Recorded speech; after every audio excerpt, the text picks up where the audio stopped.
FrostVT_just redeemed posture check. Seconds, I can't wait for that. No, thank you. Hi, everyone. Hello. Oh, man. I'm so glad I have my voice again. I can certainly say that. There were so many things I wanted to say, but my throat would not cooperate, and now it's here, and it's so fun. I'm so happy and excited. Welcome, everyone. Let me go ahead and go on that timer. We'll get those redeemed, and let me do a roll call here. So let's see. We have Banoffee, we have Wackages, we have Nappa, Check, and Frost. Welcome in. Okay, let's see. There was a water redeem, and hi, Cats on keyboard. Welcome to the stream, and thank you for the 5-month subscription. And let's see here. Hi, I hope everyone's having a great day, and if you're not, please reconsider. And the most patient streamer, can't you tell? I'm patient and quiet, I can certainly say. You told me if I had to sit and wait for... Oh, hold on, is the music too loud? Hold your horses, let me lower just down a little bit here. If I had to sit in silence for 5 minutes, I could do it. Doesn't mean I want to, but I could do it. Let me get that water redeem and hold on. Posture check, all good to go. Let's see here. Oh no, her energy's back. I had to charge! Whenever I get sick, I just know I have to hibernate. But 3 weeks, 3 entire weeks of not being able to speak properly and having to slowly, I had to nerf myself. I think that's the best way to describe it. Usually, how I work is, I work by, and hold on, let me make sure this is okay. It's not okay. Usually, whenever I work, so whether I'm cleaning or doing art in the background, I usually sing. It's fun, it's enjoyable, but I felt myself losing productivity during those 3 weeks because I couldn't sing because my throat wouldn't cooperate. Now, I see that, Banoffee. Don't think I didn't see that. Oh boy, I hope you've all had a lovely week, and I can't hear the word nerf without hearing the loudest nerf this.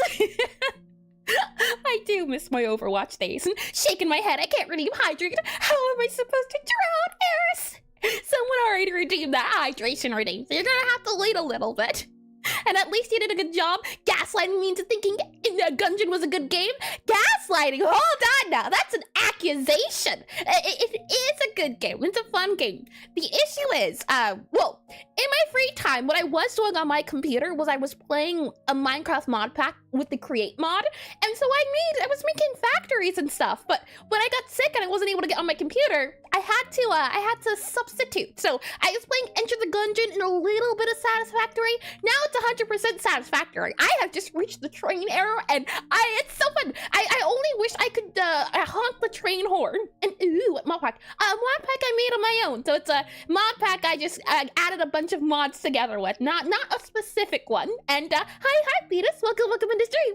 Welcome in. And you clogged the hole and got ear sick with all those nuts. You know what? That's another thing too. Yeah, my nose gets so stuffy. And does redeem stack? Hi, VD. Welcome in the stream. And for example, I redeem ban IRL word, and then voice actors. Nope, they do not stack. For I am not able to multitask like that. I thought about it, but no, I to do not being able to say a word. It's like yes, I want to redeem you doing a Valley Girl voice, but you can't say the word like, huh?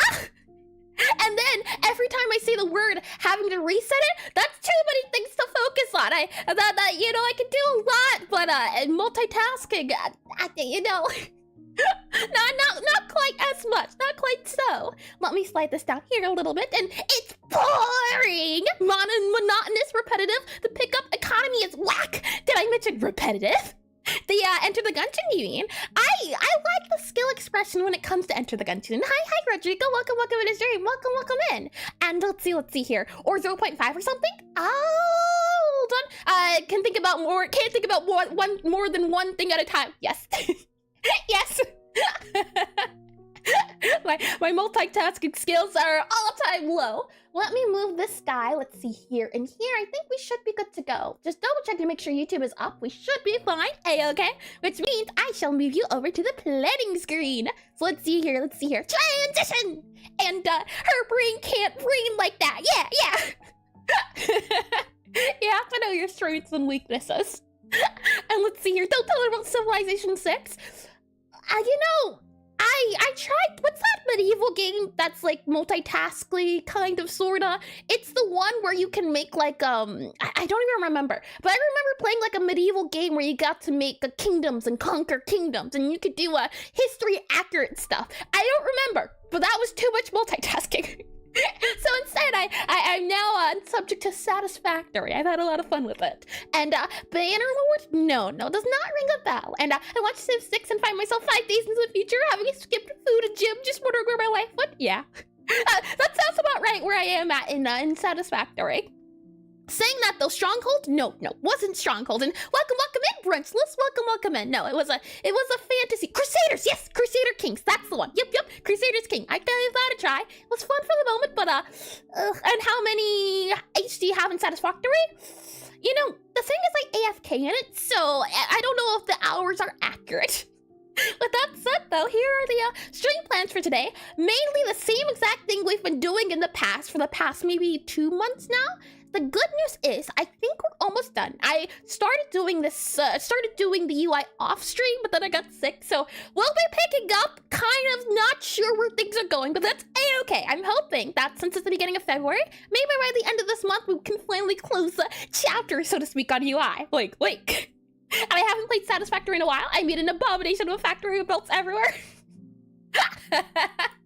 Sounds about right. And I don't get this one.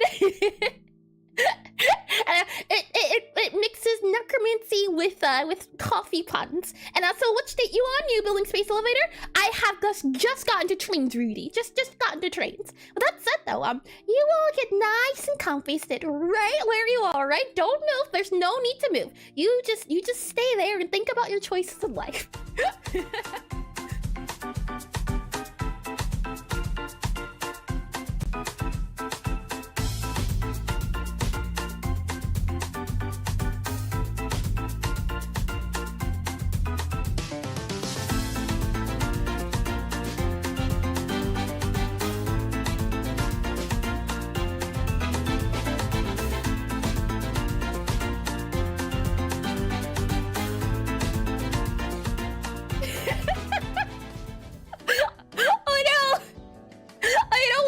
About my life choices.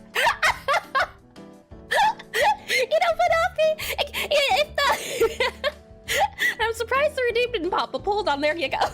Let me get that water, and while I'm drinking this water, just, I want you to imagine you're in this business building. Very business, very efficient. Let me get the water. And in this business building, you've already pressed the button to go up to the elevator, but the elevator's taking a while. Maybe I'd say it'll come in about maybe a minute. And since you're waiting on the elevator, and since you can't take the stairs, you can't take the doors, you can't take the windows, it really is just you and the elevator. No tools either. Hi, Nina. Welcome to the stream. Welcome in. And so since you seem to have found yourself in this predicament, it's okay. It's all right, because that gives me an opportunity to do things such as make myself present.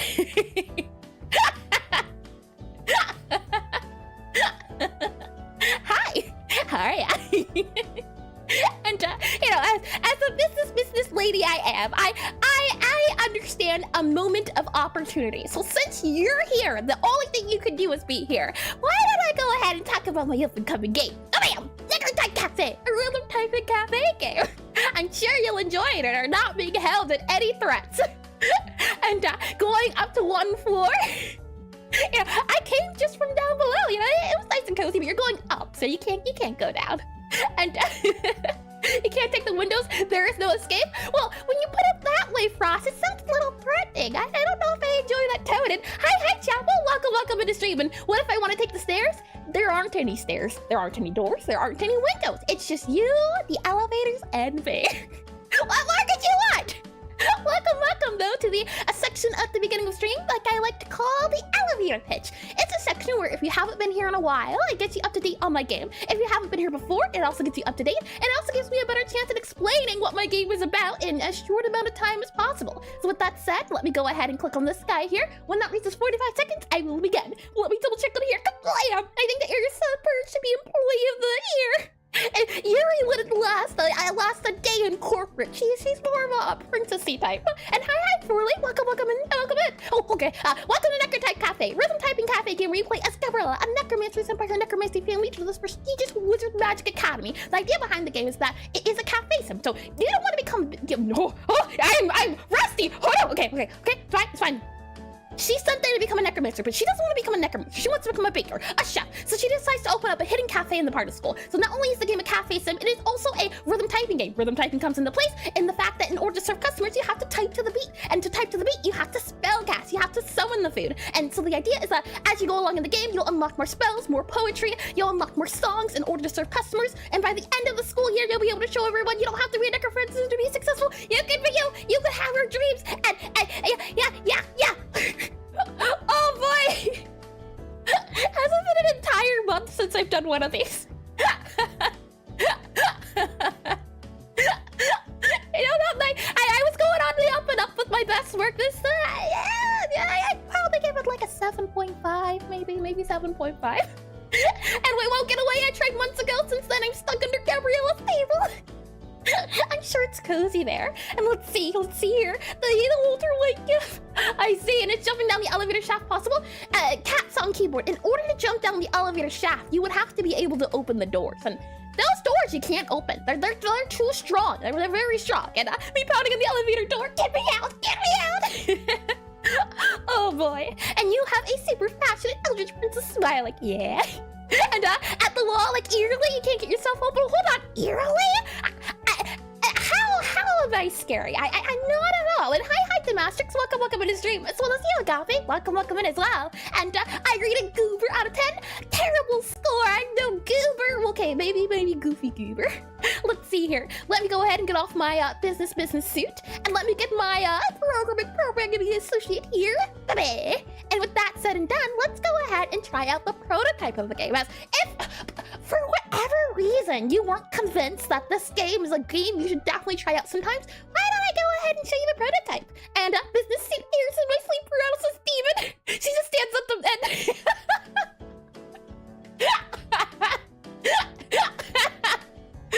And I'll just oh boy. Oh, that's so silly. Rising up and down.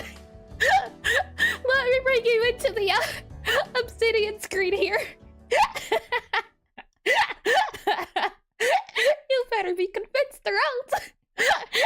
Oh, the thing is, I don't need threats where we're going. You'll be sure. And I suck at typing. I wouldn't call it cozy. Did I say cozy? And maybe not. I know there's been discussion about the definition of what makes a cozy game a cozy game. My game's definitely not supposed to be cozy. It's supposed to be a little bit stressful because in order to have a fun game, you gotta sweat a little bit. That's the fun of it. And let's see. Enable this here. We should be good to go.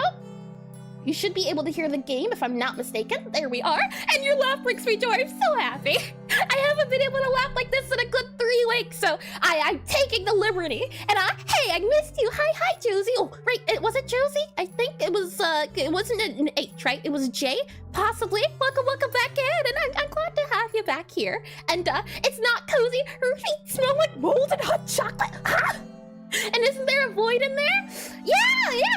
It's great transportation. And yes, thank you. I see. Lovely. I'm glad I remembered. And she hits you with that, and you better be convinced or else. And you're gonna be more dead than the ghost before you perfect a single song. Eventually, it'll happen. Let me go ahead and do exclamation Necrotype. Does it work? Does it want to work? I don't think the link wants to work, which is fine. It's okay. Exclamation Necrotype. BRB. A-okay. And I have the same laugh. I always get looks from people.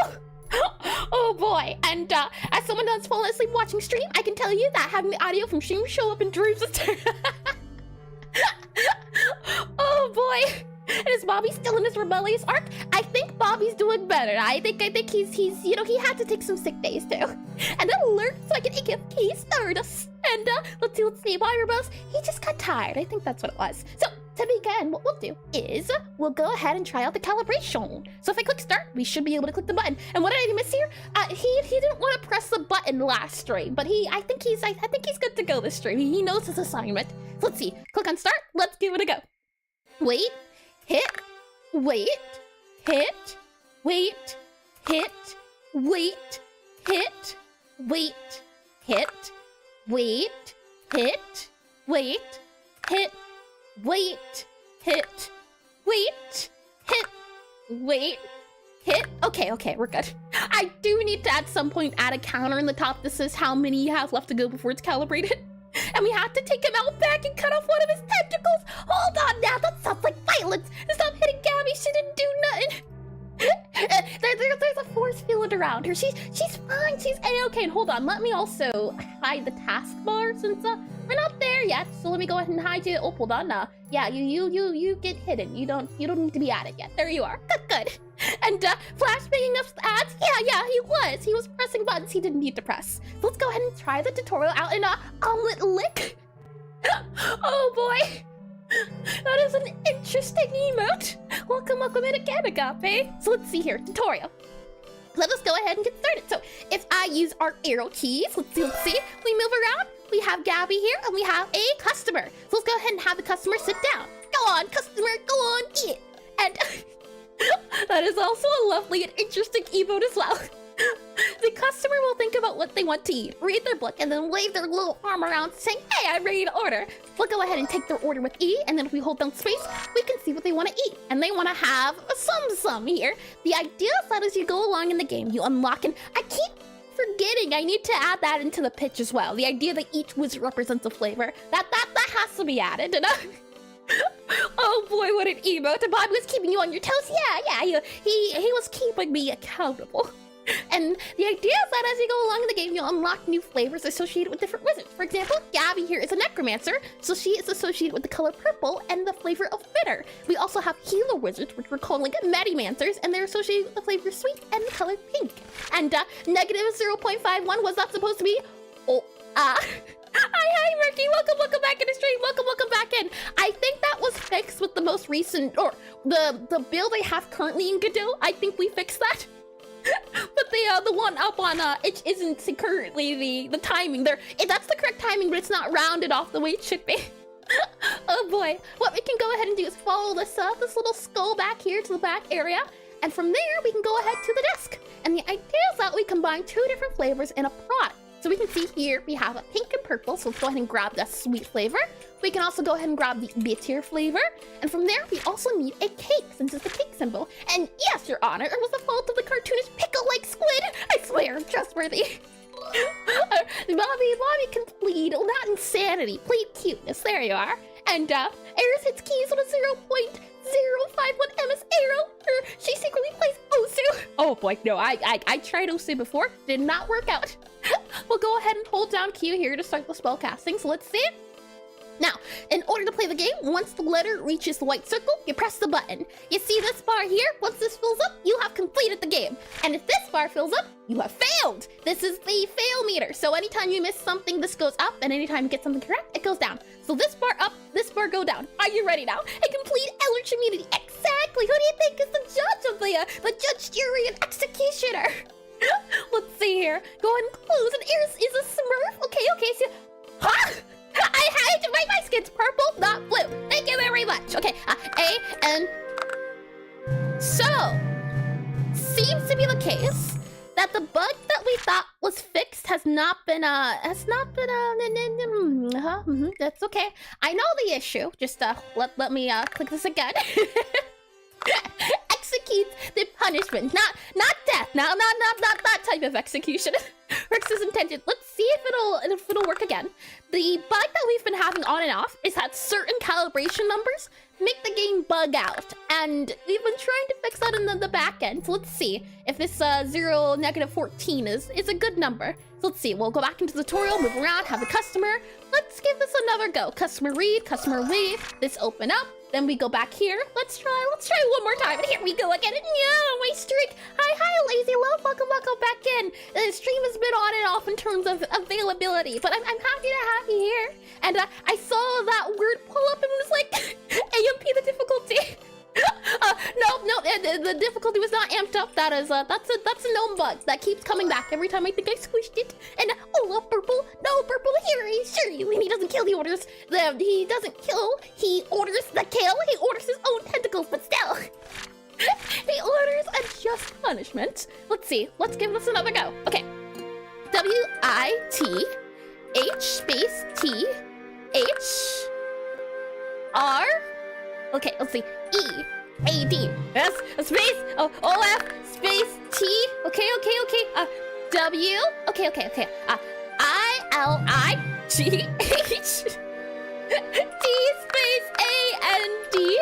So far, so good. Okay. Space G O A T S K I N space V I O L E N T. Yep. Yeah, as you can see, as the creator of this game, my skills are on.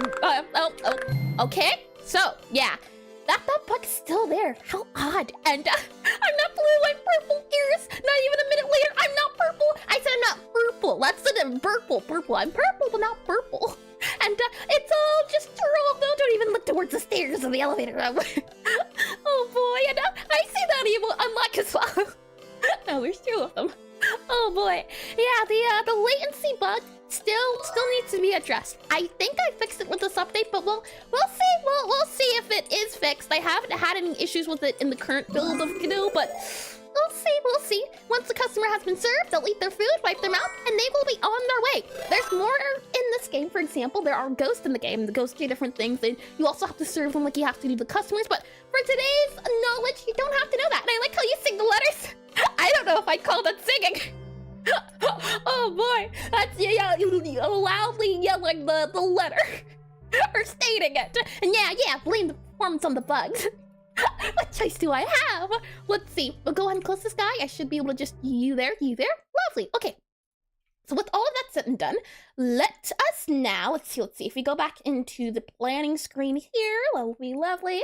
Have that play. So we have pitched, all good to go. Upcoming plans, yes indeed. Great. So I thought it would be nice to do a recap of a recap before we get into the recap. But the idea, what I plan to add to the game, where we're at in terms of the roadmap. I don't have any dates for the roadmap, but I do have a checklist of things I'd like to complete. And hold on, if she doesn't say the letter out loud, she'll press the wrong one. Yes. She also holds her hands up to check which way is left. Yes. And sometimes we just need a little help.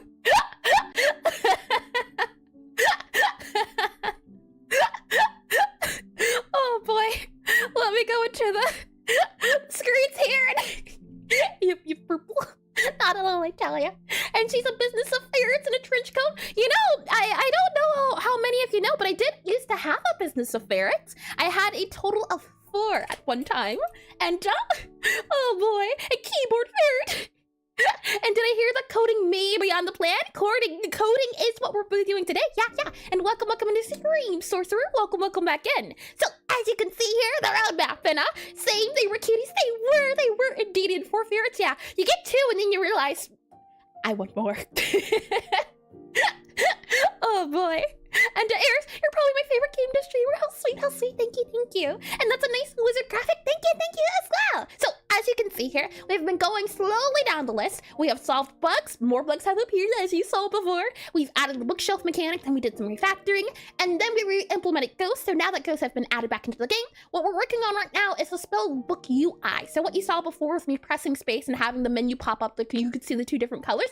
That's what we'll be doing today. We'll be working on that book. And once that book is complete, then we'll be reworking the tutorial of the game. Then we'll solve bugs, or we'll probably do an update that'll after we do the UI and after we do the tutorial. Then I'll put it back up on itch. That way we can see if there are any bugs that need to be addressed. And then we'll add the power-up system. So once you serve customers in Ghost, you get credit, and we need to figure out a way to have a store or something. And hi, Sanapa. Welcome back in the stream. Welcome back in. And after we do the power-up system, we'll do the bugs, and then we'll do the visual and audio overhaul. And that should be the demo released. And then we can actually add content to the game. Fingers crossed, we'll see. They left the little dancing spider is doing. I like the little wiggle. I do agree. And that humongous level of business greed. We're going to the top with these stonks. And let's see here. And I'm not biased. Trust. Oh boy. With that said, let me go ahead and slide you over. So to recap what we've been doing, let me go ahead and bring you over into the programming. Now, since the last time we did a programming stream, Godot has updated. I'm not sure. Well, I know there's a bit of a discussion when it comes to if you should update your engine. If if you're working on a game, say the game takes a total of 5 years to make, should you update your engine in between that time? Because sometimes updating your engine means other things break. And if other things are constantly breaking because you're updating the system, sometimes that's not good. So you stick to the engine version that you started with. That way you don't run into problems like that. So Godot has updated to 4.6. We're on 4.6 now, and I was hoping maybe some quality of life changes could happen. And why is there barely anyone? Hi, Hazelnut. Welcome into the stream. I could not tell you. What I do know is that YouTube tends to be a little less chatty on the usual, but I do see your messages, and I fully believe in you. And I love the little I didn't read that as well. And you broke something, didn't you? No. Okay, yes, but I got help, and now it has been fixed, so it's no longer broken. And let me actually show you what was broken before we get into what because you might have some of you might run into this issue and not know what's wrong. So let me show you what the problem was. And I read people are just cool. Hold on now, Banafi. We talked about this. You are all to be treated equally, all right? Red matters just as much as purple. Purple be worse. And my nick was TB. Oh, I see. Well, welcome back, TB. I do recall that name. And updating stuff and hate breakages. Yeah. So if I bring you into our advanced sprites here, now I already knew from the beginning, but this code was a little off. The idea is that we have an enum, and this enum has some data. But the issue is this enum does not match the other enums in the game. So for example, my cookbook has a few enums, a customer has a few enums, utility has a few enums, but we need these enums to work under the same roof. So I thought to myself, all right, I'll just translate whatever enum I need into the default enum here. The issue with that is that this feels messy. I don't know currently a better way to do this other than this. But because I did it this way, it ran into a bug. And kidding, we love our YouTube people. And look, those airs have red hair or purple hair. Sad. It kind of looks purple, the pink a little bit, right? Or it kind of looks red a little bit. And try to add a feature, remove the bug, update the game, remove more bugs. Do a brainstorm stream just because, go back and remove older bugs. Repeat. Sounds about right. There's this bomb. I have luxurious hair, and I repeat the cycle until December. Yep, also sounds about right. And I'm shocked in updated version, because that can be scary. Yep. And just from the sheer amount of possible stuff not working. Yep. Stuff didn't work, it didn't work until it was fixed. I got some help. So the issue on why it wasn't working is because of something called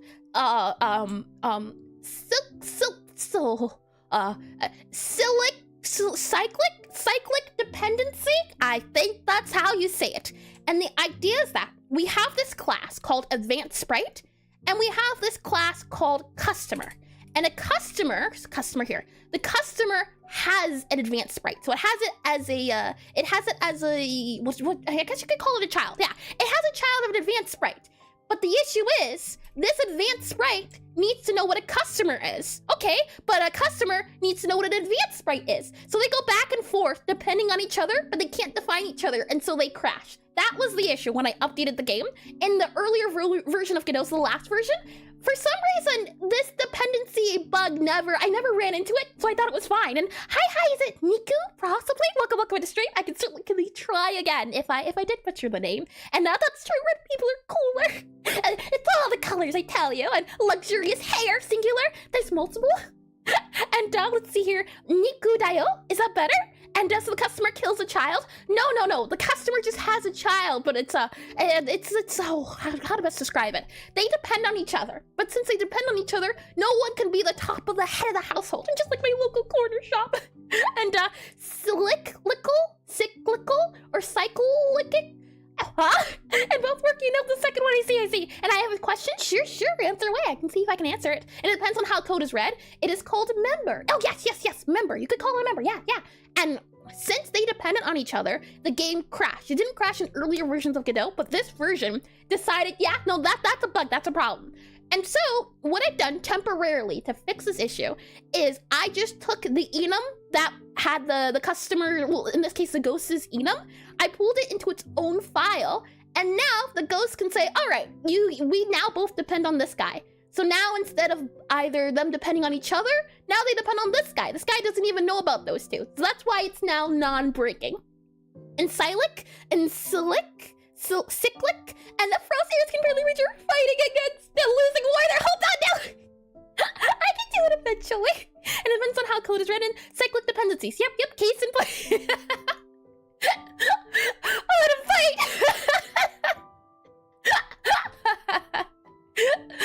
Oh boy. So now that that bug is fixed, the game now works. It's now functional. It's not crashing. So we have successfully, as far as I can tell, knock on wood, updated to the latest version. Let me go and close this guy here, and also close this guy, or reopen this guy here, and open this guy here and here. Lovely. And there's turned Psychic to Psy. The words are very tiny on my screen. The I and the L look very similar. When at a glance, subscribe, dears. Hold on, let me scroll back up, and I'd like to start my journey solo game dev. Can you advise something that helps me?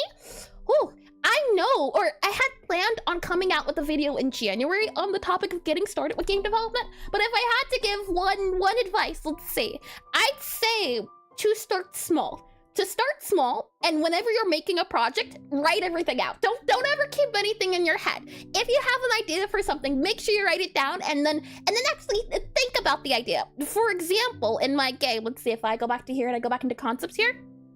I have a mind board of every concept I want in my game. And if we go, let's see, it should be, hopefully I can find it. The mind board's a little big. I would say also stay organized. That's another thing. I'm looking specifically for the bookshelf, but I don't know if I can find the bookshelf among all of these guys.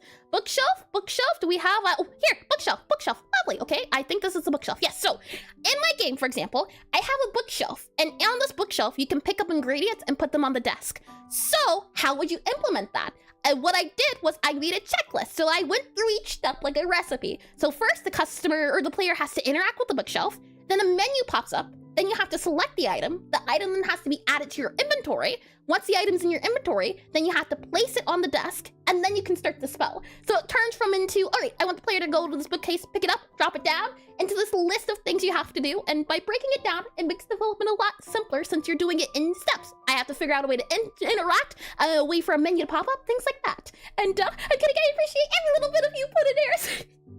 I know my speech is my pronunciations aren't the best, and I've learned to accept it. So let me bring it back into the programming. There we are. And she says mind board, but I like to call it the insanity board. It does feel like that at times. And because every game dev ever looks like that conspiracy theorist, yeah. Yeah, that sounds about right. And I don't understand what you say, but I like it.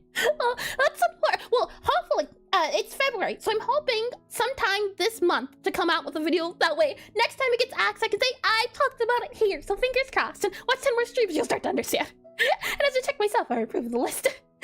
Oh boy. So, let me show you here. We have been working on the UI, so if I hold down space, this is the book, right? This is the book currently in the game. And if I spawn in a customer, how it works currently is a customer will spawn into the game, will then sit down the customer will find a seat, they'll read through the seat, and then their order and their status will appear on this menu here. That's how you know what the customer wants, what their current status is, where, for example, this is waiting, and now this is their order. And I wanted to upgrade the book. So I didn't want the book to always look like this. So this is just a prototype of the book. A nice recommendation, battle many small beasts and a large one. Yeah, you gotta grind a level 1 beast. And watch 10, I did read that as well. And I like this up, but I don't have money. No worries at all. You being here and chatting away is payment enough, I assure you. And if you word small game jams help before you make your passion project, plus write down your ideas if you want to think about it deeper. Well, I'd say it depends on the person. Some people, they crumble under stress, but some people thrive under stress, like, what's the saying? Diamonds and coal. Yeah. And it depends on your level of stress. If you need an end goal, if you need strict deadlines, then a game jam's a great idea. But for other people, not so much. They need things to work on their own time.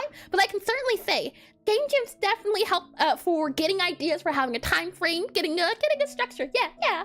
And I did read that, I think, too. Yeah, I think so. And, okay.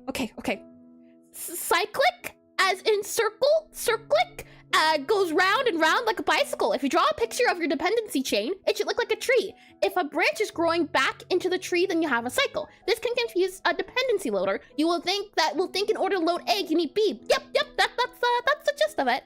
Hold on, I can show you too. If I go into back into concepts here really quickly, and we slide down to here, I can give you oh boy, I could scroll down here and just show you what was going on with the bug. So we have A class and we have B class. And A needs to know about B, but B needed to know about A. And it crashed the game. So in order to fix it, what I had to do was I had to make, and if I erase this guy here, I had to make a C, and the C would talk about these two, and there would not be a two-way. They both know about them, and they don't need to know about each other. Hopefully that makes a little bit more sense. And the same water that softens the potato hardens the egg. I've never heard of that one before. And as soon as I'm given a deadline, I lose all ability to function. It's great. Oh boy, and excellent. Yes. Cyclic, or is it cyclic? Dependency. I learned, well, I know about it in terms of functions, but I didn't know it could do it for classes. That makes sense though, that certainly does. Let's see, let's go back into programming here. So with all of that said and done, now, since making this, what would you call it? The screen, I have now upgraded to a new book. So if I go into here, new book, we do new book, here. This will be the look of the new book. And if I click on this guy, double click him, this is the look of the new UI. You'll be able to see the customer orders and also customer stats. For example, in my game, there's different wizards and you have your Necromancers, you'll also have your Pyromancers, and depending on their stats, you'll get different results from speed to patience and things of that sort. And hi, Reality. Welcome in the stream. Welcome back in. And it's pronounced, oh, not really. And you said both cyclics there. I see. It's different pronunciation, I guess. Oh, one's US, one's UK. You should have said that from the start. There's so many different words and different ways to pronounce it. In this rhythm game, I'm downloading is 80 gigabytes. It's insane. I hope it's fun. And girl, it looks cool. Well, thank you. And it's actually possible to write code that has a function that calls another, that calls back into the first conditionally. And you can pronunciation better. Woo! JK. Oh boy. And this book, for the most part, has been implemented. The issue is I've run into a bit of a bug, maybe you could call it, or I don't know what you would call it. And this is where we stopped, and I don't think I did this on stream, so I guess technically this is where I stopped. You'll have the different chapters at the top, and you'll be able to flip through them up here. And we have the customer profile, and you'd be able to flip from Necromancer to Medimancer. The issue is I am unable to load the profile in order. And because I can't, to better describe it, a little bit like the cyclical dependencies and the sun stuff. What's currently, what issue I'm running into at the moment is that we have a profile. So let me write that down. We have a profile, Profile. We have a customer profile, and then we have the book, Book. And the issue I'm running into is that I need to have the profile as step 1 and then the book as step 2. But right now, the game is loading the book as step 1 and the profile as step 2. And because it's doing this, it's giving null since the book needs to know about the profile. But since the profile doesn't exist yet, it can't know, so it's just empty. So I've been trying to figure out a way for the profile to always load first before the book. That's the current thing I'm running into at the moment, and it's the conditionally. That's key. And this is called concursion. It's like plain recursion. That has to be some base case that causes the call to stop going deeper. Hold on, I'm gonna copy that to save it for later. That sounds like a fun word. Let's see. Paste that there, save that there. Thank you for that one. And you would do numbers as a host of the child program. How sweet. And even better, the children would explain, hold on now. I will not be responsible for violence. And otherwise they call back and forth forever infinite. Yep, that makes sense. And I do that as well. Lovely. So let's see. So with that said, the issue, because the book is loading first before the profile, when I try to load the profile, you can see we get empty, null. The words aren't popping up. We just get the lorem ipsum thingamajingy. And I've been trying to figure out how to make it load before the other guy. That's the issue at the moment. So what can we call this task? What can the task name be? Goal, we can say fixing or editing signals, or let's see, setting profile, setting book profile. How about that? Book profile, Profile. And if the book and the profile are not one guiding the other, they should both be guided as a centralized data core. Yeah, I was just mentioning the cyclic dependency and how I had to make a guy that talked to both of them. And now we have the thing is though, with this one at least, it's load order. That's now the issue, is that the book loads before the customer. And if it does that, then it doesn't know the customer exists in its data. Let me go and close Ghost here. Let's go back and close the home screen as well. Okay, so let's go into our customer page. So this page here, we have a left page and a right page. And if we go into the right page, this is the one I had been working on off camera. And so it's like a mediator that's of the one thing is, they bridge the gap in between. They talk to both of them. And my English is broken just like that. And what do you need to have? Why do you need to have a loaded profile? Shouldn't it be a default case when there is not a profile? What we're doing at the moment, you could say, is creating a glossary. So this is a book that tells you about everything in the game. This is it's like an achievement list or something where you have everything that could happen possibly existed. So for example, I have a lot of different foods you can unlock, and I need to have a page here that says, all right, look at all of these foods you could get in the future. But how can it say, look what you could get without knowing what you could get? Which is why we have this book here that'll tell you what you can and can't get. So what I'll do is I will show you what it looks like and then the bug. What I had done is if customer equals null, and I think that's what broke it. So I think if I just do this, it should bring us back to initially what I had it as, and let's see if it works. So if I save that and we run the book again, I think it'll load the data now. And let's see, I had some recursion exercises when you tried to wrap your head around it conceptually. Go back to those and see if you can write solutions. Thank you, sorcerer. Thank you. I still left like a little bit of reading, so this is lovely. And that's JS, but similar enough to GDScript. Yep. Once you learn a concept, it's pretty dandy to be able to do them in different ones. I hope to start learning HTML and CSS this year. And will the actual achievements be in there? Will there even be achievements? I'd like to try achievements. The goal of Necrotype Cafe is that I want to get the entire game dev experience. So once we finish the demo, I'll be uploading it to Steam, and I'll have to get the experience of learning how to have a load page and things of that nature. So yes, I do hope to have achievements. That way I can learn how to do achievements in the game. If I do this guy here, okay, you're still not loading. That's okay, that's all right here. Let's see. This guy, blank. Let's try our right page. That said values. Do you also have to check to see if you're blank? No. Okay. So something is off here. For some reason, this guy is not loading his data. And if we go back into this guy here, let's see, customer page. Can I try and see if you'll load? On customer page, let's see. On you, I see. Okay, well, if I do function and I do underscore ready, can I load you? Let's see. If I do initialize labels, I just want to see if I can get this guy working. We grab the Necromancer profile, and I just drag and drop you here. So I just put you into here. Can we get the default to work? Let's see, run current scene, yes. And what do you mean, meow, huh? And recursion seems more like engine stuff than plain game dev? I think it is, well, I'd say it's both. There's recursion in different, because recursion's just not, it's the concept itself of something having to depend on something, but something else having to depend on that thing, so they go in this cycle of dependency. And this guy, Necromancer, still not loading. Okay. That's good to know. So we have cannot assign profile, could not assign customer to page. And if you want to learn front-end web, there's a lot of resources. Oh, I have not seen that website before. Playful programming, how cute.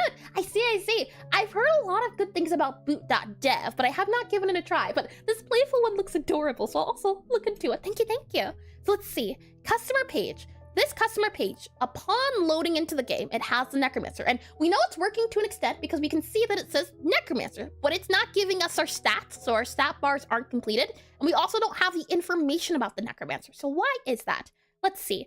If we go into our guy here, we'll go ahead and remove you for now. Remove that guy. Let's go into, if I go ahead and save this guy here, let's go into our left page. So our left page controls this side of it. This is our left page. And if I go into the scene here, yep.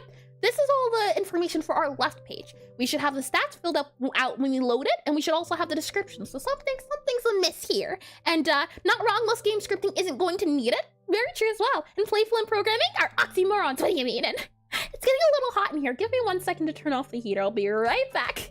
Oh boy.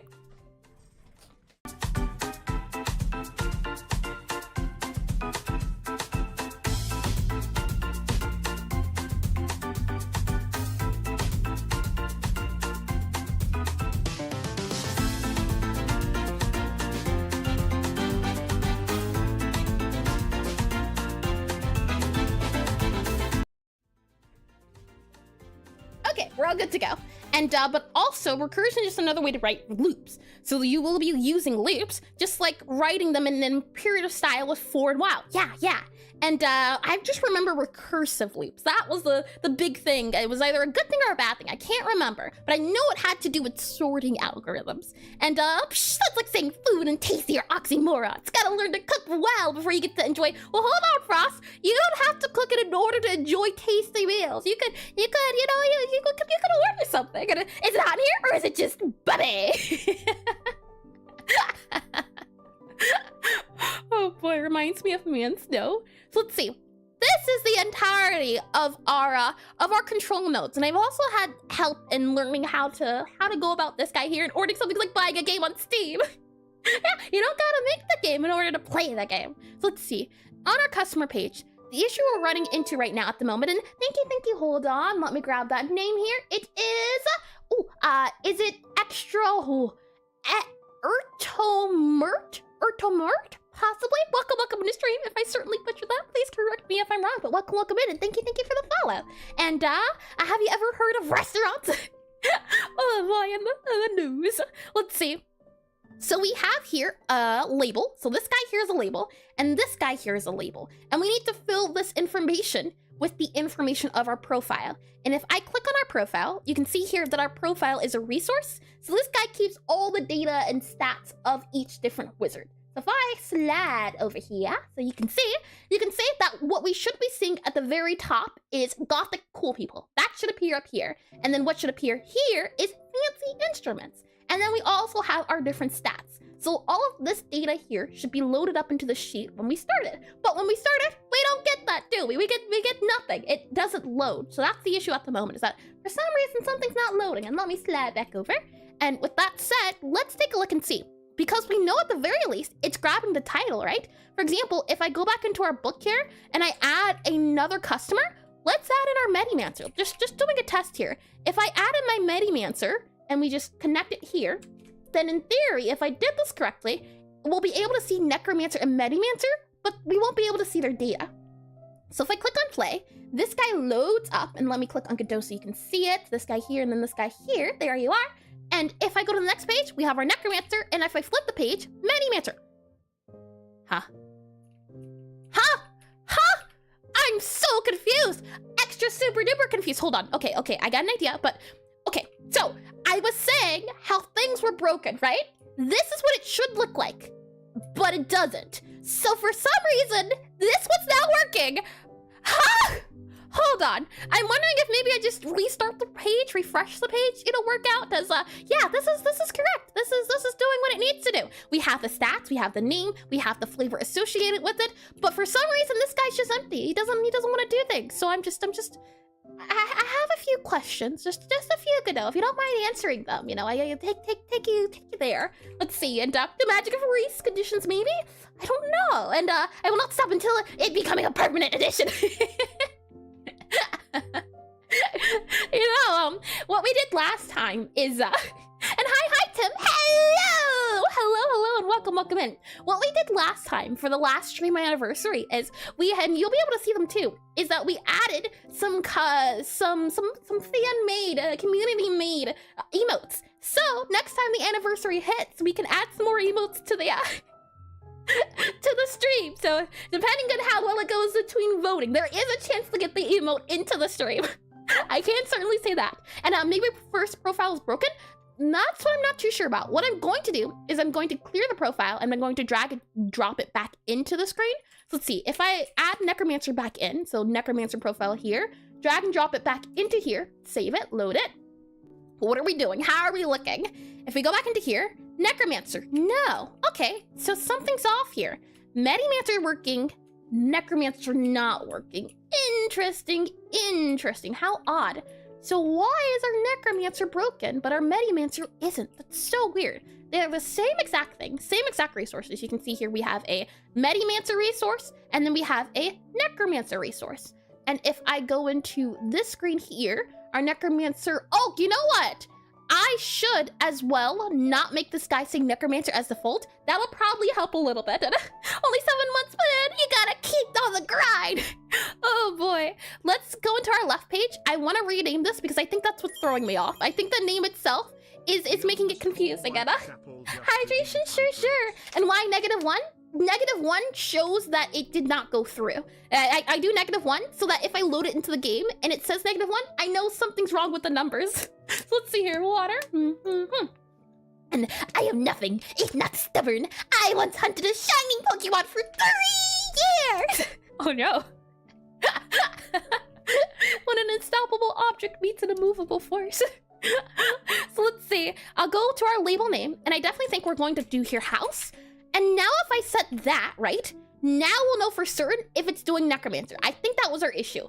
I thought the Necromancer wasn't loading, no, it's just loading the name because of the default values. So now, if I run the scene, let's see what we get. And rip the good old default Lord Equalsome. And I like adding it because I think it's neat. And I love how you pronounce banana. Wait.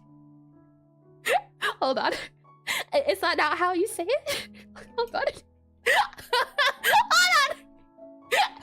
Have I been saying it incorrectly? And it's a object immovable force errors. I think those are backwards. Huh? Immovable object, unstoppable. Huh? Isn't that the same? Unstoppable object, immovable force. Welcome in the stream, mommy. Welcome in. So yes, it seems to be the case. Our the Necromancer profile isn't working. Interesting. I wonder why then it's not working. If we scroll up here, we can see that the cannot set a profile for these two guys, but they are set for Necromancer. But for some reason, interesting. Okay. And if I go ahead and just go to this guy here and we reset you, save you here, go back and play, and he's cute, at least a shiny Turtwig.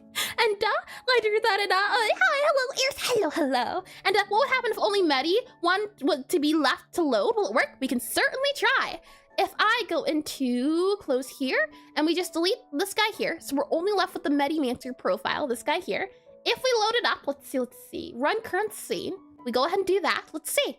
If we go into this, go back into the book, Necromancer does load. Necromancer isn't loading. I saw the ad break was about to start, so we'll do that. But maybe, because the thing is, the only difference between Necromancer and Necromancer are the values on the side. That's it. They're both resources, so they should get treated equally, but something's off, and we'll see if I can figure it out. And so Banafi is not banana coffee? Yeah, that's what I thought. And I wanted my platform to be only shinies, so I had to get a shiny starter. Interesting. And which is even funnier because we actually have a mod in here, banana too. Yeah, there are 2 bananas. And let's see here. Either that could have fooled me. It is only the first problem. Seems so to me. Yeah, something's wrong with it. Things both are. If I duplicate this then again, right? If we duplicate this, so now Necromancer's first, and I make Necromancer second, so Necromancer now as the second resource. So we just drag and drop that. If I play it again and rerun the current scene, do we still get the same thing in errors? It's just being errors. It's fine. And banana toffee. That's what it was. Yes. But it's not pronounced like banana. Oh no. Oh boy, and yeah, something's wrong with our Necromancer. Okay, well, we'll do the ad break, and then when we come back, we'll go through our Necromancer page. So I'll click on this button here, and they have shovels as their icon, and Banafi and Banan can do as a council of Banans. But Banafi, right. I've been shortening it. There's 2 of them. Oh boy, what we'll do is on our initialized labels, to do the breakpoint, we'll set it to equal the customer. So our left page dot set values, we'll have here, if customer equals null. Yeah, okay. So I'll do here, if customer dot profile, no, hold on, customer is a profile. So I'll say if customer dot house equal, and then customer dot, no, not customer, customer profile. So customer profile, and then we'll say dot, and then we'll do house dot Necromancer. And that way we can check to see if specifically what is the issue with Necromancer. And that's about on the ad break, so we will, yep, ads have arrived. Bobby did his thing. I just wanted to set it up so when we do come back from ads, we'll be good to go. And should seek out more people named Banana. No, not at all, Frost. I'm not saying they're not welcomed here. I'm just saying, you know, banana lovers tend to...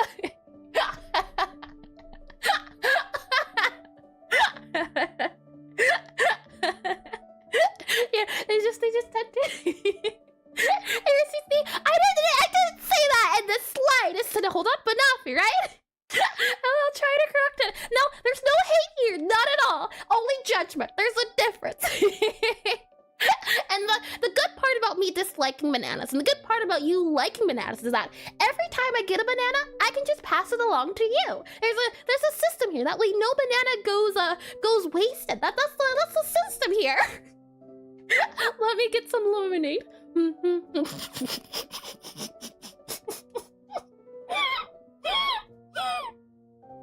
I'm trying to drink my water.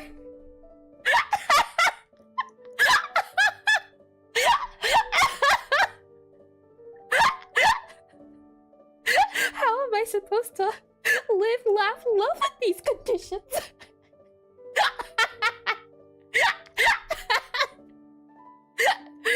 Are you child kicking out? You think I would have learned by now? But what has attacked?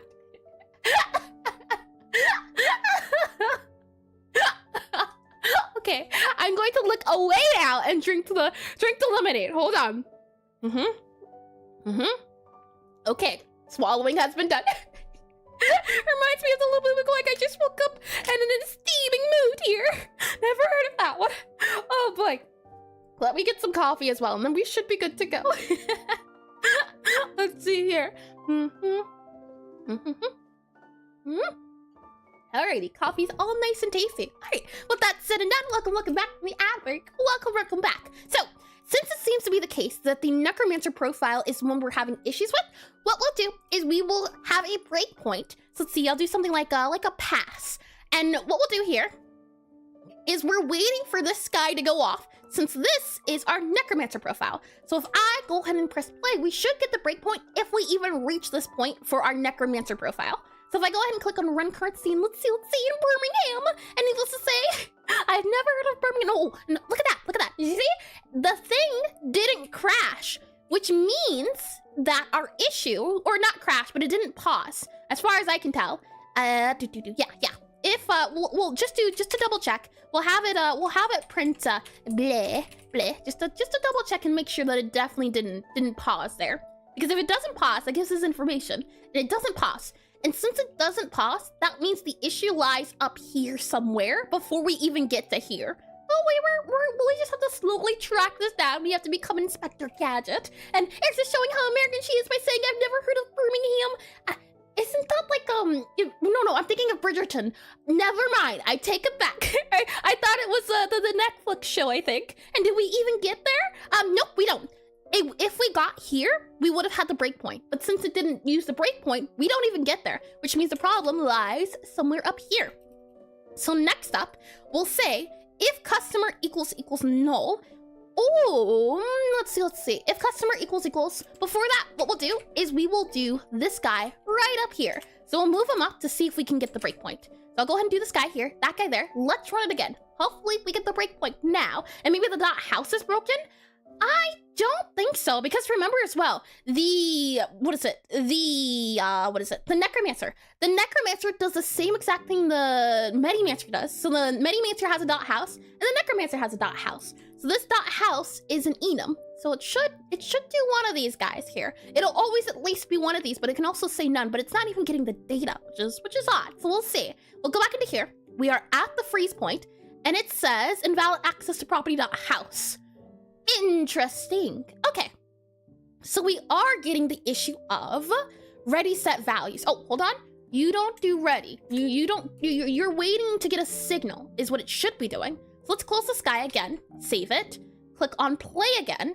And let's see. And without bluffing enemies or elements. And landlord strike again. Necromancers can't get a house. The funny part is in my world, necromancers are the creme de la creme. And let's see. Do you hear flip? No. Okay. So it seems to be the case. We are getting to if customer.house here. Interesting. So customer.house equals you. We aren't even getting in there. Okay, well, then we'll do here. and this should run twice. So if we run the current scene, we're going to get Medimancers once, and then we're going to get Necromancers. So if I click on this guy down here, our object, we can see it's a Necromancer. So I'll go ahead and pass. Let's see. Continue. Does this function only run once? Is that the issue? We have error cannot assign customer to page. One guy here. Yeah. Interesting. And now we're in this guy here. Interesting. Okay. And I try to just use print. Maybe set values runs only for Medi. That's what it seems like. We just did this guy here, and it only did it once. It didn't loop again. And around here, necromancers listen more to more GF. No, the classical people. They're classical. They listen to the organs. And like the Phantom of the Opera. And the dead person didn't leave me their house and their will. I'll go ask them. Yeah, they make great lawyers. And I do that as well. Lovely. So let's see. If this is the case, something to do with our set values, then what we'll do is we will go out of this function. So what is this function called? This left page function is called when we do, if we go back to our customer page here. So customer page has a left page and a right page. So this guy here is responsible for setting the page values. That's what they do. So what I want to do is I want to now add this guy here. So if customer.house equals necromancer, let's try setting it here since this happens before this. So let's see if we get this guy. Necromancer is a lawyer. I raise to the stand, the victim. Indeed, crime is at an all-time low. You'd have to get oh, you know what? Technically speaking, I feel like necromancers would make great criminals and also great lawyers because maybe you could do like a counter necromancers or something. And xylophone solos and classic dudes. I definitely do want to have a wizard that has like a very silly feel to them. So let's see. If I click play on here again, nope, hold on, wrong guy. We need to do new book. We're looking for it to stop at a breakpoint twice. So if I run a specific scene, so we're running this specific scene, so we're running current scene, that's the one we're looking for. Let's see what happens now. We've entered the breakpoint, this breakpoint has happened, and we can see right away a few things. So let's go up here. So currently, we have the Necromancer. The Necromancer is here. The Necromancer has been loaded. So it is taking that information. You can see it up there, that purple stands for the Necromancer. This isn't the default color. If I go to a customer profile, so if I go to here, customer profile, let's see, profile, if I just do profile, yes, customer profile. By default, that color is not purple. By default, the color, if it lets me, I should be able to see it. It does not let me. Hold on. I thought you could see the default resource. Maybe not. That's okay. I can click into here and you should be able to see the default color. Yeah, the default color is this blank color. So it is setting to purple for this Necromancer. So if I click back into here, we know for certain it is loading. And undecided mancers right there, man. Well, see, undecided mancers aren't silly. They're scary. They're mystery. And data is dating. Yeah. It's gonna take a second, but sometimes breakpoints are good. So we know for certain that we do load up the customer. This does not equal null, it equals something. And hi, Captain McFriendly. Welcome back into stream. Hey, I remember that high-speed brain and fancy Godot project coloring. Welcome back, Eavesdra. And glad you're feeling better. I am too. I'm so glad to be back. It's so nice. I tell ya, I have a lot to say and I couldn't do it. So now you get this is the consequences of such a thing. And you can both be silly and scary. Case in point, you. Well, I counter that check. How am I scary? How am I terrifying? Never once have I been scary. Not ever, not once. Let's see. So we'll go into our customer page here. This is where we're at currently. So right now, Necromancer is loaded. Let's continue and just double checking. So our customer.flavor, does the customer have a flavor? We have here, if we click on this customer again, customer, do you have a flavor? You do, right there, it's here. So we should be able to go past this guy. So if I go ahead and click on, click and step into, we should go past this guy here, but we get a, If customer.flavor equal flavor combo none, could not assign, hold on. If customer flavor is different from flavor combo, the thing is that in order to make a flavor combo, you have to have two different flavors. So you combine flavors. So the issue here is that it would be bitter versus something like bitter. So what this should be is flavor dot none, not flavor combo. So just out of curiosity, if we go ahead and do this and accept the consequences of an air sundown. Thank you, Captain McFriendly. Thank you for the 75 pizza, and welcome in again, and hi to you as well. Hello, welcome in, and welcome to Flavor Town. Yeah, we're gonna boogie down. Epic, silly, radical alien, or Eris for short. Radical, dude. Far out, man.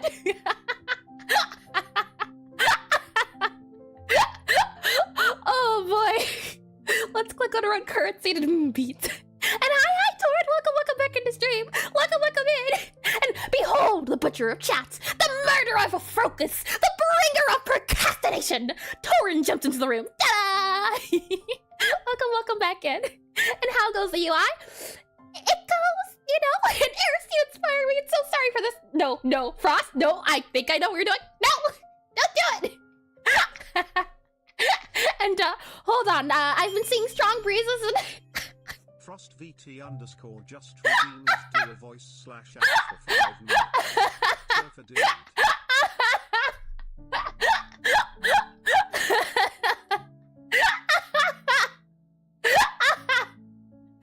The UI goes well. It's been tricky and it's been a bit buggy, but we're rolling with the punches. Oh, hold on. Yep. Let's see. Yep. And, water. I can do that as well. Oh my. Water, all good to go. And Eris often laughs so hard she needs no cardio. #breathe. Oh, I had to hold in my laughters while I was sick because every time I had a laughing fit, I had a coughing fit. It was awful. Let's see. So I just had to be serious all the time. Surfer, SURFERDUDE. Surfer dude. There we are. And we'll go and hide the timer, show the timer. Should be good to go. Tools, scripts, just make sure. Let's see. Challenge timer should be okay. Should be doing what it needs to do. So if I go ahead and click on this guy, we do our challenge guy here. Let's see. And you don't say! And BRB work calls, no worries at all. And gnarly, bruh. Let's see. Do that there. Okay, that there. 5 minutes. Okay. So to continue our radical. We need to continue riding these sick waves, and what we're looking at the moment is a bit of a gnarly bug, but it's not anything we can handle dealing with, bro. Hey, bro, how's it going, dude?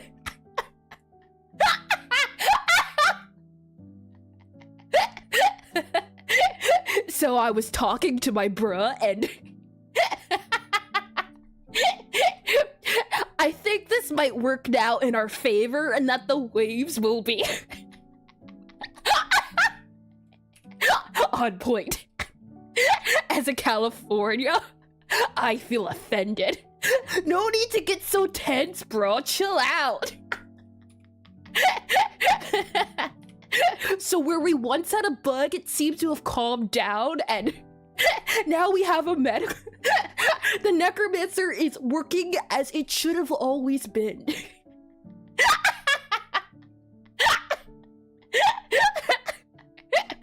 So now that we have our Medimancer working as it was, and now we also have the Necromancer working, we now need to figure out the other problem I went into. And if you take a look at the screen here, bro, what you should be able to notice is that for some reason, well, hold on, let me take it back. We need to step back for a little bit and you chillax and side effects and Scooby snacks.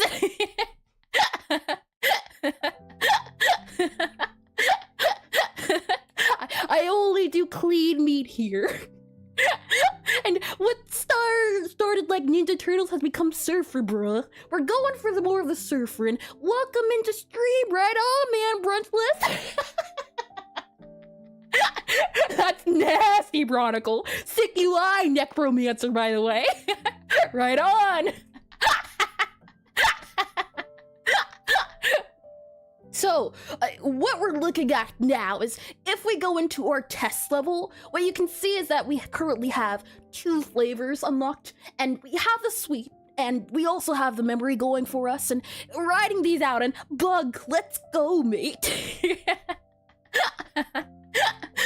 If we go ahead and take out the sweet flavor, what we should be able to see is that they're within our vision. We can't see behind the veil, but it's okay, we can ride these out, and Air's true voice unlocked, let's go!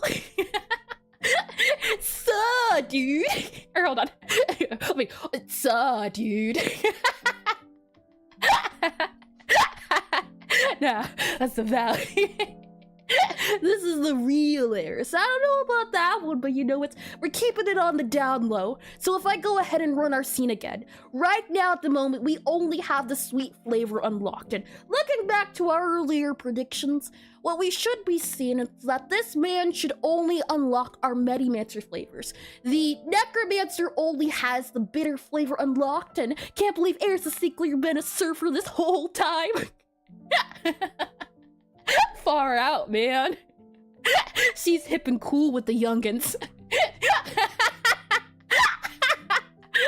So, since the bitter flavor is not unlocked, we should see question marks for the Necromancer as well as the memory flavor, since these are the only two. We only have the sweet flavor currently working for us. And if I go ahead and click on play here, let's see how well these waves ride out. So if I click on current scene and click on play, and Air say, Dasher, am I glad he's frozen in there and that we're out here and that he's the sheriff and that we're frozen out here and that we're in there and I just remembered we're out here. And what I want to know is, where's the caveman? Let us hang out at the beach and see who looks better in tank tops, dude. And if we check and we're looking at this, what you'll notice is that we have the sweet for Necromancer because the sweet flavor is currently unlocked. When I flip the page, we should have entirely question marks all across the board. And Bobby does. So if we go ahead and splendiferous, if I flip to the next page, what we should be able to see is Necromancer, all question marks all across the board. Right on. So if we go ahead and we add on the flavor of, for example, we do memory. So sweet and we do sweet and bitter here. Then memory, I'm free. Oh boy, let me clear my throat. Give me 1 second. Jotun just redeemed. Oh boy. flipping pages. Are you free? No, I'm not. And Aris transfer 500 into my bank account so I can commission the Aris Surfer 2 project. Or are you? Oh boy. The Shaggy one's fun to do. It's like, hey, I'm glad you're out there and we're in here. But yeah, and apparently back to back. Hold on, hold your horses. Let's see. Can't say. And then we have the, can't say, what was it? It was, oh boy, and it was effortless, and she was really doing that too easily.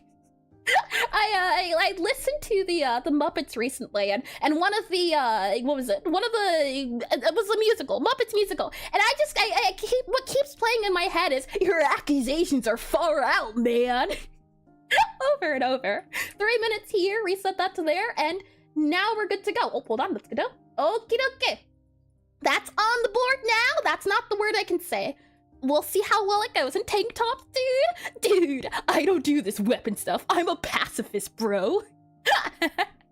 So, if we have the sweet as well as the bitter, now we should only get those two flavors. We shouldn't see memory when I load this back up. So, if I go ahead and run the current scene, let's see. Did I already say the word? I do think maybe, did I? I can't tell! It reminded me of the one character from the American animated TV show I watched a while back. It's itching my brain, but I couldn't remember what it was called. I see, and, no, okay. Slower. Okay. Bring it back. Go slow with the flow. We can go. Now, let's go ahead and look ahead towards the future. What we see here is we see sweet as well as sweet bitter. If we go to then the did I do it? No.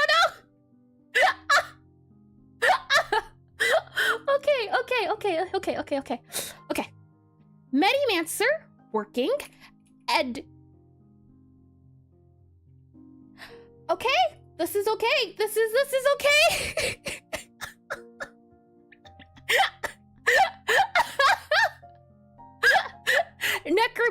has bitter unlocked. However, we should see bitter sweet under Necromancer. We don't. I was in it. Thank you for the follow, Pedro. Welcome into suffering, apparently. So, does she know she's supposed to not see the word? Did I do it again? Hold on. Did I? Hold on. Did I? Don't tell me I did. Okay. And hello. Welcome in. Okay, slower. That's all I need to do. Slower words. Continuing on the discussion, you can see Necromancer has bitter unlocked.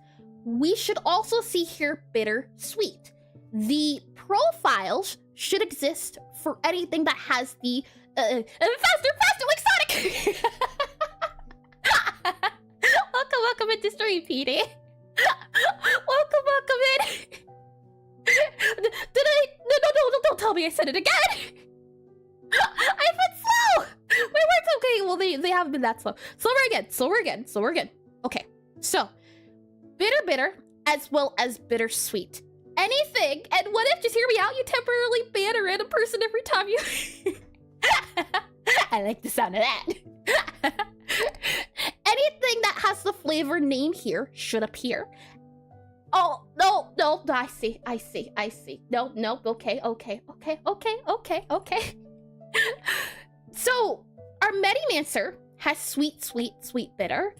Our Necromancer should have bitter, and... Okay, so, maybe I just like using that word as well.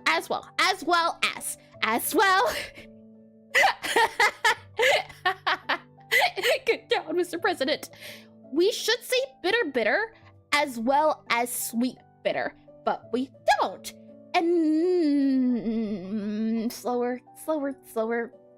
My question is, why does it appear for one, yet it does not appear for the other? To understand this, what we have to accomplish is finding out the differences between the two. We're never getting out of here. It's the elevator all over again. My brain is squinting right now. So let's look into the Necromancer more to find out what is currently going on. She's turning into a microwave. Oh boy, and wait, what are the few things we're doing, Eris? Can't get me. Well, maybe you can, but not that time. And hi, Voxel Man. Welcome into stream. Welcome in. Hi, I used to watch your streams. I haven't been here in a few months, though. Well, welcome back in. We're currently working on the UI of my game. And...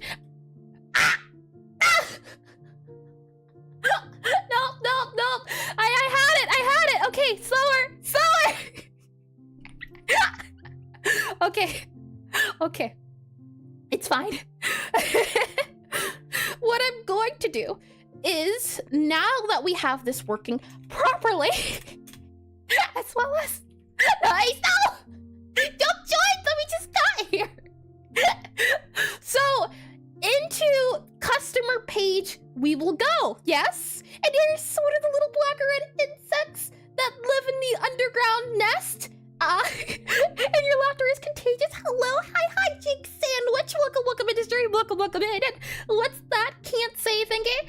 I can't say that word there for the remaining amount of time that you see on the screen. And stop! Okay, you know what? What were we talking about, right? Do you like ice cream? Nuts and me don't get along. Yeah. I refreshed it fast. Alright, so customer page, we're here. It is currently loading up the left page correctly. So weird that we all need to say in chat. No! So, the left page is currently working. The right page, however, is not. So, let's look into the right page to see if we can figure out the problem. Okay. Stepping into this guy here, what do we see? We see the flavor combos that go along with each flavor. Man, another word, so she can't say it. No, they don't stack. We've been over this. Okay, so now that we're here, what you can see is first up, we have the combo size. This is correct. We can go ahead and remove this.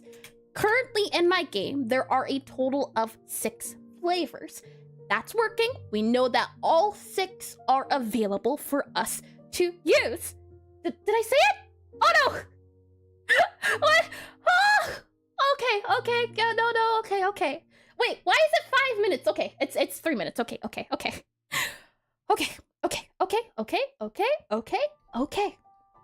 So, we can see sweet, as well as sweet, bitter, as well as bitter memory. These are the guys. You know, it used to be 5 minutes. This is why it is now 3 minutes. This will be fine. This will be okay. And if I get banned from the stream, it was worth it. This is your fault. So, going down here, flavor combos size.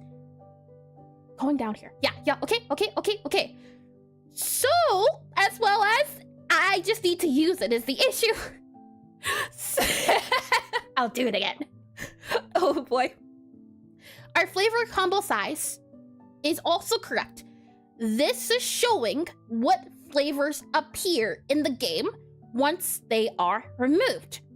So, for example, right now in our game, we have the flavor of sweet enabled. If the flavor of sweet is enabled, that means we have 2 flavors that we can use. So, with that said, this number here should be now 2 if I click play.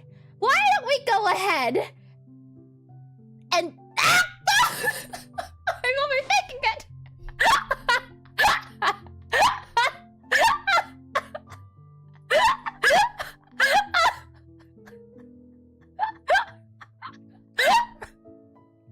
I knew it was coming!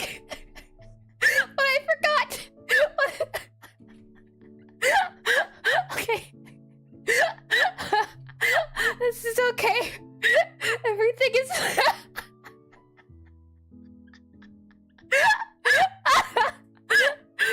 What we can see here is... It says 3. It shouldn't say 3. Right now, sweet is the only one enabled, so it should say 1. Oh boy, pass out this right. I can do this. I believe. Oh, hold on, that's not right. That timer is definitely not right. You need to reset. Hold on. Hold your horses.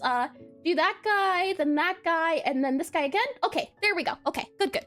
What? Huh? Hold on. Something's off here. Yep, you there. Okay. You there. Gonna go ahead and make you, yep. Gonna just do, you as,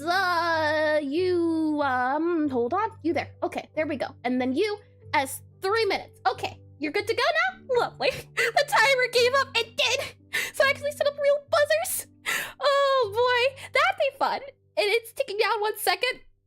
Yeah, it has been fixed, so we're good to go. Okay, so right now, the only flavor unlocked is sweet. What this part of the, what's it called? The first part of this function does is, the timer's fighting back now. What this section of code does is it removes any flavor combos that aren't in the game. Because we only have sweet enabled, that means we should only get the sweet flavor, sweet. That's not happening, which means something's a little up here. So looking through this, we have flavor combos. What this does is it gets our customer.flavor.key. We don't need you. I'll go ahead and remove you. So, looking at this again, remove any flavor combos that don't include a customer's flavor. We have for combo in flavor combos. We take the 2 flavors, first flavor, as well as the second flavor. This is combo 1, combo 2. This then returns to us either whatever of the 2. Don't go thinking like that! Orc! I like to imagine Bobby's controlling the timer in the background, getting more upset every time he has to reset it. Slow. So, we have the first as well as the second. Did I? Don't tell me. Did I? Okay. First as well as the second. Okay, with that said, what we then do is check between these 2 flavors with the customer flavor. We have first flavor, second flavor. If the customer flavor doesn't show up in at least one of them, at least one of them, that's where the or comes from. That means we erase the flavor combo.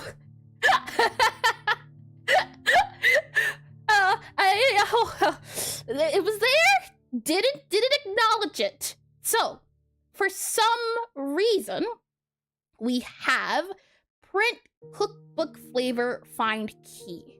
I'm going to remove you. Then, I'm going to move you here because I'd like to check your values with your... I'm free! Oh boy, hold on, give me a second to clear my nose.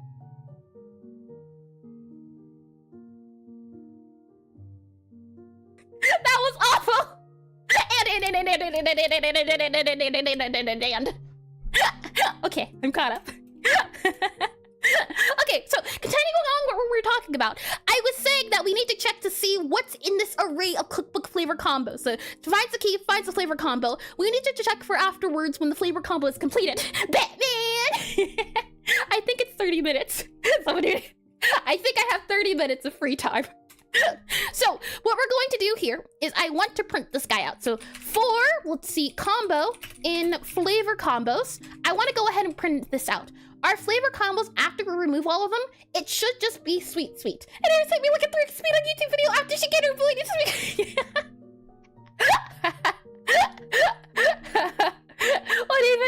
What do we do, guys? Ban flavor? No, don't ban flavor. Don't listen to Chuck. I'll go ahead and save this, and we're going to print our flavor. So print flavor.findkey.combo. So let's, oh no, this would be flavor combo. Never mind, that's flavor combo. If we go ahead and play this, what we should see is sweet, nothing but speed. I have the need for speed. If I go ahead and click play now, so if we go into our play, run current scene, play, run it, let's see, and I'm saving for voice tomorrow, but if you act nicely though, yeah. Don't do it, I say don't. If we scroll up to here, what we can see is that sweet, bitter. Interesting. Okay, hold on. Something's wrong here. Something's not right here. Let's see. For our customer page, customer right page, we set the values. That's why it happens twice. That makes sense. Because we're setting the values for each, and maybe there's a way we can, do we want to have the page responsible for choosing which flavors are unlocked? Or do we want to have the, what would you call it? Do we want to have the game, not the game, the utility script to tell us what we have? Or do we want the page itself to be responsible? Right now it's doing it twice, and it's going to do it many more times because each page is being loaded. But if we only loaded once in one area, maybe that's not enough. Don't listen to check. What do you mean? When I have to read several streams to regain my points, God, it'll give me time to think about their actions. What I'm thinking is, maybe we move this guy to like the cookbook. I think that would be a good idea. That way we only have to do this once, I'm thinking. So let's move this to the cookbook. That way, this page will only have to look at the cookbook once. We load in the cookbook once, and then we're good to go. So we'll go ahead and open up our cookbook. Cookbook's where I keep all the flavors, the flavor combos, anything associated with the, oh, looks like this might need to change, we'll see. But what we'll do here is we'll have one area where it loads in. And do hungry college student care about flavors? A necessary feature. What do you mean? I used to enjoy, what was it? Noodles, instant noodles. I like the, well, there was no bacon, but there was like beef. Beef was pretty tasty. I'll be back in 30 minutes. Spinaches in the puff, poof. And hydrate, sure. Let's see here. Okay, hydration has been done. Thank you for that redeem, cat's out on keyboard. So, what I'm thinking is, how can we do this? It won't be a function, I definitely don't think. The issue is, how it works at the moment is we grab the current flavors that are in the level. So no, actually, never mind. I don't think we'll be able to make this into a function. I take it back because each flavor handles it differently. And is the redeem sound supposed to be quiet? Is it quiet? Hold on, you there. It's not supposed to be quiet, but if it is quiet, I can turn it up, I think. Never mind, I don't, no, I can't, hold on. Redeem. No, it's up. But if you're saying it's quiet, I can make it louder, I think, if I add an audio filter and add gain.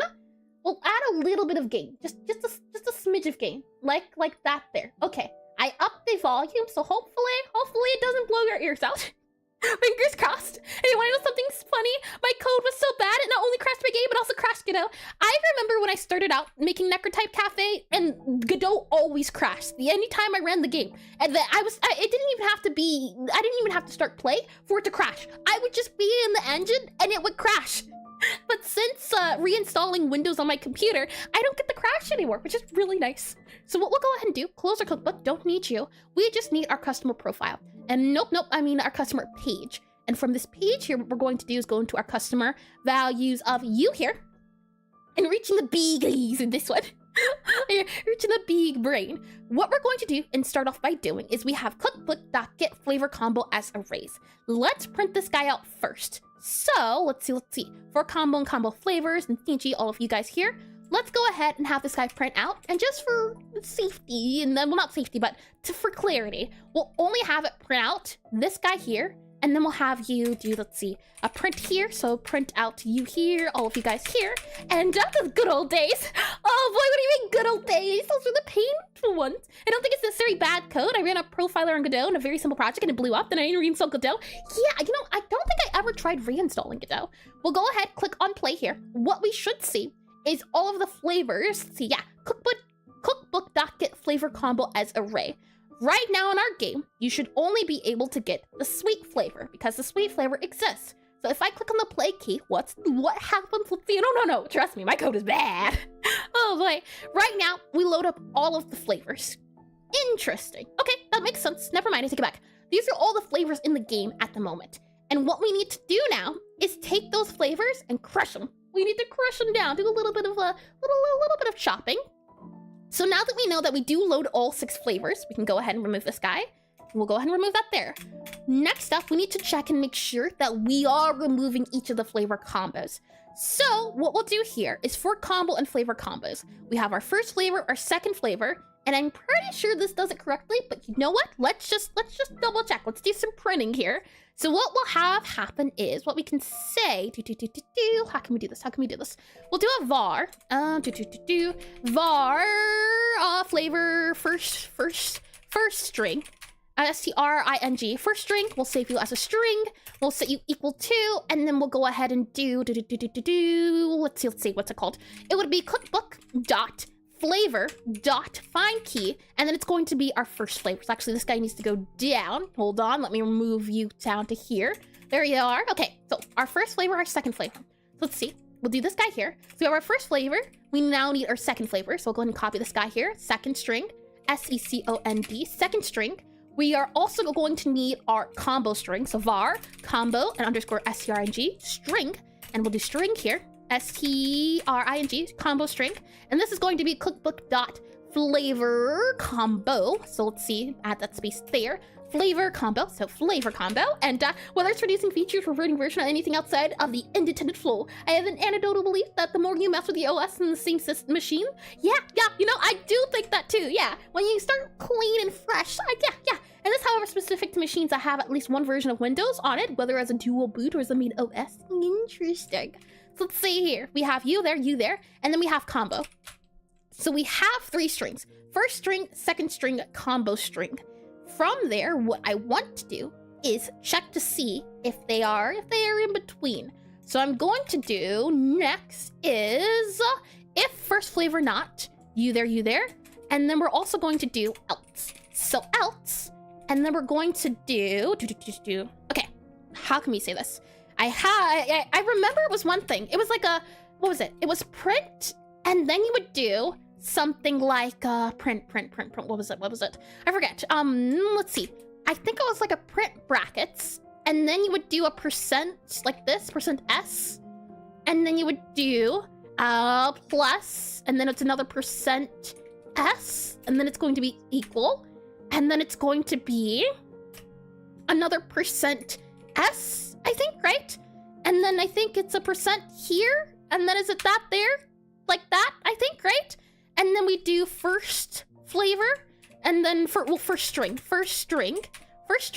then we do second string here, and then we do combo string. Like that? I think that's how you do it to combine them. And it's always Windows, yeah.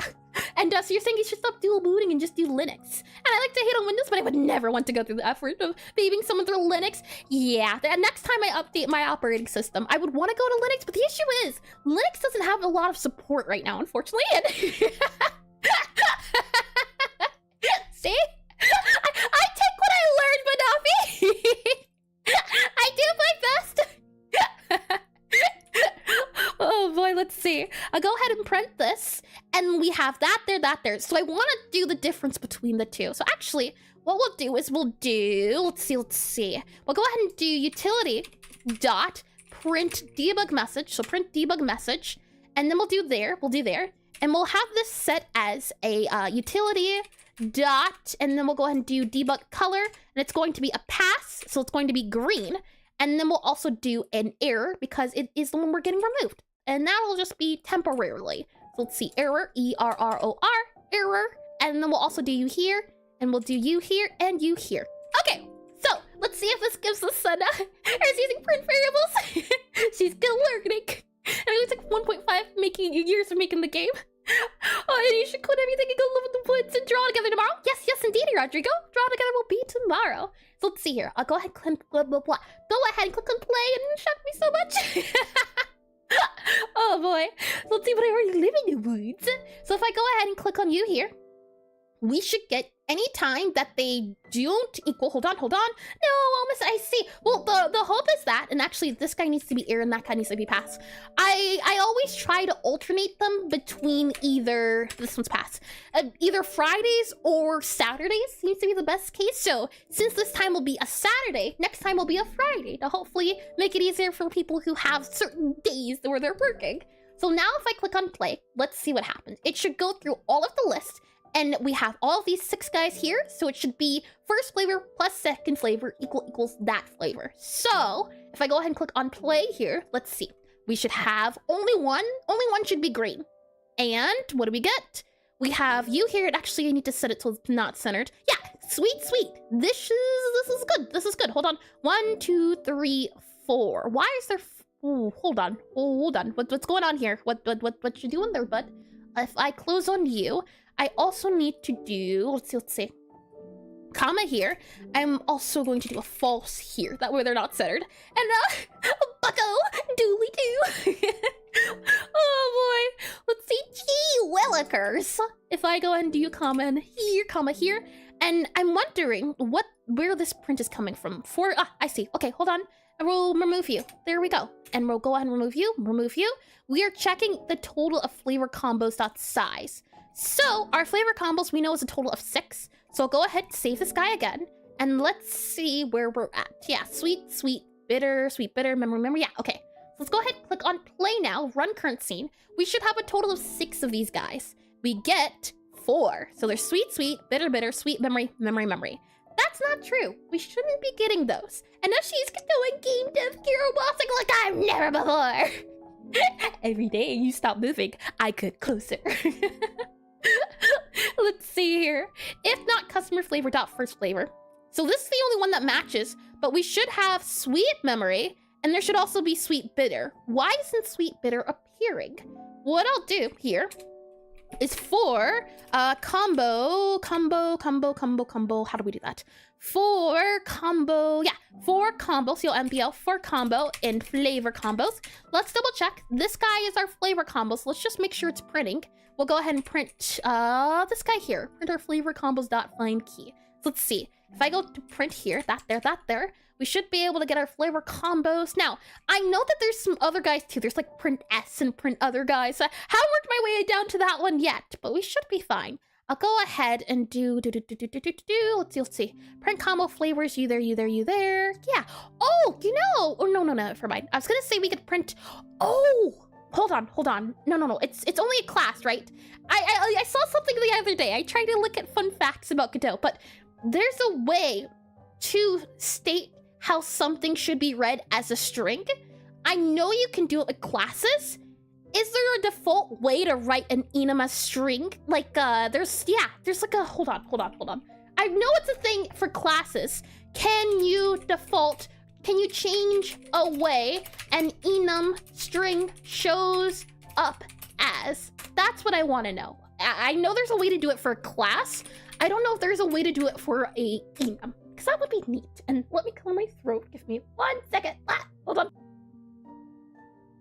Okay, we're good. In Godot, translate an enum into string. Hold on. Yeah, about Godot's enum and ints. This guy is saying use an @export enum. Yeah, get property list, add the tool keyword at the top of your screen, make it run in the editor. Complex scenarios where you need to keep the integer-based enum in your code logic but differently display it in the inspector. Nope, that's not what I want at all. Okay, I don't think it's a thing then, which is a shame. I know there's a way to do, can you change a way as a node name string? And var name string, hi, how are ya? Something like that? No, that's not what I'm thinking of. And let me implement this thing I saw recently. 72 mentions nations collapse as they after they made that mistake. Oh boy, hold on. I just might have to look into this after stream. But the thing is, what I saw, and I don't know if it applies to enums, but you know how when you're printing out a node name, it'll say like node 30,463 there's a way to set the default. There's like a function of like a toString. That's it. You can override the toString function, I think, and by doing that, you get to it's something like that. I wonder if you can override the enum toString function. Godot 4, can you override enum toString function? FUNCTION. Can you do that? I don't think you can. You cannot directly override the inbuilt function that converts an enum to a string. Gotcha. Okay, that's okay. That's all right. And what do you want to accomplish with it? If there's a way I could make it so I wouldn't have to do this every single time I wanted the raw name of the enum, that's what I wanted. So for example, instead of making these strings for the enum, I would just write the enum and it would automatically know, oh, this is a string scenario, so I make it toString. Or I could just do combo.toString and it would know. And those sound like words, I think. I just wanted to make it cleaner. Instead of doing this every single time I wanted to figure out what the name was, so I'd have to do .find key. But if there was a way to do it without .find key, and I would just have to do first flavor .toString. That's what I was looking for. I know there's a way to do it for nodes, but not enums apparently, which is fine. I just learned that for that, so makes sense. And hydration redeem, sure. Water, and it's all good to go, and I am properly hydrated. Thank you for that redeem. So let's see. Since there is not a way to do that, that's okay. That's all right. We'll go ahead and close this guy then. And with that said, we'll go ahead and save you here. So, since it's not a thing, which is a-okay and fine, what we need to do is check to make sure we do have our combos coming into here. So we have our print combo flavors, all of you guys here. So if I go ahead and click run now and setting book profile, I think it's better. What's the goal? I don't know if that's a good way to describe the goal we're doing at the moment. We are setting the profile, but I think we can get a little bit more specific. We are currently making enum list. There we are, making enum list. That describes it a little bit better, I think. And I'll slide that guy over just a little bit. Okay, so let's see. We have, we have sweet, sweet. We have bitter, bitter, sweet, sweet memory. All of these guys here, and I'm back. What we doing? Welcome back, Badafi. I'm sure it's possible. I just don't currently know why we reference the cookbook to find the flavor. The cookbook is the enum. That's the thing. The cookbook is where I house anything to do with information related to food. So for example, our cookbook here has the flavor enum, and we have the flavor combo enum. So anytime we need to reference the flavor or the product or anything like that, we reference the cookbook. That's where it lives. And wonderful layers, could you repeat why you wanted to string that enum? Sure can indeedy. What is the, well, it's more of a slice of, slice of life improvement, in the sense that if I go back to here, customer right page where we at, anytime we have to make an enum, I always have to do dot find key plus the flavor combo plus all of this. I know there's a way to do it for a node, but what I would like to do is do like combo dot to string, something like that. Instead of typing, hold on, something like this instead of this. That's what I would like to do. And I know there's a way to override the string for a node, but not for an enum. And thank you, Born Original, possibly. I could certainly try again if I butchered it, but welcome in the stream, and thank you for the follow. And Slice of Life sounds a lot more fun than quality. Oh, yes, quality of life. Yes, quality of life. That's the one I'm looking for. Oh boy, so let's see. With that said, when we get into here, for combo and flavor combos, something's going on here. We're only getting these 4, despite the fact that combos, flavor combos.erase. Oh, you know what? Maybe because it's modifying it as it's going along. So maybe what we can do is do like a var, and if we do new flavor combos, maybe that's it, because we're modifying the array as we're going through it. So if I do this, var new flavor combos equals array flavor cookbook, do empty here, and we go ahead and do 4 flavor combos. Instead, what we'll do is we'll append it. So instead of removing our flavor combos, we'll go ahead and append it here. So we'll say new flavors combo dot append, and we'll go ahead and append our combo. And then what we can say is, now if we do flavor combos equals new flavor combos, maybe that'll work out now. And unrelated, when this sugar-free lemonade is next to the sugar-free cottage cheese, we smell, huh? I haven't heard that one before. Then again, I've never had a cat. I've been to a cat cafe only very recently, but before that, never interacted with a cat ever. But the cat cafe was lovely. Let's see. So flavor combo, and now we print out our flavor combo. So 4 flavor combos. Then we print it out. We should only get our not sugar, our sweet one back. So now if we click on play, let's see if doing it that way. I never interacted with a cat ever. Nope. I've been around dog people, dog lovers. But well, the thing is, first, I wasn't in, hi, Born. Welcome in the stream. Welcome in. And I kept routine hydration rate. Nope, not ever. But the more I learned about cats, the more I realized, man, they're quite cool. Oh, yeah. But the issue is, right, I'm allergic to cats, but I'm also allergic to dogs. I'm also allergic to ferrets. I'm also allergic to everything practically under the sun. Has that ever stopped me? No. Will it ever stop me? No. If suffering is love, I'll take it. Oh, boy. And Pine Tang, very recognizable. Interesting. And I did that as well. Good. Lovely. And I do know that, but I'm just surprised she didn't actually run into them. Nope, not at all. She's so beautiful, right? Oh boy. What we can't see though is, I think that's right. I think that was the issue. The issue was that because we were editing the array as we were going through it, it didn't pick up all of the, what do you call it? What do you call the thing in an array? What's that called? Hold on. What is the variable? What is the what is the variable index? Yes, index. Yes, I think that's the word. Index. We were checking the index and we were removing them. So because we were looping through the array and also deleting it as we went, it got confused. That's why we weren't getting all of our data. So what we did was we made a new array and we just added it to the array here instead of removing it. And then we just copy it over. So I think now that it's copied over, now that it's good to go, we should be able to, in theory, if I also go ahead and just duplicate this guy. Well, I just changed this Medimancer into a, Necromancer. Oh, I don't think it matters, truth be told. I think if I just add sweet and I add bitter, now we should also get sweet and bitter because sweet bitter is a combination that exists in the game. These are the unlocks of our flavors. If I go ahead and click play, now we should have sweet, and sweet bitter unlocked. And amazing! And I really get such a good opportunity to pull out the Twitch smiley. Oh boy. Here we are, sweet, and we have you here. Okay. So, something is still amiss. Now we have these guys here, and it's if it includes the or not. So, how can we say this? If not customer flavor, we do sweet bitter. So the idea is that if it only, if not or not. So why doesn't that work? If it, if it has either this guy or this guy, it should be allowed in. It at least has to have one of these. Is the sentencing wrong here? Because currently, the current logic of it means this one exists. And we want this sweet and this sweet bitter. Because the sweet bitter has sweet and bitter isn't locked in the game. So let's see, if I go ahead and save this guy here, go to you, we do have sweet bitter unlocked. So bitter should show up since it is a flavor that exists in the game. So let's see. And there's something missing. Oh man, what mystery. Oh, the misery. Let's see. Customer flavor.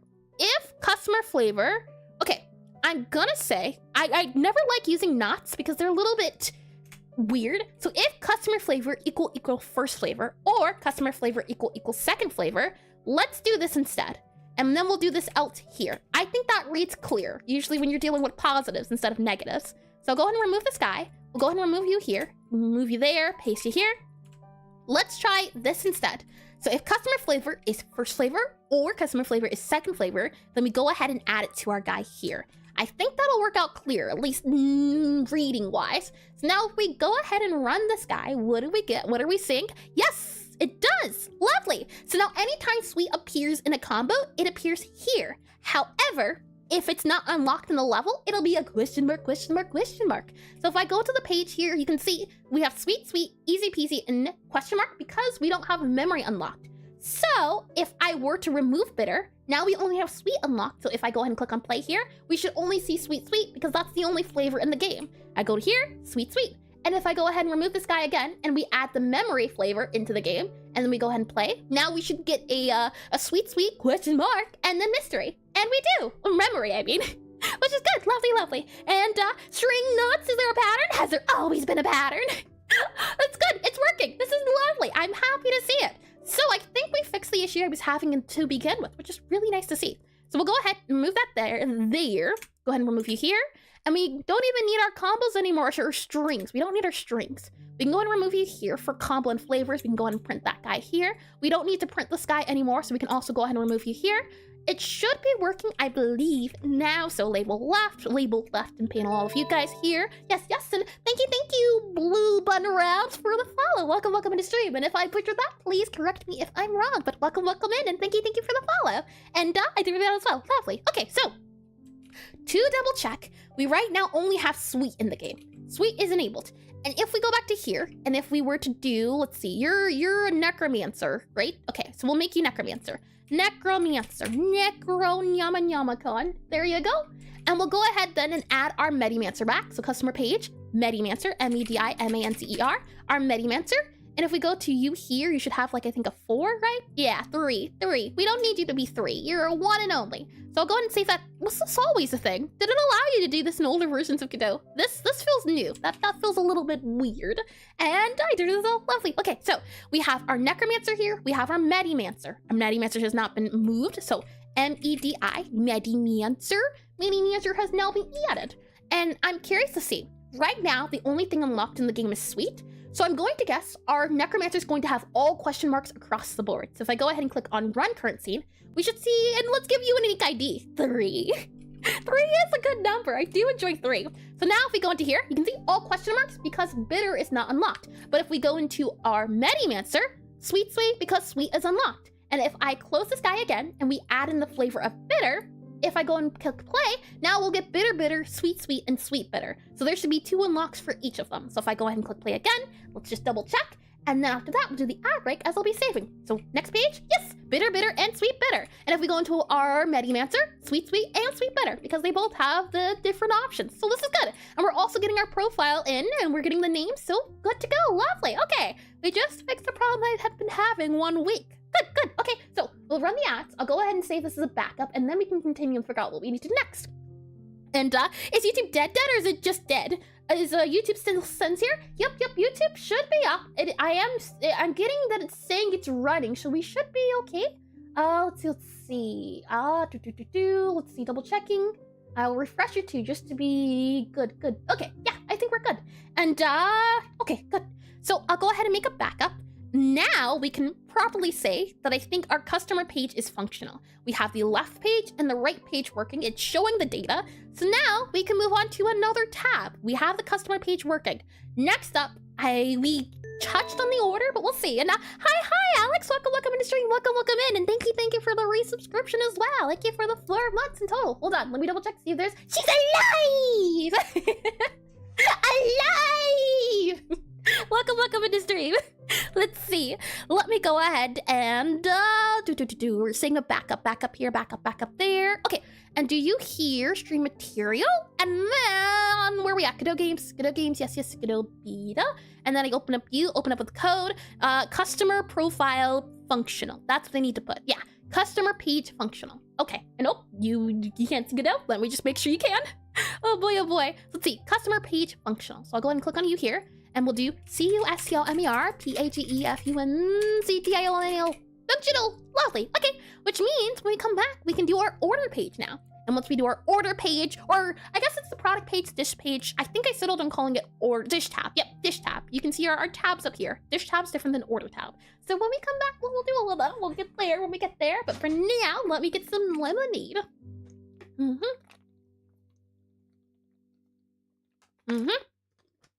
Tasty. And since I do have it, let me also get some coffee. Tasty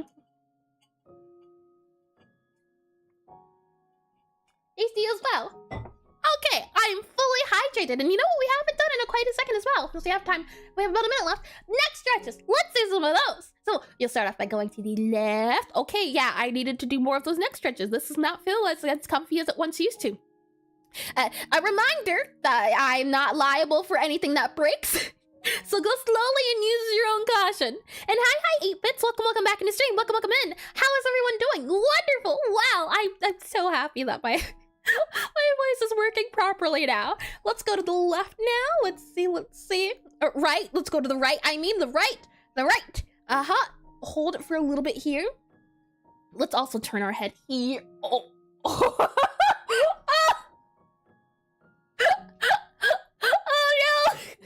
That's not good. I need to do more of these. I was doing them daily, but then I stopped because I was usually doing them on my computer. But now, that's not doing too good. And I turned my neck and now I can't feel my legs. Wiggle them a little bit. Maybe they just need a little bit more circulation. And don't worry, I just put the break in ad breaks. Shades emoji. It would be cool to have some shades. I can be hip and cool and with all the youngsters nowadays. Welcome back from the ad break though. Welcome back in. So, to recap what's going on at the moment, we have completed one of these 4 tabs. We have our order tab, we have a customer tab, and we have a dish tab, and we also have an options tab. We have completed our customer tab, so now we're going to be moving on to our dish tab. And with this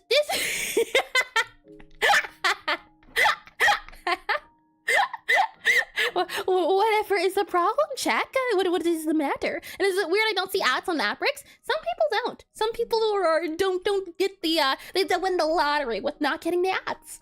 So if I go back up here, what you should be able to see is title, flavor, is this it? This is a wizard, this is the flavor attributes. Yeah, it was an old guy where we're looking for. I'm looking for the recipe. Yes, recipes. Here, this guy here is what we'll be making now. This is the looking in turbo. Going turbo, you mean? And let's see. So we have like a recipe book, a recipe decks. This will be where all of our flavors show up. So for example, we have, and I can kind of slide over here, in our game, each flavor has a combo. So something like this. Right now, currently, we have 3 flavors that exist in the game, and these 3 flavors create a total of 6 different combinations. So the idea is that if we have a, what's it called? A dish. Let's just say we have a cake here. Our cake is going to have 6 different animations, 6 different sprites that it'll be able to use. So what this part of the book is going to keep in mind is that, okay, we have 6. What can you unlock? What have you used? What do you have? So it'll be something like this, where we'll have the entirety of 6. Now, I don't know the max amount of numbers that it'll be, but the book will look something like this, where it'll take all the flavors together, and I'm not sure exactly how we'll do the, I guess we could try to do it. Oh, that could be neat to do. I don't know how well that would look, though. I like the idea of it looking like this grid. It kind of like a, what's it called? The Pokepedia. I always like those are the, no, not the Pokepedia. The Pokemon, or like a multiplication table. And Amazon Prime Seas Curie forces are gathering out to your house. Oh boy. I like the idea of having one guy here, and then you have this guy here, and then the multiple of the double. And I'm not sure how we would do that in the book. I think it would be a neat option though. For example, if you have for the sweet unlocked and the bitter unlocked, I would like a table that kind of looks like, let's see if I do this guy here. We have this guy here, and we have, hold on. Okay, let me cross you out to about, let's see. 3, we'll just do a 3 by 3. Something like this, and this, and then this, and this. And then you had this guy here, but then it's a question mark. And then you have this guy here, and this guy here's a question mark. Or no, this guy here would have to be a thing. We have a question mark here, and then this guy here. And then you'd have your question marks all across the board, depending on the question mark, because you haven't unlocked that flavor. I think this would be neat, but I'm not sure how that would translate in the book. And then this guy here would be your dash dash, and your dash dash, and your dash dash, and your dash dash. I think that could be a cool layout. And I'm kind of drifting off. I'm so eepy. Well, if you do drift off, I hope you have a nice snap. And Pokedex, type chart, yeah, those 2. He's cooking, and when you gotta cook him by the book. And when you unlock all different combinations, you get the Flavor Town achievement, or the Flavor Fave achievement, like a Punnett Square. Yeah, that's what it was. I did want at some point to be a geneticist. Before biologist, it was genetics, because I did like a Punnett Square. It was nice to see. And cooking by the book, cooking and booking. The thing is, my book doesn't look like this one page. It looks more like 2 pages. So it would kind of be hard to translate that. So I'm wondering, is there a way to do it? Or could we maybe, this is a magical book. Maybe this magical book does magical things, and it's just cool. The issue is the UI. Will it allow us to have, because at once the game's complete, I want to have a total of 10 flavors. So, would the UI look nice if there were 10 of these? I don't know. And, what didn't you want to be as a smaller gremlin? Truly terrifying. Imagine the unethical genetics horrors Iris could have created. Oh boy, I'm telling ya, the microscope and me go way back. On Tomology, I was going out there collecting all types of butterflies and bringing them back to my dissection table where I put them under a microscope to look at the cells. It was lovely until I realized, oh, bugs are gross. And she already made Bobby. How much worse could it be? Bobby's lovely. What do you think? No worseness here. I think maybe we could get away with the page book not flipping on this page, or what do you think? Is it possible?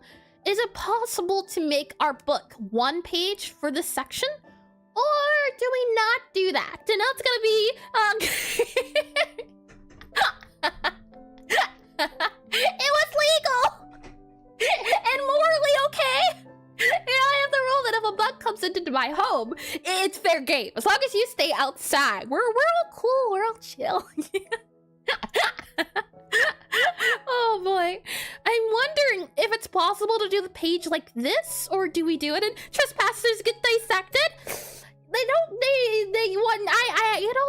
What happens indoors stays indoors. And what happens outside stays outside. You have your area, I have my area. Let's agree to never, well, I can cross over to you, but you can't cross over to me. It's different. It was all for scientific research. I'm wondering if the single page in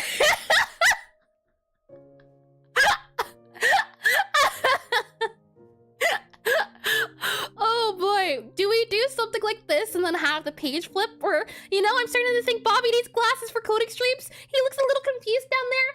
That's how he always looks. That's his default look. Oh boy. Maybe we can do this? Possibly? Maybe. I don't know. If it doesn't look like this, then maybe we have a category for the different flavors, or and lightning flashes, screaming sounds, bones breaking, saws grinding, the atmosphere is here's his house. It was a lovely experience. They were treated well, you know. It was painless, I tell you, painless. Oh boy, let's see. Yeah, I'm just wondering, is there a way to separate, or there is a way because it's just UI. It depends on the page. So I'm wondering if we go back into our programming, for example here, there is a left page and a right page, and each page does things differently. So if I just happen to extend this page out into one page, would that work out okay is what I'm wondering. And yeah. They're false, I tell you. Off to the drawing board I go. Oh boy. Left page, right page. That's how it currently looks. But I don't know if it's possible. Maybe we'd have to separate the book into 5 different crosses, but no, that won't work either. Tricky. Okay. Yeah. My current idea is to have the a big screen of all the different combinations you can get.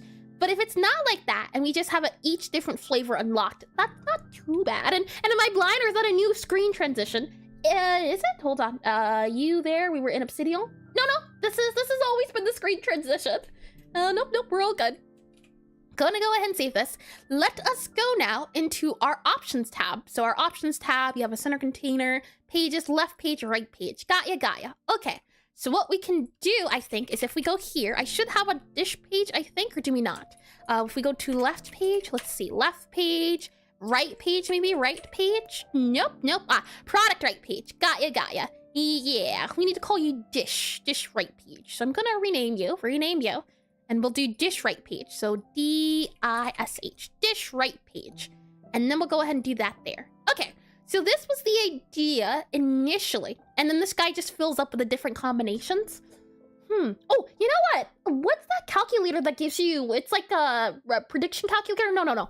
It's the calculator that gives you all different combinations, a combinations calculator. And I guess I've never noticed it before. Mayhap, perchance. It definitely has been here for at least a year. And the real reason Eris had to take a month-long break is because she was on the run. No witnesses left. The thing is, there's nothing to witness, therefore, the witnesses didn't exist. Let's see. What am I looking for? I am looking for a combination, combination combination calculator. Yes. And permutation, yeah, that's the word. Permutation calculator. And what I want to do is the permutation of 10 different things. An order is important, no, but it cannot be with repetition. And identical items, yeah, okay. So number of items, there are a total of 10. And items to select, there are 2. Taking that into the calculator, we get a total of 45 combinations for 10 flavors. If that was done correctly, let me just double check. With repetition, yeah, with repetition is 55. Yeah, I think order isn't important. Yeah, order isn't important. We're good there. With repetition, nope, repetition doesn't need to be. And identical items, nope. Okay, so yeah, 45 is the total. I don't think 45 will be able to fit on the page. If I go ahead and save this, for example, what you'll be able to see is our little guy here. Product where are you at? Nope, you are. How do I close you?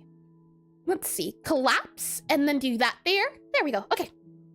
We need to go for grid information, control, grid container, icon. There we are. If we have, for example, here, I think 12's like the max. Yeah, it can fit about comfortably about 12. So, and maybe little icons. The thing is, I like games that have a little bit of flavor text. So I'd like it, for example, if you get a sweet, spicy cake, it'll say like lava cake, it'll have the combination associated with it, and it'll say something like hot, hot, spicy, spicy is the description. And put grids into the grids, more grids for grids. Gridception. So I'm thinking, this here right now is 3x4. That's definitely not 45. That will not fit 45. Even if we do 2 pages, that's a total of 24. Not even close to 45. So, how can we structure this data? The other idea was doing a 10x10 grid, but I don't know if a 10x10 grid would look nice. Maybe if it's only like a up down here 10 this way, maybe possibly. But then even then, okay.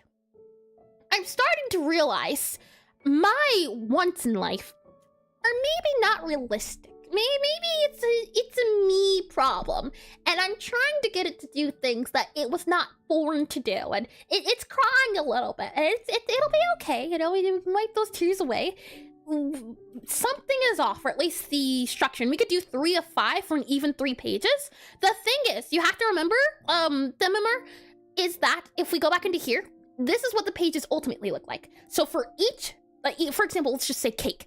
A cake page, this is all you get for cake. You get page 1, page 2. You don't get any more pages. So there wouldn't be 3 pages. And I was saying earlier, maybe we can make 1 big page, but I don't think that'll work. So we can make either 1 big page or do these 2 pages. But whatever we do, it has to fit within this book. That's the issue. 45 things have to fit within this book. And each different, so we have cakes, for example, and then you have cookies as the next page. And grids and grids reminds me of the past few days I've been playing kind of bad games and analyzing why they're bad. In both cases, they waste a lot of players' time and then don't have a satisfying ending. That makes sense. I know there's some games where it's just, you're just trying to use up your time. They're not enjoyable. It's just a little unfortunate, but that's okay. There's different games have different things. So maybe what you might not enjoy, another person enjoys. So hopefully it rounds out. So let's see. We're working with 2 pages. We need to host a total of 45, was it? 45 different combinations. And that's been Gungeon for me. Really? Oh, did you check it out, Jack? Did you enjoy it? And one idea was that you could select the option and then use the arrow keys. But I didn't quite enjoy that feel of it, because when you have the book open in game, you're able to move around. So you need to navigate the book with one area, and you're navigating your player with another area of keys. And yes and no, I see. Interesting. I am quite curious. If you don't mind me asking, what's the no portion of it? So let's see. I definitely know it did get repetitive, yes, but I do like games that test your skill. That was one of my favorite things. So let's see. Right now there is a button for select. So maybe, no, that wouldn't work. I was going to say maybe we could use the arrow keys, but no.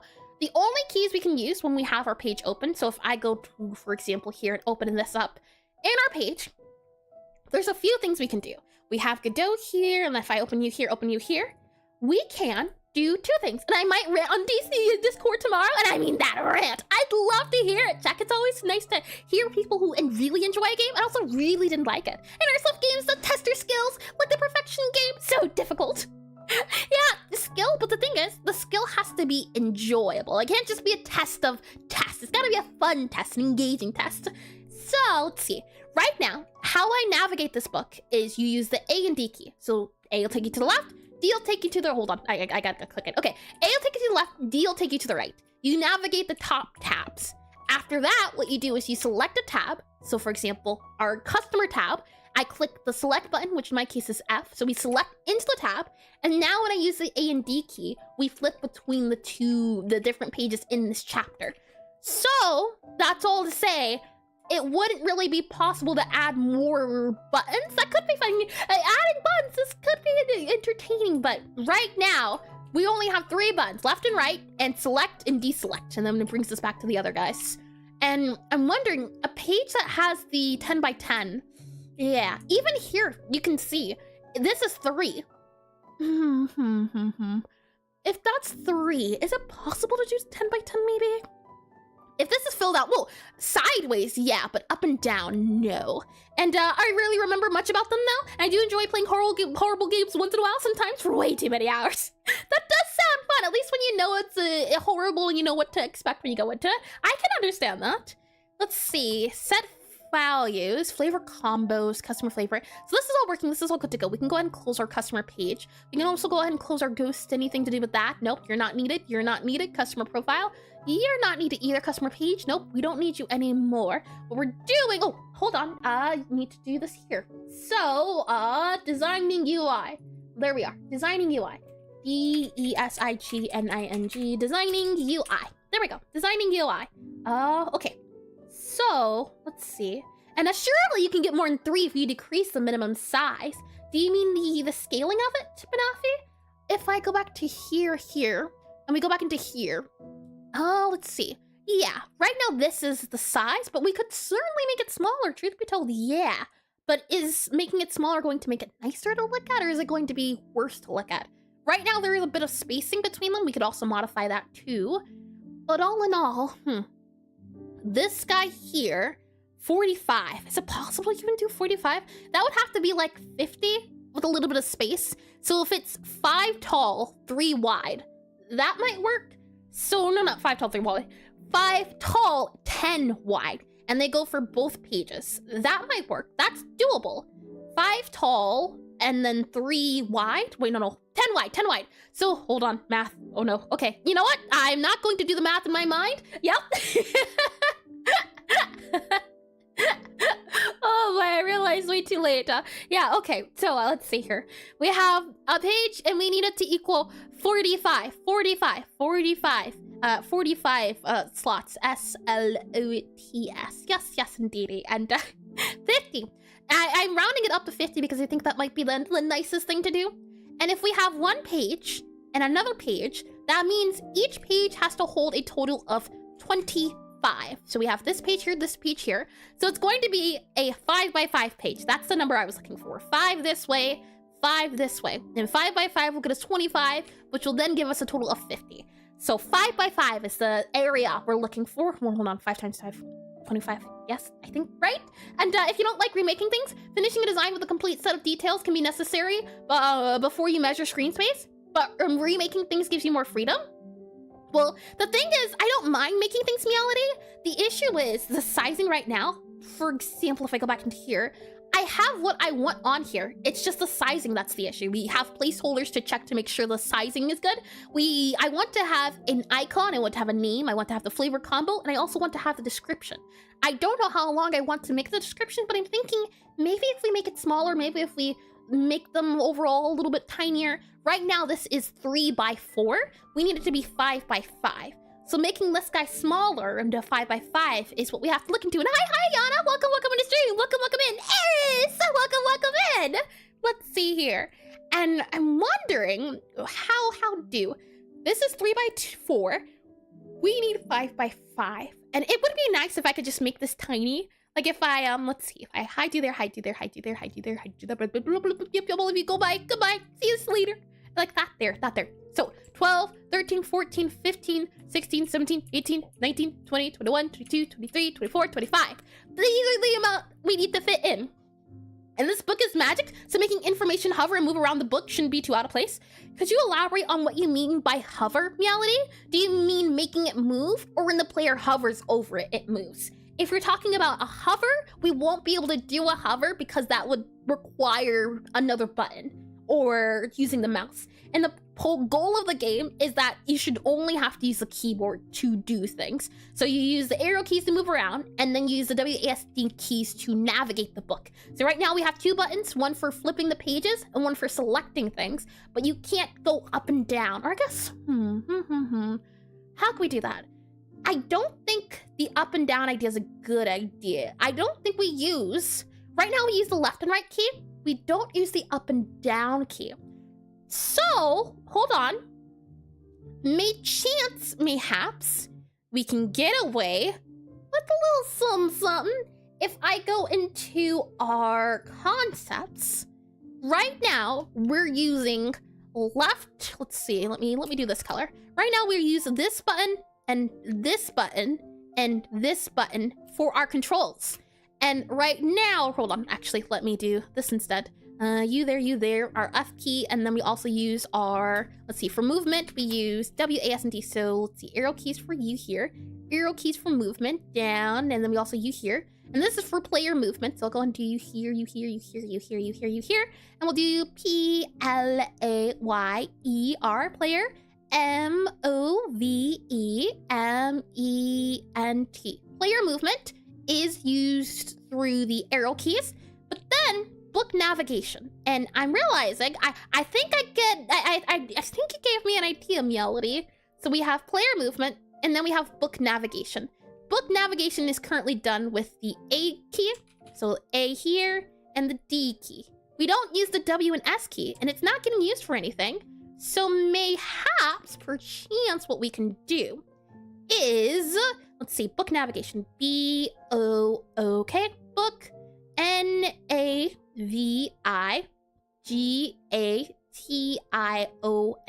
book navigation. So what I'm thinking is, maybe what we can do is in our book, instead of this 5x5, it doesn't have to be that painful, I think, if we have one flavor and all the different combinations. And we do that 10 times. What I'm thinking is, maybe if we have a total of 10 entries here, so 10 of these guys here, so something like this, right? And you can use the, what is it called? The W and S key to go up and down. That would work. That's within our buttons that we can press. So we could do W and S key to go up and down. And when you select between the two, so the W and S key that goes up and down, you get a different selection. So for example, this will be sweet to S-W-E-E-T. And this sweet here will have all the different combinations that you can do for sweet. I think that'll work. I think that's a possibility. Definitely a lot nicer. And could you have the 5x5 grid be an acid made via tile set? Ooh, and only have tiles toggled when the combo should fit easier? I barely understand tiles to begin with, something I hope to get a little bit better at, but it might fit easier, but mentally I'm not sure on the easy scale if it would be a swell idea. That just sounds like it could be a lot of panic. And I'm wondering as well, when we enter into this guy, maybe what we can do, because right now the player can choose buttons, so they can choose the range of 1 to 10, or yeah, they can choose on their keyboard. Keyboard right now, you can click 1 all the way to 0 for the different, and this tile set UI sounds extremely cursed. It does! It sounds painful, I know. In this new Godot version, they updated it, so you can actually rotate tiles now. That's a new thing. And let me get some coffee here.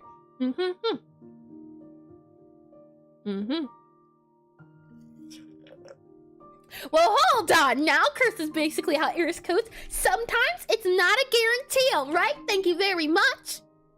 Let me go into, let's see, our program here. Yep. I curse sometimes not curse. It's cursed only partially, not entirely. There's a difference. We'll go ahead and remove this guy then. And so what I'm thinking is, as this is the singular guy, we have the dish right page. Let's do the dish left page, and let's do it from there. And hi, crazed llamas. Welcome in his dream. Welcome in. I mean, if you want to look at curse code, look at the undertow. Oh, if else. Oh boy, but you know what? Despite the code being cursed, look at how well the game did. Sometimes you don't need beautiful, clean code to get your point across. And not to worry or anything, but there's a surprise. Oh boy. If you can remind me at the ad break check, I can check it. Oh boy. Oh my. So let's see here. New book. What we need to do is make a list of possible things that the player will be able to select, and then we'll need to be able to have the player go up and down. Right now, they're allowed to go left and right, so we need to create a way for them to go up and down. If you dare to accent, I suppose. boy, let's see. So we're making the select menu. That's what we're doing. So let's see. I will go ahead and update the bar task. Let's see. Making select menu, making select UI, making select SCLECT, select UI. That's what we're doing. So we need to make a selection screen. Let me slide this guy over. And Automod is concerned. What do you mean, Melody? Oh boy, let me also move this guy to here. Oh, I see. Let's see. And oil up some moped lizards and let them scuttle across the keyboard. Oh boy. And yeah, they are concerned. I see why. So let's see here. Let me go ahead and save this guy here. And what we'll do then is W and S there. Okay, so with that said, we need to create a kind of options menu. And what I'm wondering is, do we have like an emblem, or how can we do it? It doesn't have to be specific at the moment. I'm thinking what we can have happen is we can have a little bar here. So it'll be like a little bar here, something like this. And let's see. Oh, you can't see it. Hold on. I know, hold on. We have you here. Okay, there we are. We have you there. And I'm thinking of, there's a little bar here. So like a little small bar guy. And this bar will have the name of the thing. So for example, here it'll be sweet. So sweet will go here, SWEET, sweet. And then it'll have an icon, so we can go ahead and say the little icon here. There you go. No, not the line's not so cute. There you go. No. There you go. Yeah, okay. So you have an icon. That icon gets separated, so we have an icon and a name, and you have to be able to select them. And then the very top of the screen is going to be the flavor or the object, and like an icon too. So what I'm thinking is, we have this guy here, and this will be something that you can move between. So we have, this will be like sweet, and then we can say bitter, and then these will be exclamation, or not exclamation, but question mark. So if I go ahead and erase this guy here, what we can see is if this is sweet, say this guy is bitter, so BITTER, and of course this is silly face. They're so silly, how can you say no to a silly face? We'd have bitter, and then the rest of them would be question mark. Copy you here, paste you here. We'll go ahead and erase you here, and do you here, and we'll do you here for the question marks. And question mark, why? What'd he do?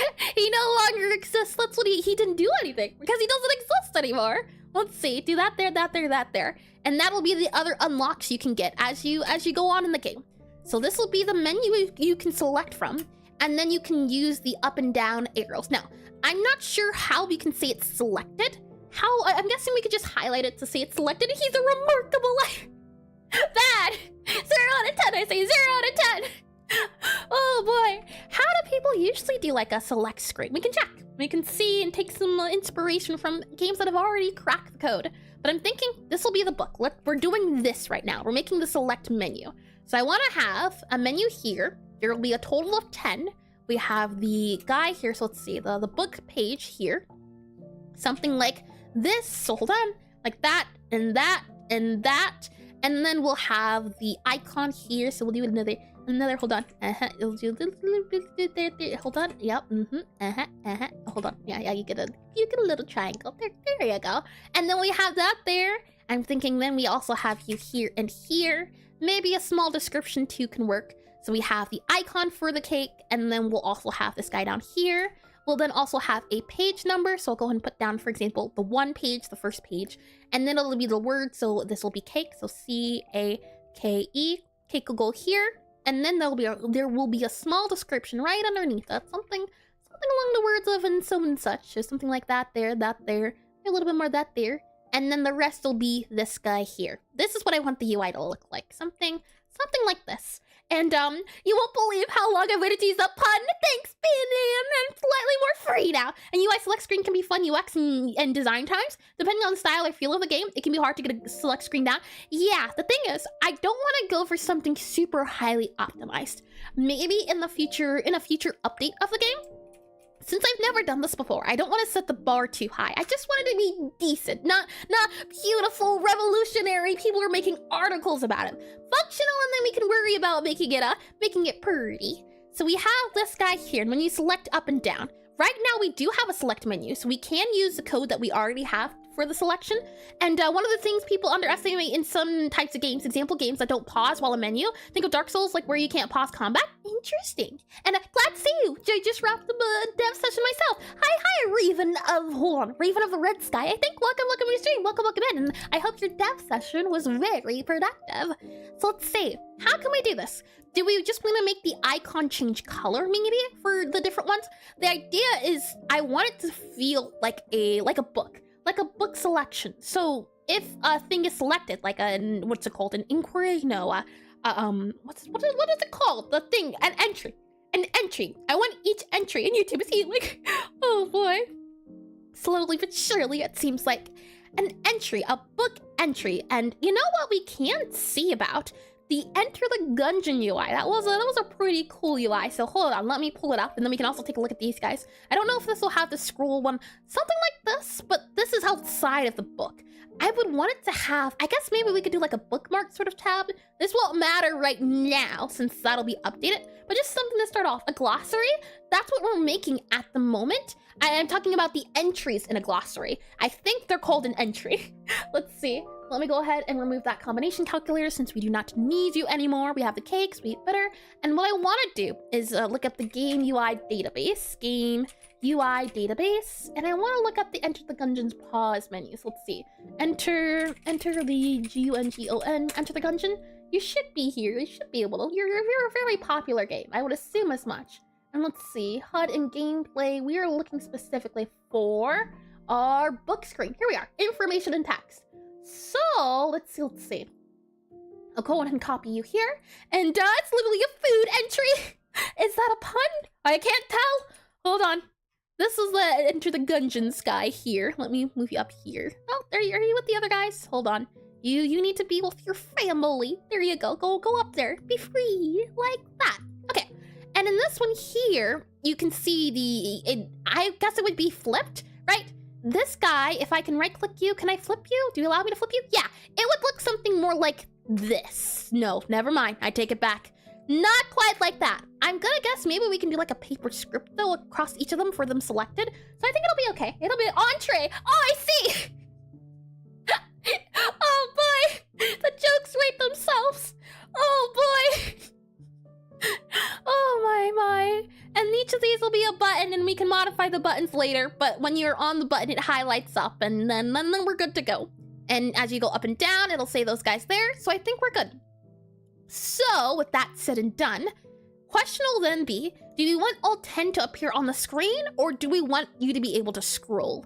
And you know, maybe we allow you to scroll, I don't know, but we can see, we can start off with this. Let's start off with our design and implementing the design. So I'll go into our clip guy here, our snipping tool, and then I'll also open up PureRef. So we'll go and drag and drop you into here. We'll also open up PureRef, and I'll bring you back into our programming screen. And with that said and done, what we can then do is if I paste this guy into here, we open up PureRef here. Let's see, that's PureRef, yes indeed. Okay, we slide over PureRef. Let me make this smaller on my screen, and then I'll make it bigger on your screen. So I'll hide that guy, reopen PureRef up here, and you know what this reminds me of? I've seen a lot of memes before where it's like the UX designer versus the programmer who has to implement the UI. and it's just us singing all nice and happy until you see the programmer having to take what was designed and actually implement it. Let's see, make it smaller here. Okay, so we're making select UI, and this is the idea there. Good, okay. So with that said and done, are you that big? Yeah, we should be fine. And then I should be able to just make you bigger. So if I pin you to always on top, lovely. Okay, so what we now need to do is to make said screen do its thing. And to do that, what we will have happen is, and what I think we can do, is if I just copy over our customer left page, I should be able to grab it and then we can go from there. So I'll go and save this guy. And I think what it will allow me to do is, actually we'll grab the customer page here. That might be a little bit easier. Customer page, we'll just grab this guy temporarily. So we have left page, right page, working on our option tabs. So I'm going to go and paste this customer page. Oh, no, I don't want it to look like that. I just wanted to say the page itself. Okay, okay. How can we do this? Left page, right page. I guess maybe we can make it its own scene. I don't know. And I think as long as the design is either well described or has the loose requirements, there's no cause for alarm. Yeah, I agree too. As long as it gets the idea across, maybe not as efficiently as it could have had it been cool, but it's okay. So let's see, left page here, and then you're there. Okay, we'll make a note possibly here. New book, let's see, pages. We'll go ahead and hide our customer tabs. We won't need you. If I add in a control node here, and then add you as a child here, where are you at, dear child? Oh, you're in options. No, we need you in, hold on. We need you in our dish tab. So open up you here, center controller, pages, left page, right page. Yep, we can go and hide you there. And we'll go ahead and hide you there. Hold on, hide and hide. Hide our options tab as well. Okay, but there's no fun in that. Oh, let's see. We'll enable you here. So our control page. This guy will get centered on his own when he's ready for the time. But for right now, we'll just move him to over where he needs to be. Never mind. I guess I can't do that. That's okay. I'm guessing, is it because it needs to be in the left margin or expand left or no? It's okay. It's all right. It's okay. We have this control page here. Yeah, okay. Our pages, you are underneath the child of our pages. We can go ahead and remove the left and right page for now because you'll be... Oh, I know why. I get it. Hold on. You expand, I think, and then we just enable the right page here. And I think these guys just have to be, let's see, alignment center, layouts there, yep, container sizing. We just reset you. Something's off here. And may it look spooky, but not dark. No fun! Oh boy, let's see here. And we go back to you here. I wanted to take you out and then put you as child of pages. And then you here, you're going to have to expand. And then you, right page, you're going to have to leave and then come back into here. And you are also going to need to expand as your own thing. And then this page is here. We should be able to just override the separation and do something like this. But for some reason, it's not centered, which is interesting. We have our center container here. Are you not centered? Is that why? If we change the position back to you here, can we move you? I see. Got ya. Okay. Well then, I'll just copy your things here. So I'll copy your transform. Can I do that or no? You won't let me. That's okay. That's all right. Fine if you must. Our position is different. So that's what I want to grab. Copy value, and then we can go ahead and paste the value. So paste value here. Position, paste value. Never mind. Seems to be the case. We'll just keep it to this for now. We can modify everything else a little bit later. So we have our house and all of these guys here and the little dish guy there. Good. It looks about right. We just need to keep to this page. And the control nodes are sometimes black magic. Oh yeah, and hi Koopus. Welcome into stream. Welcome in. I was given a what's the word I'm looking for? A breakdown, a fast, quick start into how things go. So I'm very grateful for that. Or otherwise, I wouldn't understand half of this stuff. But it's okay. We're all good. For example, we know we can go ahead and keep our bottom page number because that's the page number we need. And at the very top, right, we have the little two guys here. So we need to have an image for this side and an image for that side. And to do that, what I'm going to do is I'm going to grab our icon. So if I go into here and just grab our, let's see, icon parent, icon child. Yeah, what are you? Project icon. Okay, so copy. Oh, no, I didn't want to duplicate. I just want to copy you. There we go. And let me dig around for you. Let's see. Go back into here, and I'm going to minimize all of these guys. So we're only dealing with some of them. And hi, Crazy Llamas. Thank you for the follow. Let's see. You here. Our pages. Okay, so in our pages, we have the left page and that page. So our control page, can I make you expand? Yeah, I want you to fill and expand. There we go. And Carl, that kills people. Is it not from the llamas thing? I never watched it, but I do remember it being a meme. A meme.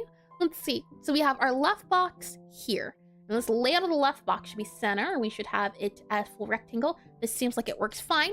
And then we have our title at the top. We have our info. Okay, so here we are. We have our title. We have 1 box, 2 box, 3 box, 4 box. Let's talk about this box first. This box currently has the house name. We're going to most likely need to make it into a H box. So we'll make an H box here. We'll make sure the alignment is center and also make it expand so you fill as much as you can. And then we're going to set this as a child. And once that's set as a child, we're also going to expand it. So now it has its own area. With that said and done, I love the llamas. Yes, that is Carl. Let's see. Now that we have this H box in here, we're going to add the product icons here. So we have an icon here and an icon here. However, the icons aren't filling things up. So if we go ahead and do expand on here, gotcha, and we do expand on here like that, gotcha. Okay, so the reason why they're so wide is because they are taking up equal amounts of space. And 1 box, 2 box, H box, and I do not kill people. That is my least favorite thing to do. I guess I get the quote from it. So let's see. Keep size, scale, fit with proportional. Yeah, something's off here. Keep centered. I see. Okay. Keep centered, but we want to ignore size, or maybe we can make it bigger. We can mess around with these little bit. Let's see. Scale. Keep aspect. There we are. Keep aspect. And I want you to go into the center. So can we possibly make you the center? Let's see. Fill all of you here. We have center. I see. Interesting. I wanted to slide over a little bit. So what if, and I will not apologize for art. Oh boy. So let's see. Theme here, you there. We want to lower the stretch ratio. And I think yes, it does. It gives us more space. So if we lower the stretch ratio to about 0.25, that'll allow it to take up as less as it needs to. We can also make this bigger if need be. Then we'll go to this guy. Or actually, let's delete this guy now. Save it. Duplicate this guy. And we'll put this on the other side of you. So now they both have a stretch ratio that looks pretty good to me. Pretty good. Though this guy here is not centered. That is not good. Okay, let's see. Tooltip text. Yeah, all of you. Keep size, keep aspect. I see. Yeah. Flip H. Keep size. Ignore size. Keep width. Yeah, this guy here, it needs to be at the center, but it's not keeping center. And a what ratio? I believe 0.25, but something's off here still. You can see it's not at the center. I did fill, I did expand. If we remove this guy, we did expand here. Yeah, remove this guy. We do that guy there, and sure. Let's see some on back stretches. So let's see, let's go to the right first. And then a stretch ratio. Terrible! Get out of here with that. Then we'll go to the left a little bit. Like that. And then let's go back a little bit. Again, make sure you don't break it. Nothing should be broken. That's not good. If it's breaking, might need to see a doctor about that. And let's go forward. There we are. All good to go. Now still stretching. Yeah, if it's for the betterment of your health. I don't know if it is though, Banafi. Certainly not for me. Let me get some lemonade as well. Lovely. I think our issue is custom minimum size has to be something like 64x64. I see. Got ya. Okay, that's the thing. That's what we needed to do. 64x64 and expand and fill. There we go. So expand does that.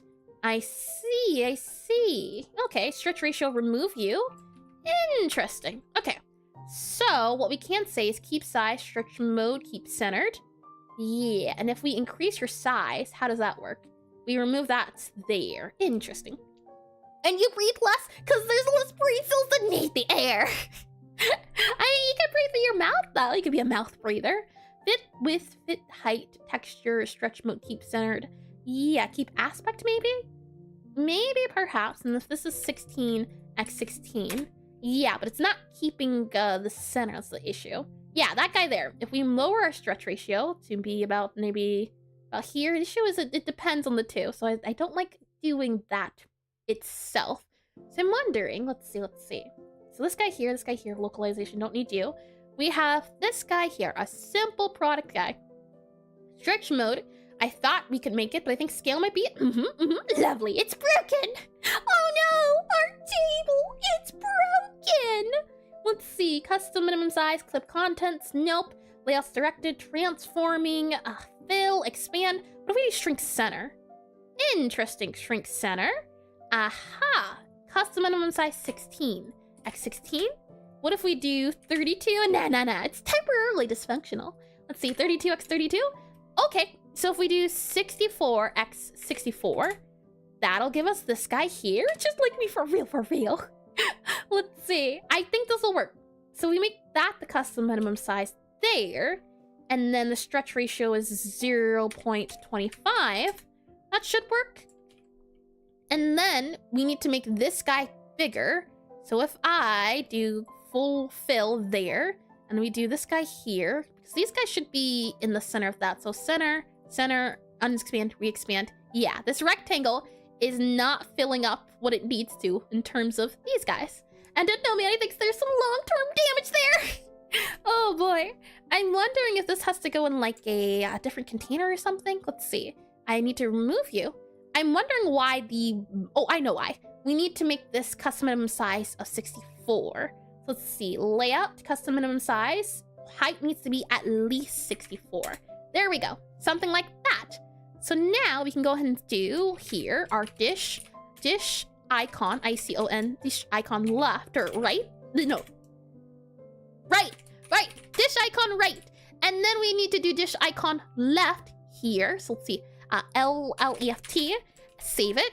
So we have our left and our right, and we can move you to here. So left and right, now they are filling everything. So we're good to go there. So this label then will be a label, not of house, but it's going to be our dish. So this will be our dish name here. We'll go ahead and save that guy there.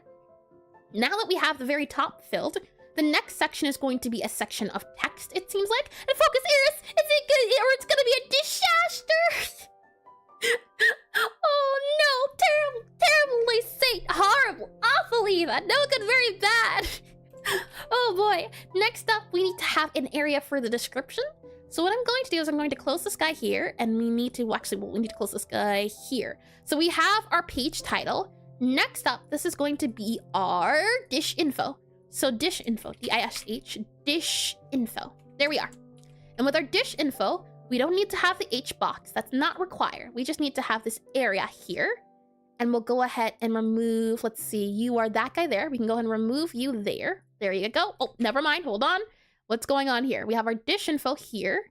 Yes, and that's this guy here. So let me move that there. Okay, so you have this guy here. That's that there, that there. Okay, so it's something to do here. We have sigil area and then an H box here. So re-enable you here. We have you and you. Okay, and that's you, Gaia. Delete sigil area. Don't need you. This is what we're looking for. This can be smaller though, and hey, it wasn't only for you. If it wasn't only you who's back in full force. Oh boy, the main course dish is ahead, or main course meal. Let's see.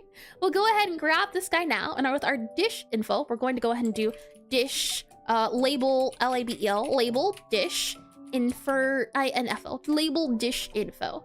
And from there, I'm going to make sure that the theme is a small theme. So let's see, paragraph text. Maybe not paragraph text. Maybe we can do a title text. Nope. Regular. Yeah. I think paragraph text is okay. Something tiny like this. It doesn't need to be a lot. So let's see what we can do. I'm guessing what we can do is if I go to our dish info here, and if we go ahead and select our theme or no, container sizing, stretch ratio. If we lower the stretch ratio, it does not do the thing. Custom minimum size. There we go. And if we lower the stretch ratio, gotcha. Okay.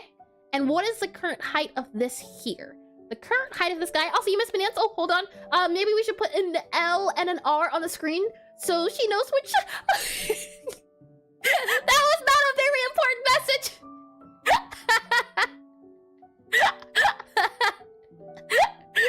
Oh boy. We need to get Eris to read a book and see how long it takes. I used to be a bookworm. It was super important. No, that wasn't. I have nothing but important suggestions. Oh boy. Let's go ahead and save this. I want to check the sizing of it currently. Right now the Y is set to 45, so I'm just going to make the minimum size 45. That way it never gets smaller than this. So now we have our dish info, we have our dish name. That's good. We have check, check, check, and check. Now we move on to our bars, and we need to make those, and that's going to be this section here. And I'm thinking maybe we can do a total of 10. It definitely has at the moment this 1, 2, 3, 4, 5, 6, 7. So it's possible. And so the booger emote was a suggestion, not a log.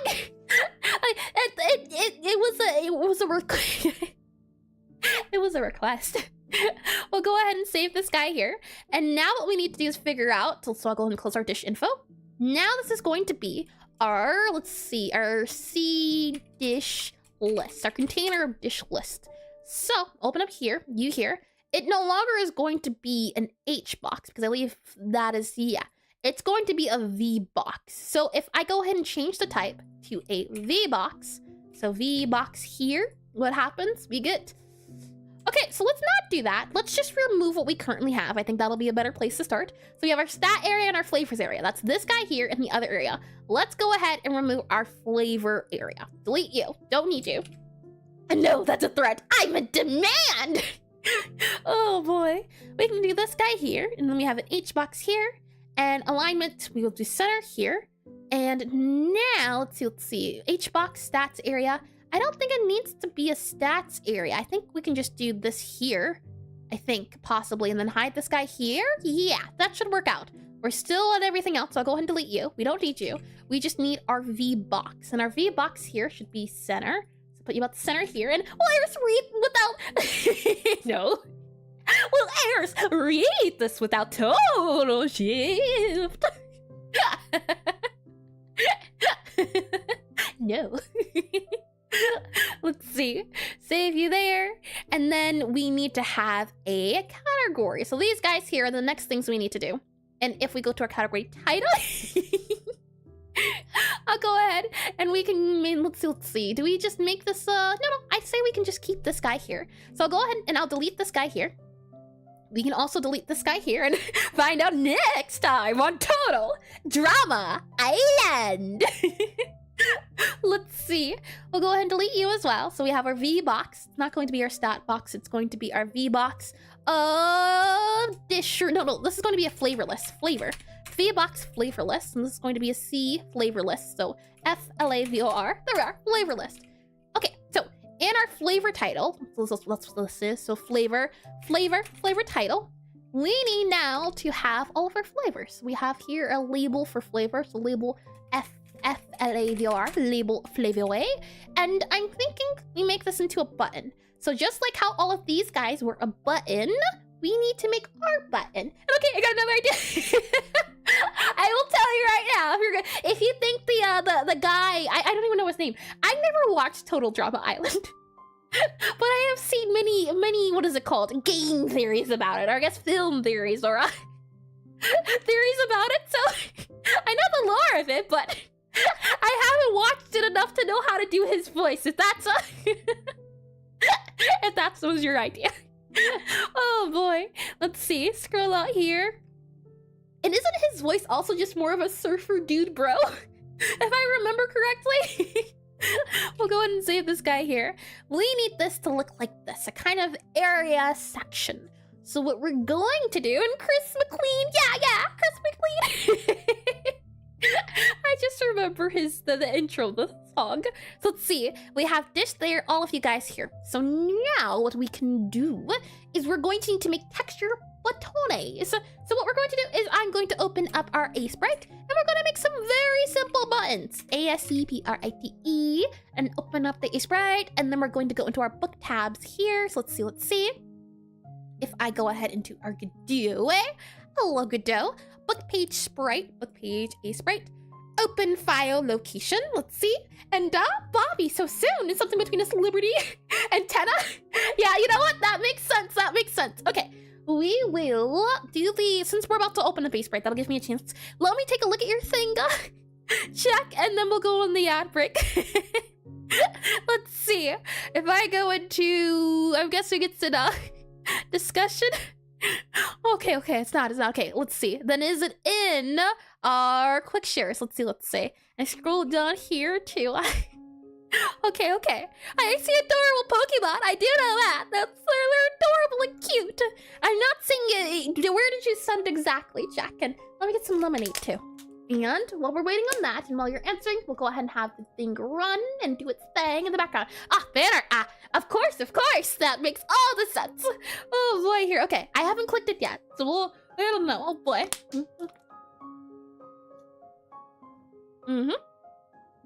Pokemans is what I'm seeing here.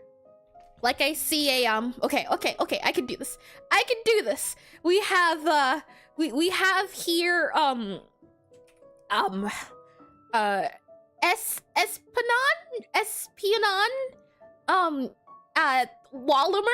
Wallaber, something along the lines. And then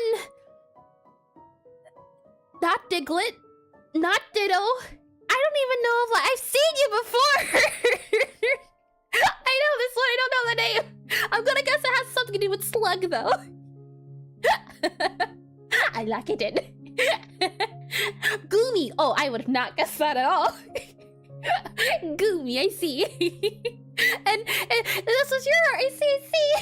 It's lovely, Monopoly. I like how sketchy it feels. And the colors and lighting. It's very well done. Let's see. Okay, so since you're here, check. I can take a look at it. And Aries, have you seen Jujutsu Kaisen? A little bit of it.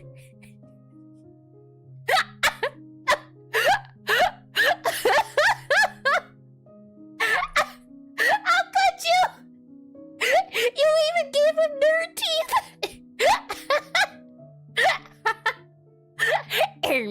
Actually, that would be too big brain. It'd look like Megamind eventually. That's a scary sight. Oh boy, that's horrifying. Smart Bobby. You know what a smart Bobby be able to do? He'd take over the world. Oh boy, this is adorable. I'm gonna just keep this right here. There you go. Oh, let's move that back up to here, and then we'll go ahead and make sure to set this up, and he can finally form thoughts. He can always form thoughts. The issue is he had his retention rate was so low. His thoughts were lightning quick, lightning fast, but he could never keep the thoughts. That's the issue here.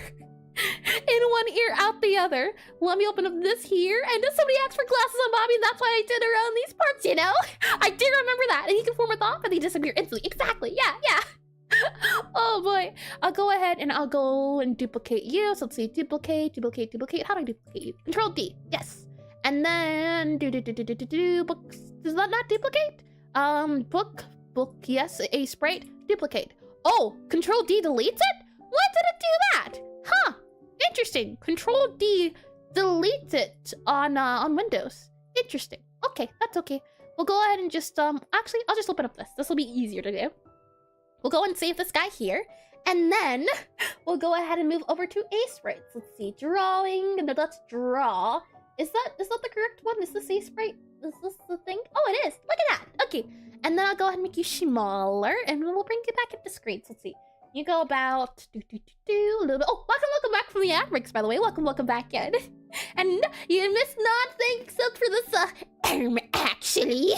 That'll be scary. Oh boy. Let me slide this back over. He can produce a thought. Sadly, it's always in the thought that is in the past tense of think. Yeah, I don't know. It's this processing power. It's you know, it could use a little bit of a boost. You know, not against that. A little boost here and there. Let me go and slide you up about here. Move you about here. Make you even smaller. So let's see. Now we need to make the buttons. And if we know for certain that a button is going to be about 10, then we can select him. Nah, he's perfect.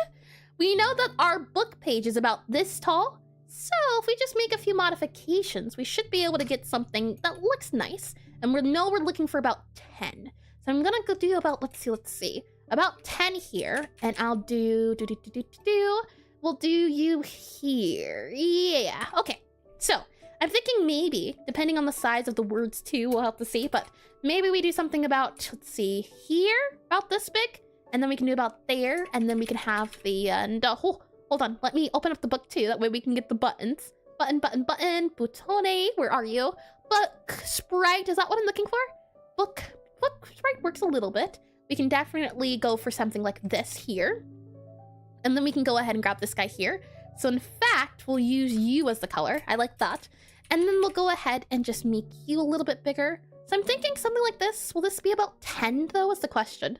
So if I have one here and we go ahead and copy you, I'll undo you there, undo you there. Can this fit about 10? Let's see if there's 1, 2, I think it could fit about 10, 3, and then we have you here, and then another few here. So let's 6, then we need another for 9. Let's see, you're about down here.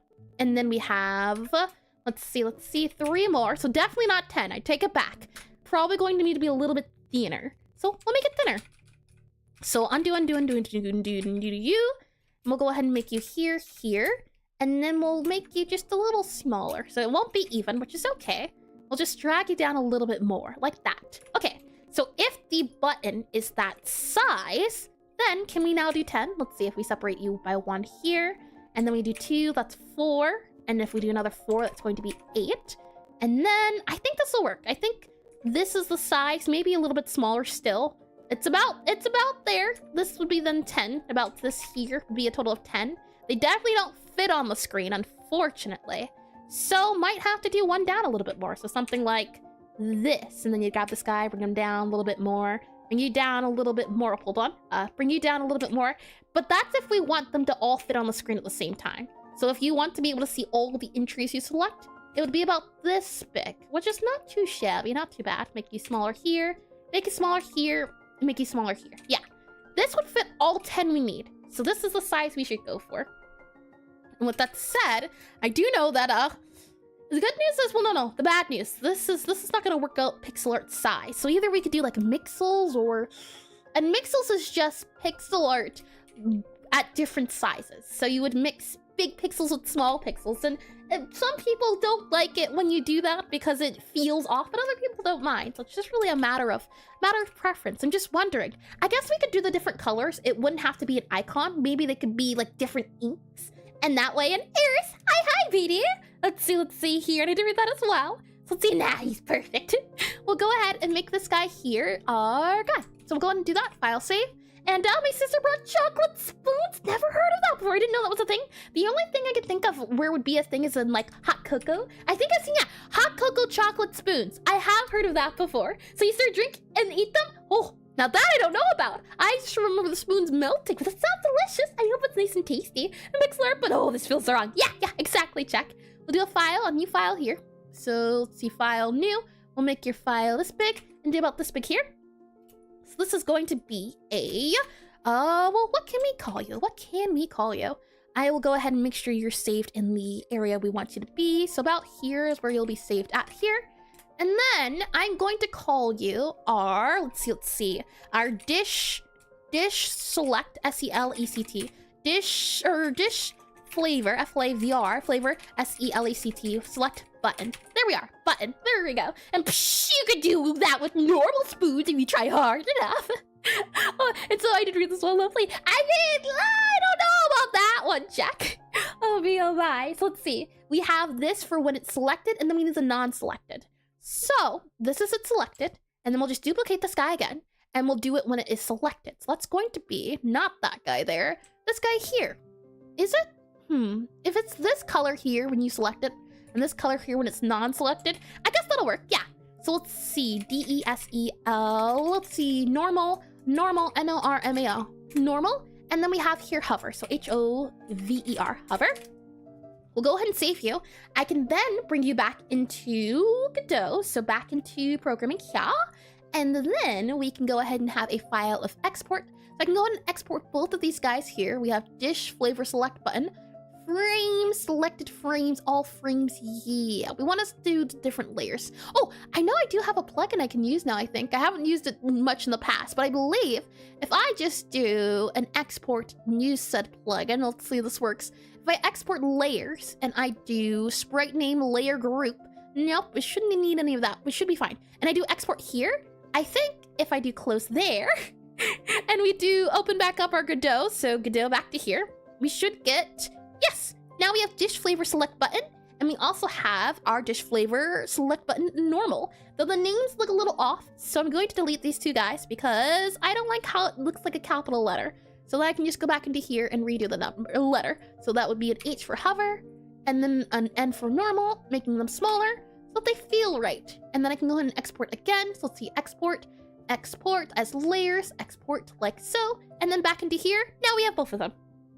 And it's great to see you and your antics back in action, but for some surprisingly unrelated reason, my head hurts, so have to go. Good luck with cooking up a textbook cookbook. Thank you, Chuck, and I hope you feel better soon. Headaches are never fun at all, so feel better soon. I hope you're able to get some rest for your head hurt. And I hope you feel better soon, indeed.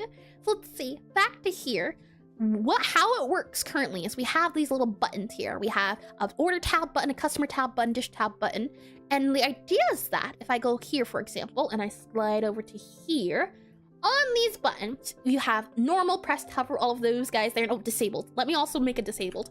That is important. Hold on there. And thank you, kind and awesome people. How sweet, how sweet.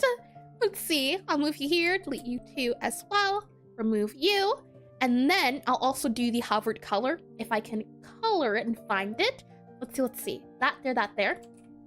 Go ahead and grab this grayish color. I don't know if I can or if it'll let me. File, new. I know you can't see it. I'm just grabbing it very quickly. So let's see. Grab that there. Don't save. And I just want to make a new one here.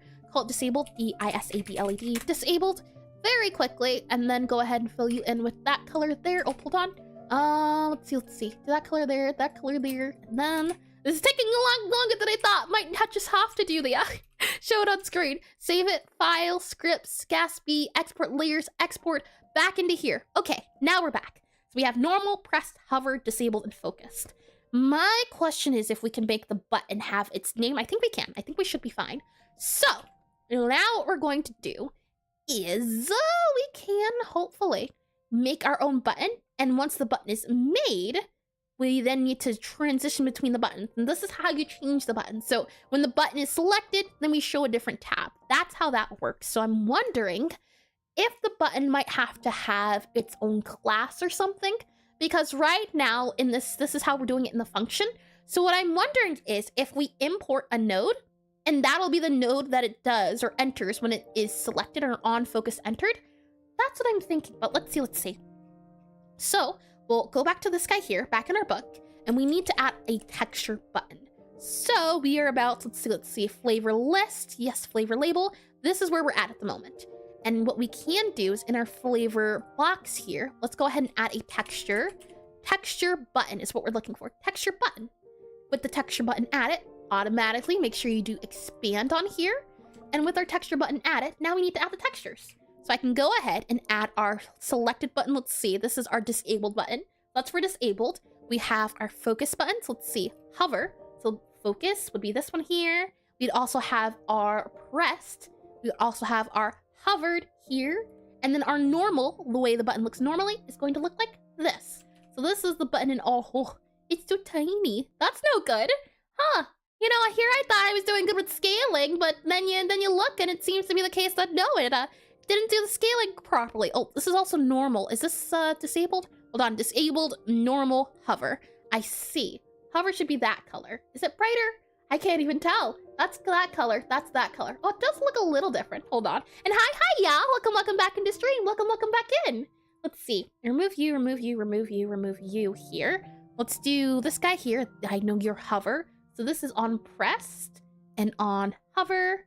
And on, let's see, normal, that would be you here, normal, or no, disabled. Disabled you here. We also have here our hover, so we'll go ahead and do focused.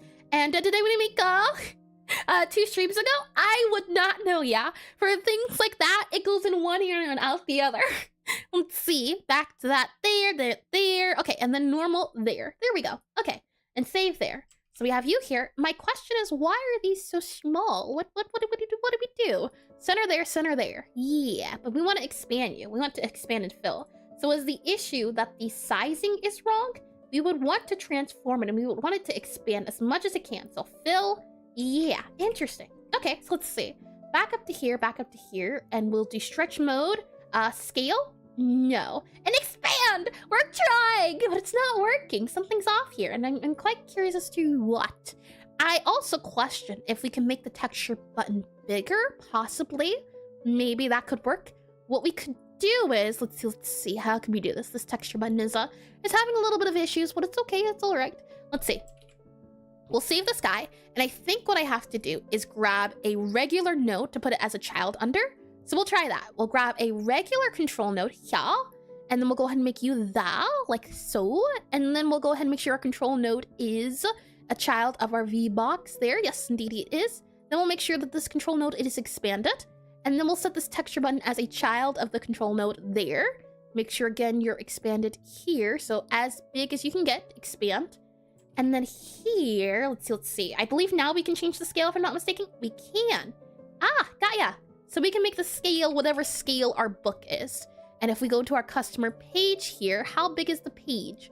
Let's see here. A left page, how big is your scale? And thank you for the little bits gigantify, Petey. Make it bigger. Bigger than an elephant. Expand. I don't know if it'll go bigger. I've heard, you know, bigger, better, stronger, faster. But you know, it doesn't need to be that big. Oh boy, save that guy there. And what we'll do is now I can make it as big as I want. I need to find out the scaling of the, what is it called? The book, the pages. What is the scaling of the page number itself? We go back to our customer page here. This page, guys, we have a left page, right page. Left page, do you let me know? Let's see if we go back into here, there. Left box, yes, there. See page title, rectangle number, status area. Yeah, but what size is the, what's it called? This. What is this size here? I don't think it matters too much. We'll be able to find it elsewhere. But it'd be nice to know the size of that, because then it goes back to the whole idea of mixels and that if we keep it at a regular scale. So it's a tricky situation. Let's see, we have our label dish. I think for now, we can change this later, so we'll just keep it as is. About that size, I think, is probably good to go. And then we'll go and save it here. So our custom minimum size is about 139. So I'll make sure that this is 139. And then we'll also do 447 here, so that when we allow it to shrink, so it won't be able to take up as much space as it was able to. So we do here layout, and we go ahead and just allow it to no longer full rectangle. We shrink at the center. Hopefully, if I did this correctly, hold on. Center shrink, set to current ratio. Interesting that it doesn't allow us to set the size. Let's see, size there, size there, but it's not, it's this big, which doesn't make too much sense, but it's okay. It's all right. So with our button here, let's see, our control guy here. Control guy is set to a fill, right? Expand. This is expand, this is center. Yeah. So let's see, you're there and you need to be expanded. So for our control guy, what we can do is add a color rectangle, and this will let us know what the control node's currently picking up. So if I go ahead and make this guy bigger, this is what's currently picking up on the control node. So if I go ahead and just make this like a yellowy color, maybe not too yellowy, maybe like a darker yellow. Right now our control node looks like this. And if I also make sure expand mode there, okay. And I'm guessing if I make our control node bigger in terms of height, then it makes it bigger in height. I see, okay. But the issue is that this control node should work with our texture button. And for some reason, our texture button isn't doing what it needs to do. And if I reset our anchors again, yeah, it's not doing what it needs to do, which is okay. It's all right. We just have to figure out the issue. And to do that, let's see. So starters, we know that this color rectangle is currently how we see everything. This anchor layer directional, if you guys here, custom on the size, transform. Yeah, okay. And then if we remove you, interesting. Okay. I'll take you out for a second here. That way we have our control guy here. Our custom minimum size at the moment is 45. We can set it back to 0. Or we can make it, let's see, shrink center, fill.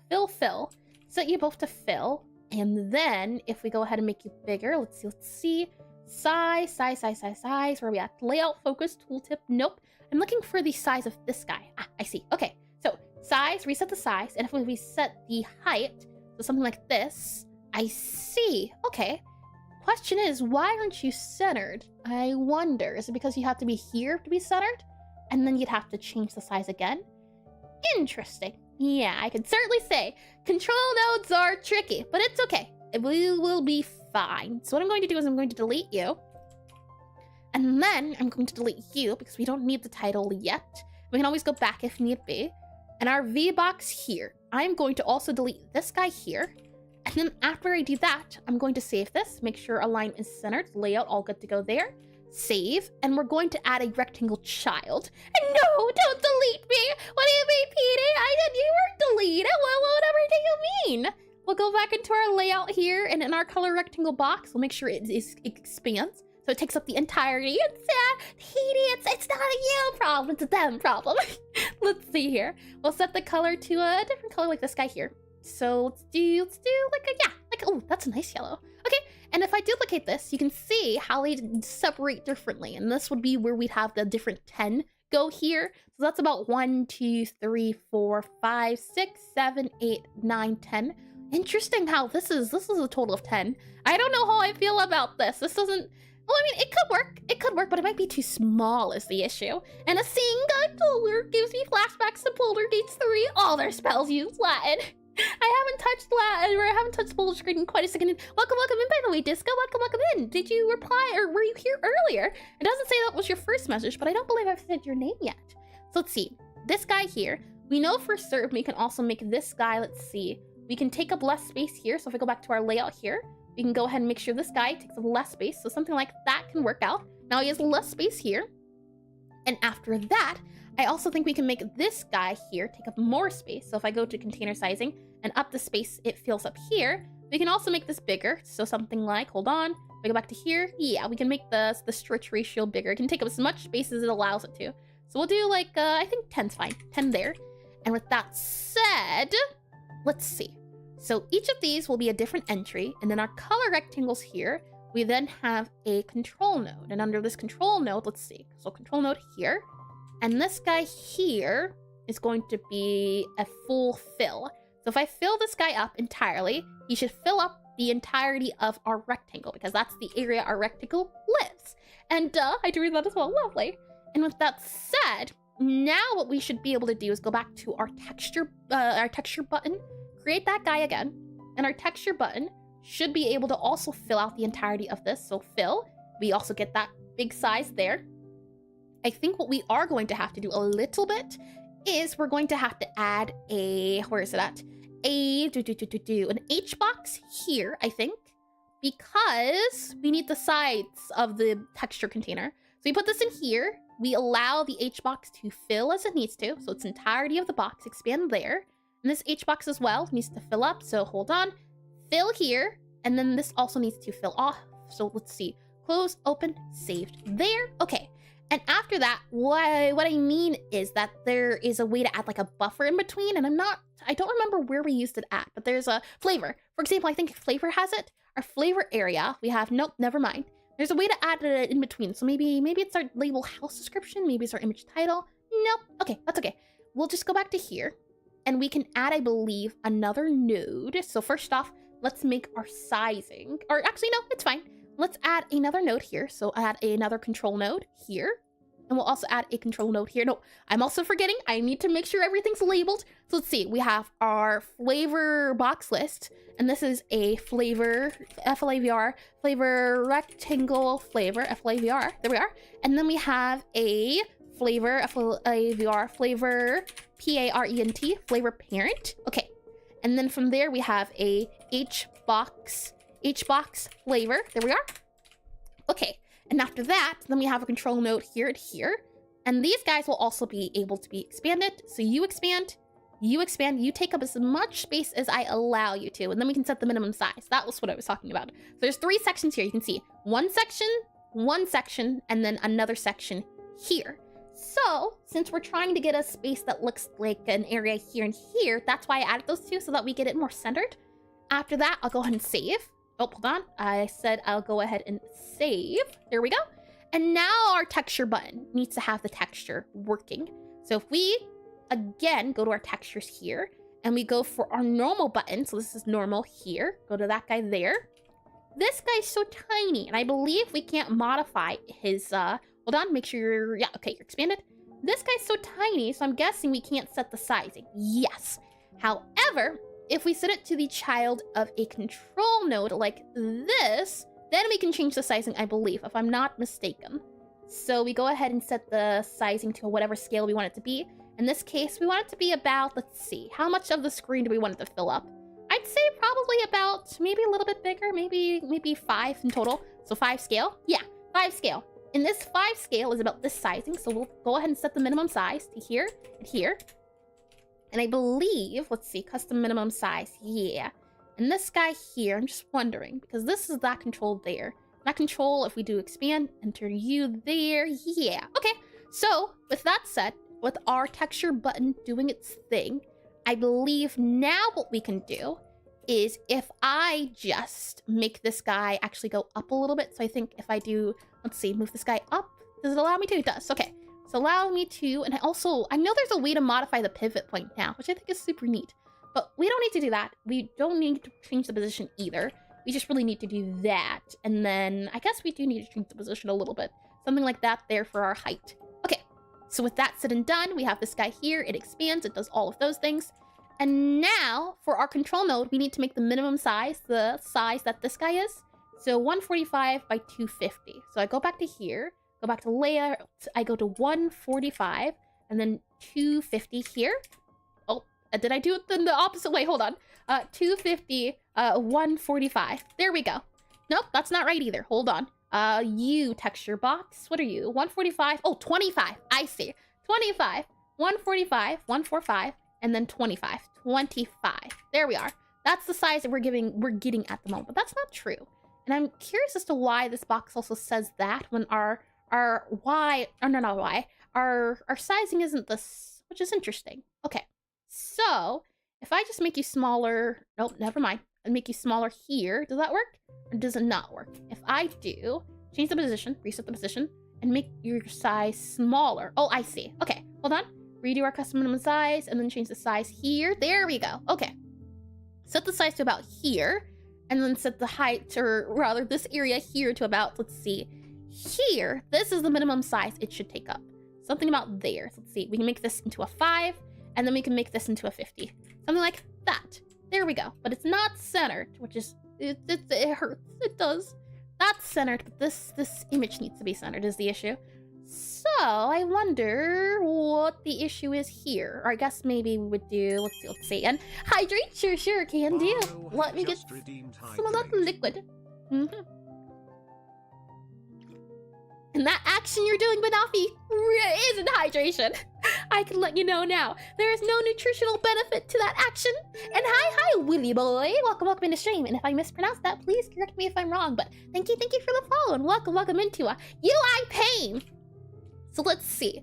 Our custom minimum size, our scale, all of those guys are good to go. And when we set the size up there, yeah, it makes sense. So why is it, or maybe the issue is that it's like 4 here?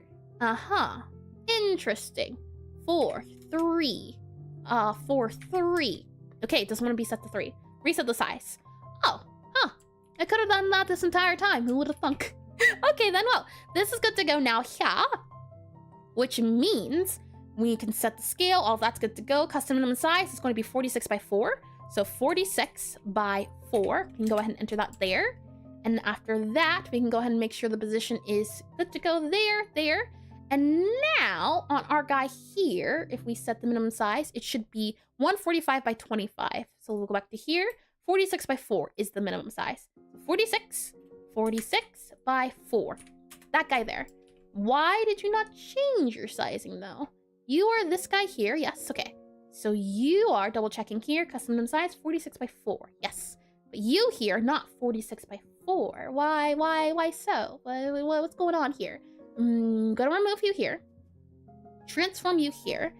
Interesting. Layer direction. Maybe we have to expand and shrink you. Maybe expand out here, expand out here. Interesting. Okay, that's not what we have to do. This would be like center. I need to reset all of you guys here. You're definitely expanding. That is important to know. But our height and everything is a little bit off, which I wonder about. So if I go ahead and increase the stretch ratio, what should happen is this guy should either get bigger, or maybe it's if I make this guy here and we make you smaller. So if I change the stretch ratio here, it should slide. Yeah, there we go. So something like this here, about there-ish, would work out. Something about, let's see, about 3, I'm guessing here. 3. And then we could do these all along the top and bottom. So far, okay. We have here a, let's see, flavor, FLAVOR, or yeah, flavor button, BUTTON button, parent, PARENT. And then we have here our spacer. So spacer, SPACER, spacer left, LEFT, and we also have spacer right. So let's see, spacer left and then spacer RIGHT. Spacer right. So now that this guy is properly spaced, what we now need to do is work on our texture button. And this is actually going to be our flavor button. So flavor, FLAVOR, flavor button, BUTTON, flavor button. And this flavor button has all of our textures. Let's see. We have our hover texture that I can go ahead and add. So we have our press texture. We have our hover texture. We have our disable texture that I do have indeed. And we also have our focus texture. So I can go ahead and just do focus here. Focus, hold on. Hover, disabled. We need a focus, hover, flavor select hover button. Where's our, oh, focus is hover. Good, okay. So now that that's saved, now that we have those guys good to go, we can go ahead and make it its own area. And indeedy peedy. let's see. I do like saying yes indeedy. We'll go ahead and this guy now here is going to be its own, what's it called? Yeah, this flavor list and this rectangle flavor here is going to be made into its own node. So let's see if I can make a parent here. If I do a control node here, like that there, does this work? If I click on you and then click on expand for you, and then we can go ahead and just make this the child rectangle flavor. Does that work? No, it does not. Not quite. Maybe what I have to do then is make you expand more. There we go. Okay, so now we can expand you, save that to there. And then what we're going to do is we're going to make this guy a flavor button select. So flavor select button's fine. We might change this later, but for now, flavor FLAVR, flavor SELECT, select BUTTON. And now that that is done, now that we've made a guy, we're going to make a scene. So we're going to save this as a flavor select button. And I'll go ahead and I'll just save it to the scene for now. So now that we've saved it, our flavor select button, we can go into here. It is this guy right here. Oh, you know what I completely forgot as well? We forgot to add a name. Okay, hold on. Spacer. I think I can just do a rich label here. I think we'll be fine. Rich label text here, and then we'll do a flavor, FLAVR, flavor there. And then we can go ahead and fit content, BB code on, scroll active, fit content. There we are. We can also then add our theme. So I can do THEME, theme, UI theme, move you there, add you in there. That's okay, that's all right. And then we can also do our theme override or theme variation. Let's see, UI theme. I think I have to load the project and save it if I'm not mistaken. So run current seed and then close it. Let's go ahead and do that. Let's see, run it, close it. Do you allow me to do variations? No, how odd. Okay, hold on. Save it, drag and drop. It does not. Interesting, huh? Usually it has in the past allowed me to, so I'm not sure why there's like a link box here and it's doing other things. And it's like yeah, that wasn't there. For example, if I go to our left page and we go into our label, you can see, or you should see, unless, oh no, it changed. I see, this is new. Okay, that's fine, that's all right. But there's a selection, I don't think you can see it, but there's a little bar here that pops up and I'm not seeing it for here. This guy doesn't, oh, well now it does. I had to flip off the seed and flip back on it, apparently. That's okay, that's all right. This guy here is paragraph. This one here is that guy there, title variation. We need a new title variation, it seems like, but that's okay. I think we can, this will be fine. I think this is manageable. So what I'm going to do now is we're going to make this guy vertical center and horizontal center. Make sure it's filled in, and then we need to make the minimum size. So layout here, we need to do custom minimum size. We're going to set it, so let's see, if we go to transform currently, we have 40 by 40. So we know for sure the height needs to be like 35, I'm guessing. So let's see, 35 maybe, 30, 35, enter there. And reset the size there. And or actually, let's do 30 by 30 first. So 35 by like 35 here, and then reset the size. Okay. And after that, what we can do is redo the Y. So we can make this like maybe 100. So 100, that's pretty good, that's pretty good. We could do really 200, truth be told. That'll probably be good. And for our Y, we could probably get away with doing like 20. So let's see, Y 20, reset the size there. There we go. So like a Y 20 there, and then we can go ahead and center this guy. I wish there was a way to center it. There is not, which is okay. I think there is a way to do it, but for now, we'll do it the old-fashioned way, just to slide this guy across. So now this is our flavor name text. So let's see, label, L-A-B-E-L, label, F-L-A-V-R, flavor name. Yeah, label, flavor, name. Yeah, name, there we go. And we'll go ahead and save that. Now, with all of that said and done, we'll go to our flavor select button, and what we're going to do, and also while I'm ahead here, I'm also going to make a change to our save. So we'll go into here, flavor, label, flavor button, B-U-T-T-O-N, flavor button, S-T-A-R-T, flavor button start. Lovely, okay. So with all of that said and done, why I made it its own scene is because we need these buttons to connect to different things. And oh, interesting. This guy gets saved, and then this guy here doesn't like what it's doing. Interesting. I wonder if it's because, hold on. Like if I add a flavor guy here, so flavor select, is it because it's not rooted on anything? So like a flavor select here, flavor select button. Yeah. If I add this as a scene here, interesting. Okay. I'm guessing then this is because of the position of the button here, this label here. So if we reset the position here, reset the position and do that there, what do we get in our book here? Interesting. Okay. So I'm going to say, or I'm going to guess that maybe we can make it go up here or below here. So maybe there, and then we can go ahead and save it. If we go back into our book now, it's not centered still. It's a little funny. It's a little wonky, which is okay. If we move this guy over here, about there, now do we save it and does it work? It does. It sits centered. It's a little lower than it needs to be. So maybe up like one, save that there. Now what we have here? Yes, okay. So now it's working properly. What we now need to do, we need to have some code associated with it. So I'll go ahead and I'll add a flavor select button to GD and we'll create it. And we're going to call this class name. So class name, class underscore name. And it's going to be our flavor, FLAVOR, And our flavor select button is going to do a few things. First off, we're going to need to know what flavors to select. So we're going to go ahead and do export var, and it is going to be a cookbook.flavor, or cookbook.flavor. And I also need to call it here flavor, so FLAVOR, flavor. It's going to be a cookbook.flavor type, and we're going to set it equal to, by default, cookbook.flavor.none. That way we know. After that, we're also going to have a function for ready, or do we do ready or initialized? Probably, well, it'll depend on the book, maybe or no. We'll see.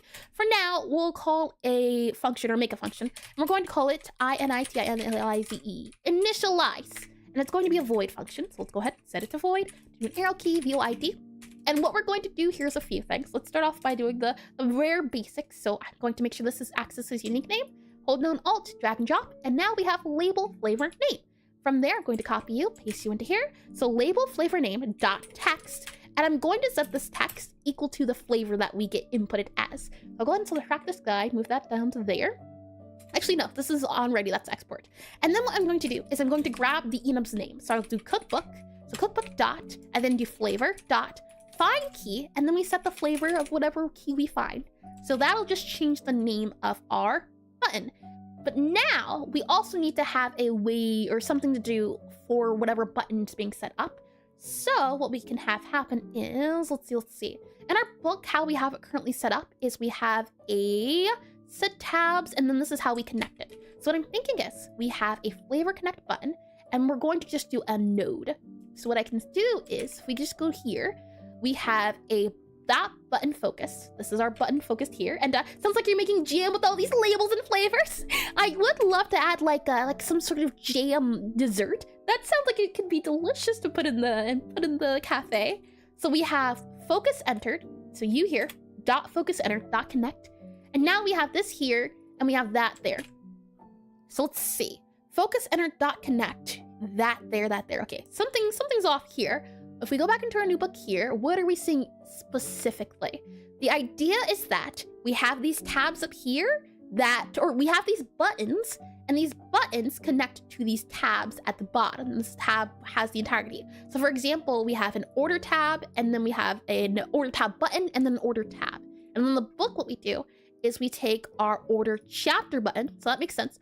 We attach our button to our tab. And then the show tab, if we go into here, what is it saying? Hi pages, all of you guys here. Yeah, this does a special thing. We don't have to worry about that specifically, which is okay. We'll just have to do children or something of the sort. Let's see. And EP time, keep up the good work. No worries at all, Meowity. I hope you have a lovely rest, and it's well deserved. Let's see. So the issue with the show tab is that we don't know, or I guess if we bind it in code, we should be able to do it there. It should be fine. We should be able to bind it in this code, and we should be okay to do it there, because because we only have 10 of these buttons. So I think it's okay. I think it's fine. We just need to bind it to whatever page we have. So I'm okay with keeping this as is and not doing the show tab idea that I thought would be a good idea. We could just do the initialization and maybe clean it up and refactor it later. But for now, I don't think it needs its own guy. Right now, it just needs the initialize. I think that's all it needs.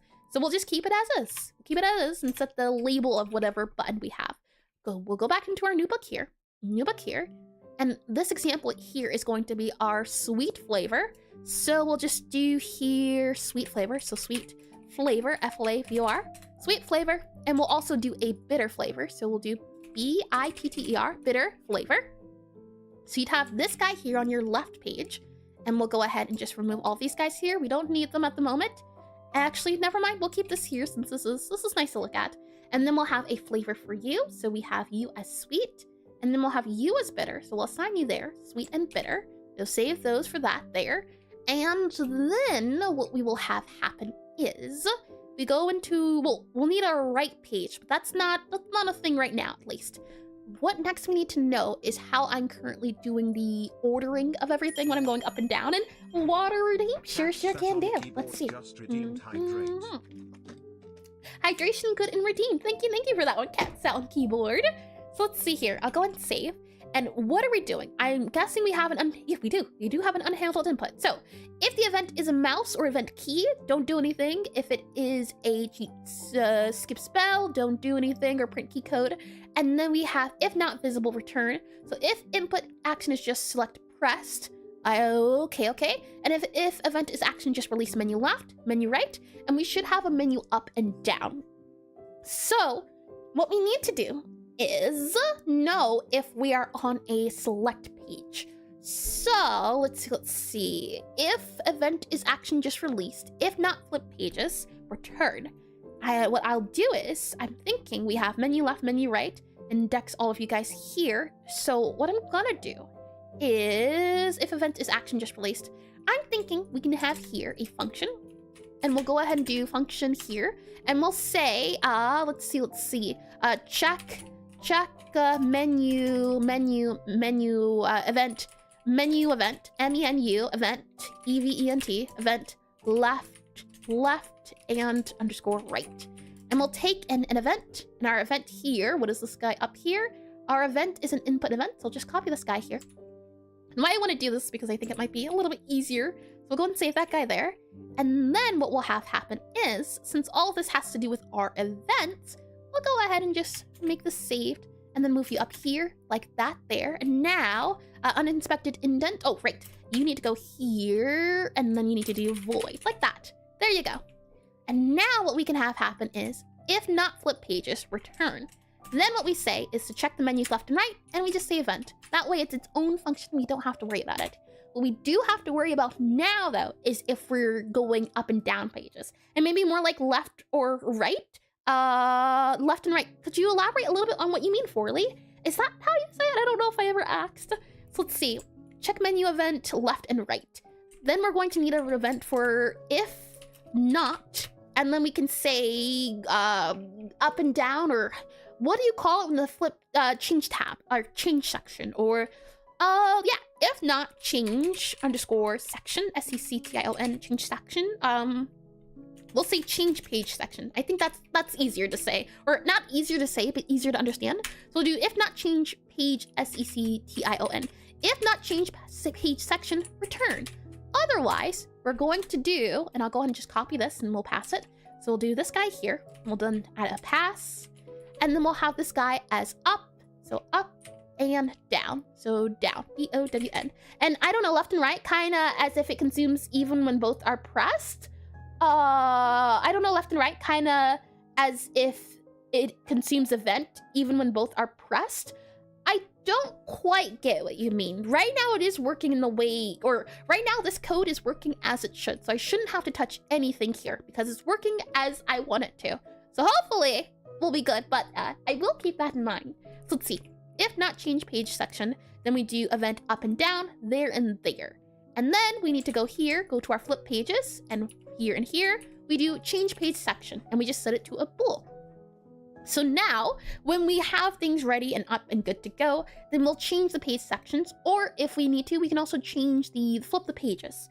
So all that's left to do now is just make sure we can change between these different guys. Never mind just picky with names, those your might be good. No worries at all, that's the thing. I like for my code to be as simple to understand at a glance. That's understandable. The thing is, because you use the left and right keys, that's why I made it left and right, because right now, if I click on, it should still work. Let's see if I do run current scene, and we click on play here.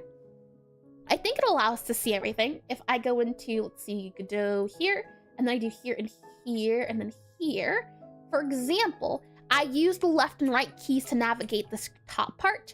So I use left and right, and now we'll be able to add the up and down. So I go left here, I go right here. This should work. Oh, you know what we also need to do? On ready, we also need to do for, okay. We'll also add in here, just so that these guys can be instantiated, is in our new book, we have assign menu keys, we have set tabs. And on set tabs, this sets our tabs. And then I want to do, and this is where it becomes tricky, because each of these could be their own file, which might need to be the case. It might be too big. But for now, we're keeping it in here just so that I can see everything. But having each of these, for example, we have a dish tab, making it its own class and things of that nature. We're keeping it here at the moment, but it's already getting very long. So I'm keeping that in mind. Let's see. We have set tabs, and then I want to do set page section. So underscore set underscore page underscore sections. Set page sections is what I want to do. And then go ahead and duplicate this guy. Set this to pass, enter this guy and get here, open you here, open you here.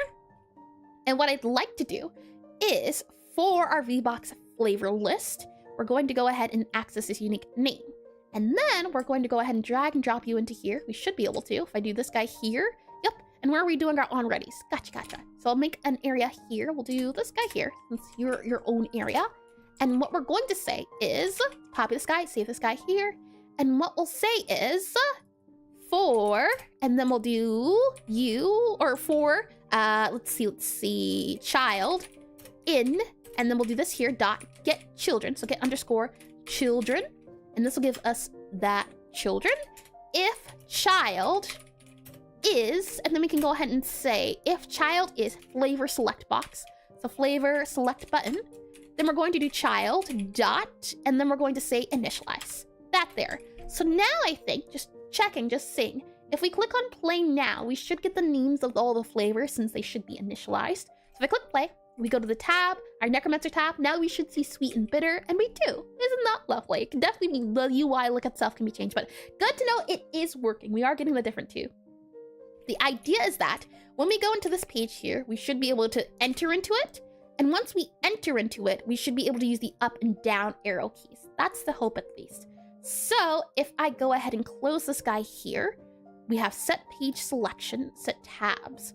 So let's see. I should have like a current page. Yeah, current page. Let's see. Hold time, all of you guys here. I thought I'd have, current chapter. Here we are. Current page section. I think we'll have to have a current, that's chapter. Yeah. Okay, so let's see. Current tab, the button, dictionary texture button. Yeah, okay. It's something to do up here. Let me clear my nose. Give me one good old second here. Let's see.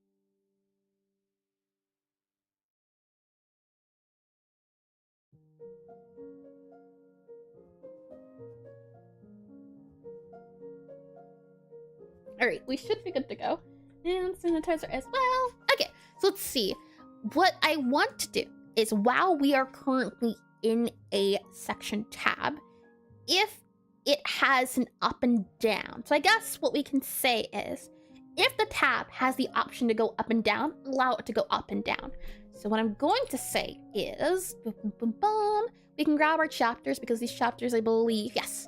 And we'll do an export var, so at export var, and it's going to be, let's see, has page sections, sections,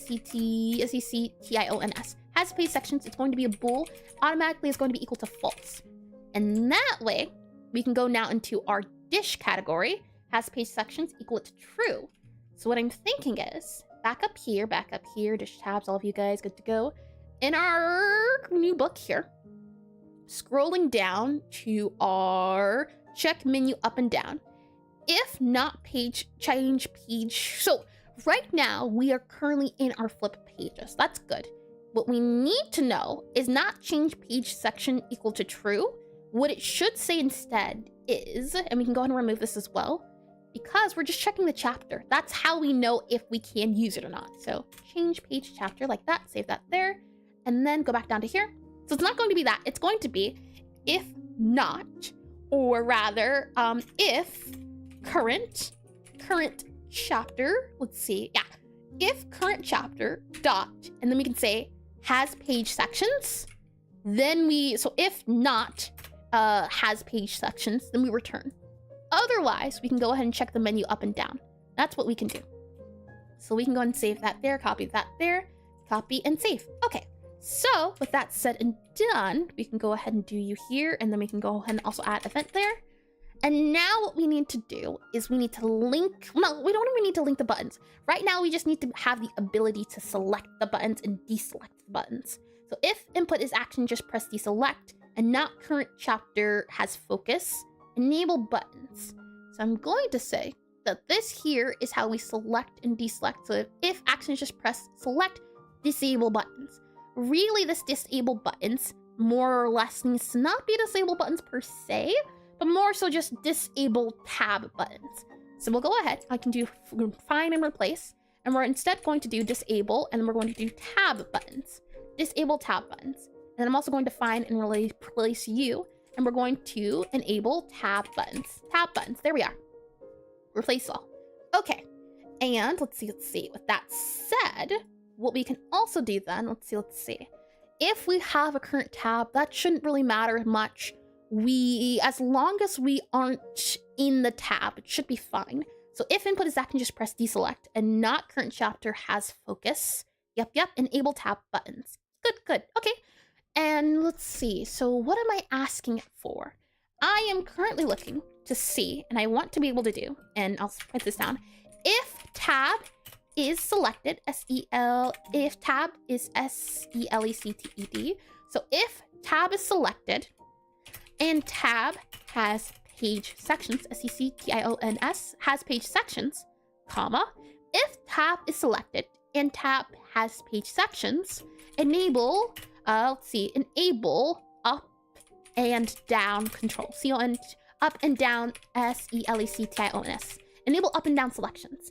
And, oh no, Jajax, what have you done? And welcome into stream. Welcome in and welcome back. Oh, okay. Yeah, quite a lovely reboot routine. We've had some horrifying ones in the past. Terrifying. Oh boy, but welcome in. And just for future, it seems you make quite chunky classes. That's what I was just talking about, Forley, and the fact that I think this class is getting chunky. Yeah, that's what I was just talking about. The idea, well, not just before. I don't know if I read it beforehand or not, but yeah, I get what you mean. Usually my classes are very small. I think the only one that's also this big is my player. I have two. Out of all the code here, I have two classes I can list that are chunky. They're not usually as chunky. I'm only doing them here for now, just to get it working. And then I'll clean it up and refactor it later. But for now, it's staying here just so I can have it here and not have to worry. Especially since I'm dealing with UI, and UI is not an area I know of at the moment. So the less I have to worry about learning new things, or yeah, new things. There's a lot of new things at the moment. So I'm just learning. And long time indeedy, long time no see. I hope you've been well. So with all that said, we have print key code, menu up, down, left, right. We are going to go back to where should use input maps. That's a maybe. M-A-Y-B-E. Maybe. Okay. And let me slide this guy over so I can see. So check menu event, add and disable. We'll go back to our unhandled input here. Okay. So back to here. If tab is selected and tab has page sections, enable up and down selections. The issue is our enable tab buttons and disable tab buttons. So I guess what we're going to have to do is to enable our page section buttons. Yeah, and just need to do a checkup. How's the game doing? I don't know when the last time you were here. I was sick for about a month or so, about most of January, I can say, for the most part. So outside of that, when we were up and running, tricky with UI, learning UI. I don't know too much UI, and aside from that, going pretty good, you know, all things considered. I'd say about 2 months of doing this book, and I'm hoping by the end of this month will be the last time we have to, well, not the last time, but we'll be able to finish and start working on the tutorial. Fingers crossed, but we'll see. So, if tab is selected and tab has page sections, enable up and down selections. And then what we say is on, let's see, another thing we need to do is on tab, or on DESELACT, on deselect, yeah, okay. So if input action just presses deselect and not current chapter has focus, enable tab buttons. For here, what we're going to do is also do DISABLE, and it's going to be disable page SELAC, page selection BUTTONS. There we are. Disable page selection buttons here. And these buttons are getting swapped out. So this guy's getting disabled and the other guy's getting enabled. And then this guy here is getting disabled and then we're enabling. And is that the menu? No, it's not. This is, I can actually show you. Hold on. I'm quite proud of the menu. You know, it's coming along. Enable, hold on. That's not enabled. ENABLE, enable. There we go. And we just need to do the name. So I'm going to go to about here where we're currently doing the disable and enabled. So we'll do you here. So enable page, or hold on, function, enable you there, and do you there for void, and then void there, that there, and do a pass, yeah. And then we'll go ahead and also make sure you're disabled. So do that there, and DISALB, DISAB, okay, so I can show you. So I don't know the last time we were here, but I can show you what is currently, like the current build of the menu. So right now, the menu looks like this. There are sections for the customers and everything. And what we're hoping to do is to give this menu a new look. We are on this part of it, but I want to make a glossary so that you can tell, okay, there's necromancers in this game. What do necromancers do? Or there's I have a cake. What type of cakes can I make? That's the menu we're working on. So this is the current book, and I want to be able to flip the pages and everything. So this is the current new book. Let's see, you there on screen. This will be the new book. This isn't the final book, but this is the upgraded version of the book. So you have tabs at the top that you'll be able to flick to. And for example, here we have the Necromancer. They'll have the stats, the description, and the names of the flavors, and then the flavors you can unlock. I can then also select into our menu here, and now we can swap between Medimancer and Necromancer. And what we're working on currently is a way to have this section as the left page, and then you'll have an area you'll be able to do to see all the different cakes you can get. That'll be the hope. So right now we're trying to create a selection screen on the left side of the page, which is all of this. This is what we're doing. So this will hopefully become this. This is the idea, and this is it in code practice. So let me go ahead and go back to script here. So to disable our buttons and enable our buttons, how can we do that? Let's see here. So for disable page selection buttons, I'm going to say that first, we're going to need to check the current chapter. If we have the current chapter, then we're going to just select the first of the chapter. And then on disable, that should be easy peasy. For example, what we can go ahead and do, yeah. So 2 things.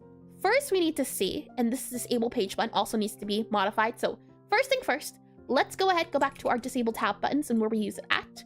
And then what I want to do is if current chapter dot, let's see, if current chapter dot has, and then we can go ahead and say page selections, and let's see if action input and current chapter dot button has focus. Yeah, I might have to modify this a little bit more. Let's see. I mean, we could do it here. It wouldn't be too bad doing it twice. We have to do it twice anyway, so yeah, never mind. We'll do it here. So if current chapter dot has, and has already, my goodness, that's okay. So has page selections, and then we'll do return. So if the current chapter does not have page selections, or if it does, so we'll do this here, and then what we'll do is we'll go ahead and do enter and back up out of here. We need to add a way to add the beginning section and ending section. So we can go ahead and do, and oh no, duck for cover. Oh boy, let's see. What we can have happen is we'll go into here, and then we can do an export var, so export, and then var, and then we'll do page, first page selection, SELECTION, first page selection. Something like that I think will work out fine, I think, possibly, we'll see. First page selection. It's going to be a flavor, well, it can be really anything, truth be told. First page selection, it just has to be control node. So I think this is okay. Control node. It just has to be, no, a texture. Yeah, control node. CON, TROL, control node. This will be the control node that gets selected. So I guess we'll see. And I'm blinded. We'll go ahead and start them now since they'll, and then when we come back, we'll, because yeah, technically speaking, I should end stream in 3 minutes, but I think we can get a little bit more in. And the little more in is what I'm wondering. So I'm thinking to myself, we have here a control node. And if, for whatever reason, I want to add another section like this into the game, where we have the areas here that you can select up and down, I would love to do something like that. But the question is, how do? And to answer that, I'm not quite sure. And no, we're good. Combos, flavor combos, that's view. The flavors of view there, right? If we have a customer and we have the flavor combos, yeah, I think we'll be okay. I don't think we'll have to worry about the customer because it'll be just the different flavors. Hold on, never mind. I'm just thinking now, our customer, no, that's right, 12 is fine. Okay, I take it back, we're good. I thought I did my math wrong. So let's see, if for whatever reason we want to have another menu like this, I don't want to have it as like a flavor select button. That's the thing. That's the issue here. Right now, this is just a, okay, we can call this something different. Instead of flavor select button, let's call it a page section select button. I like that better. I like the naming on that better. We won't make it flavor, oh no, we can't. Because, well, I guess we can do, okay, I got an idea. We'll do a page select button, and then also a flavor select button. We'll do 2. Make it a child, or not child, but inherit from it. That way, if we can do different versions of this. I think that's fine. Yeah, okay, that's what we'll do. We will do that. Let me get some lemonade. Let's see here.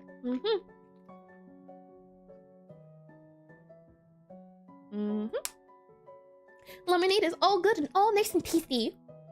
Okay, and I have a little bit more water, so you know what? Let me go ahead and what about that? Let's see here.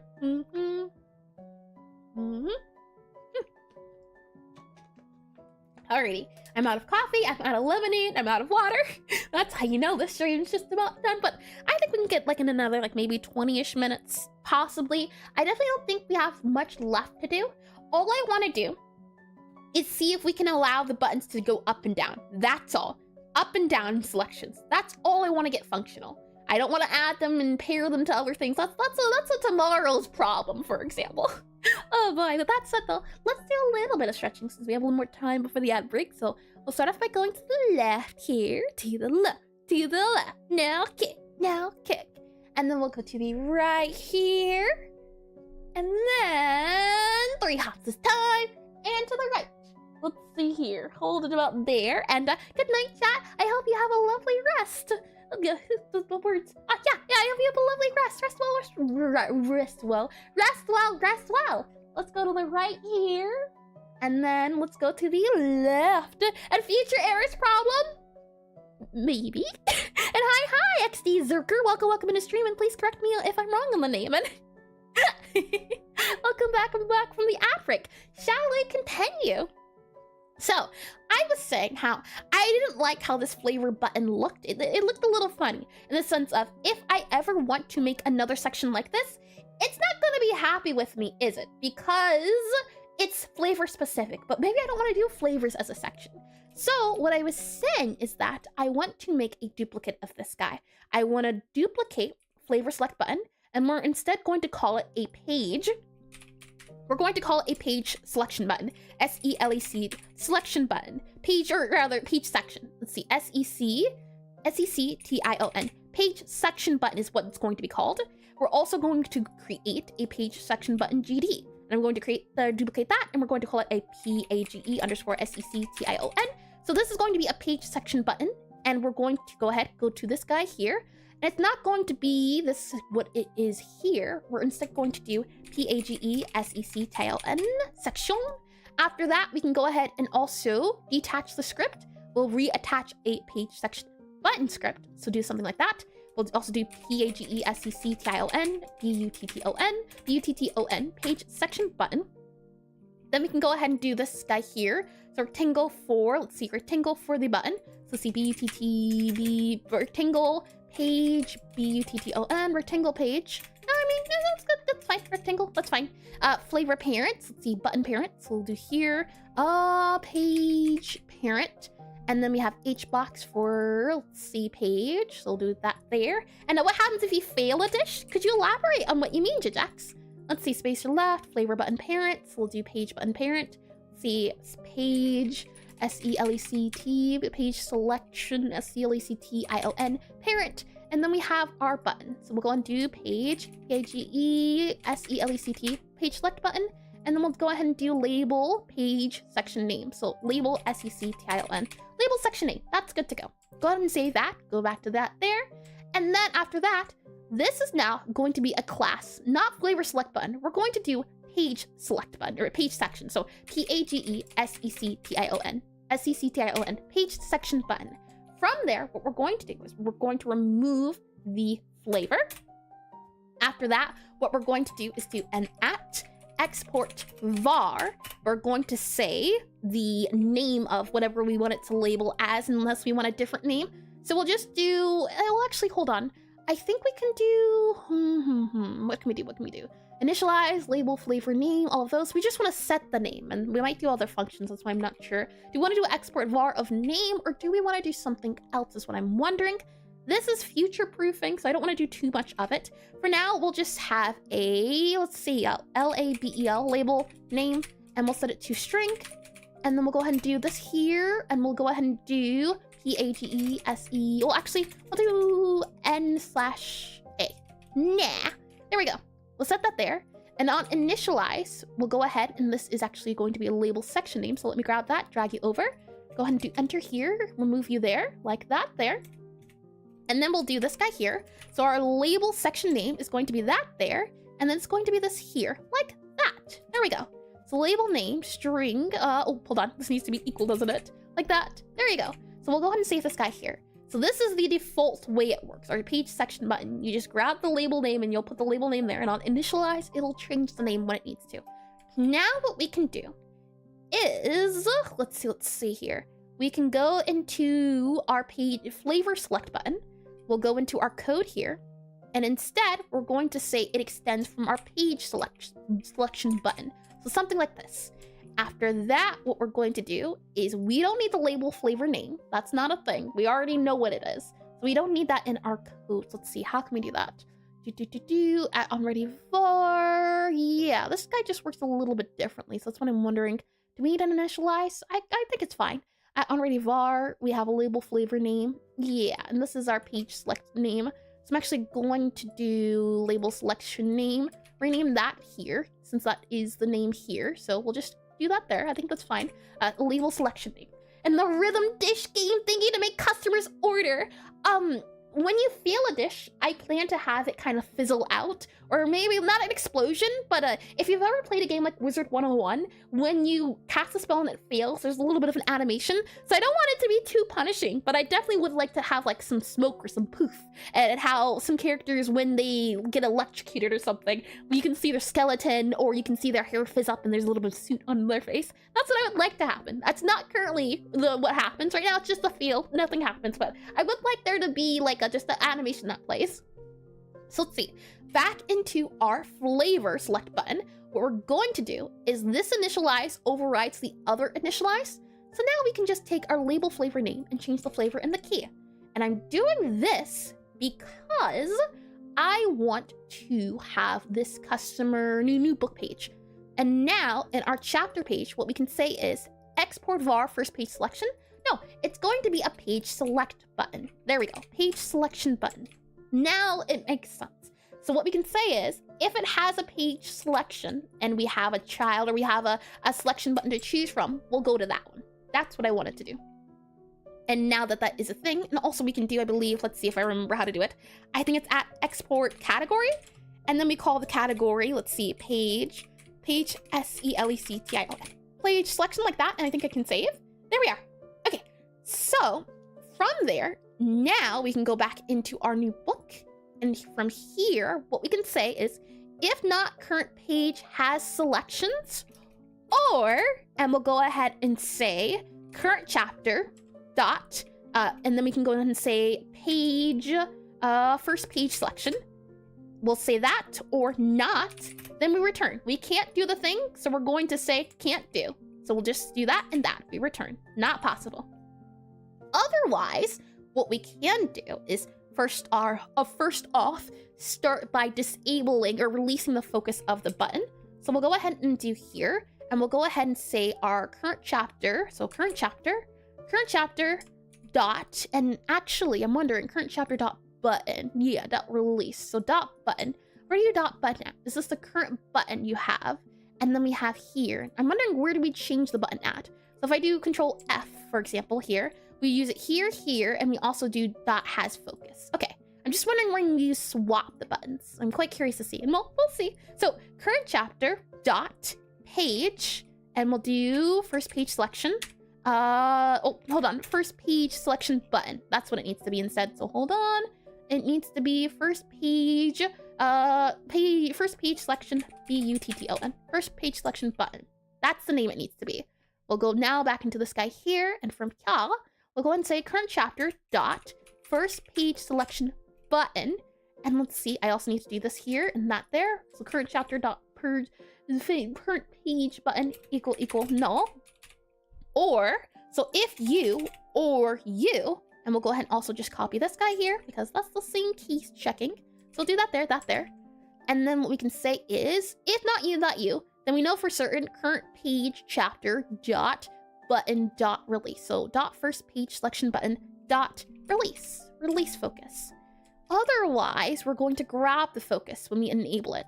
So I'm going to go ahead and just do this guy here, and we're going to do grab focus. So dot grab focus, like this here. So dot grab focus. That should set that as it is.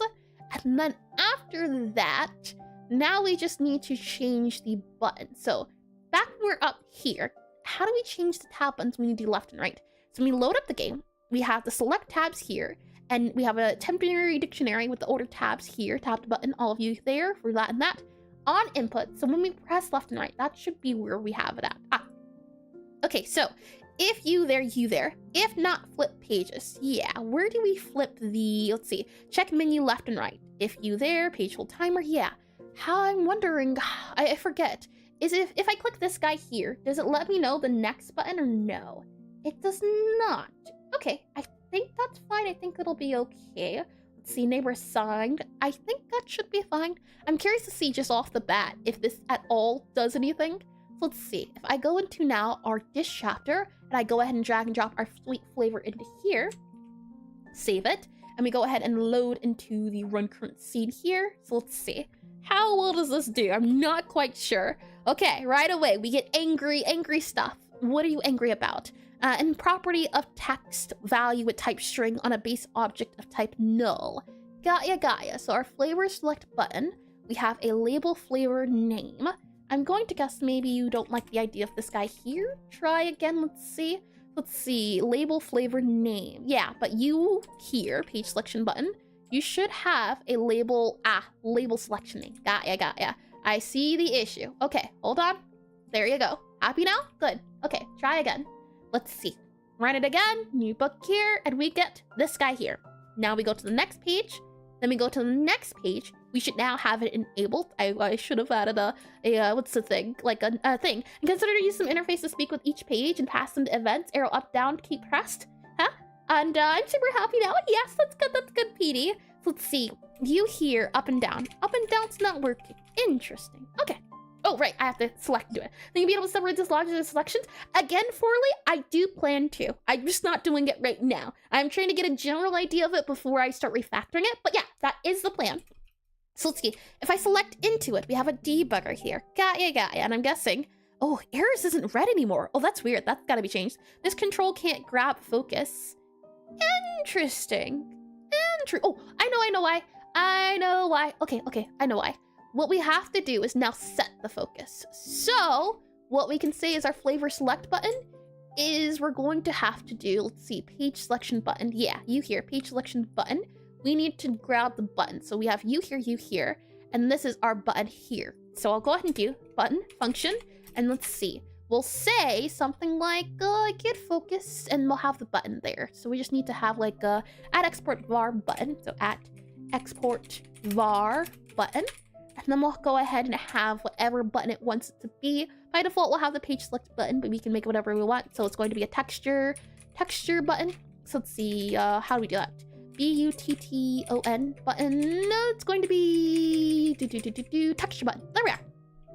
Texture button here. So export var button, and then we're going to do focus, and we're going to do you here, and then we're going to do you here. Oh no, hold on.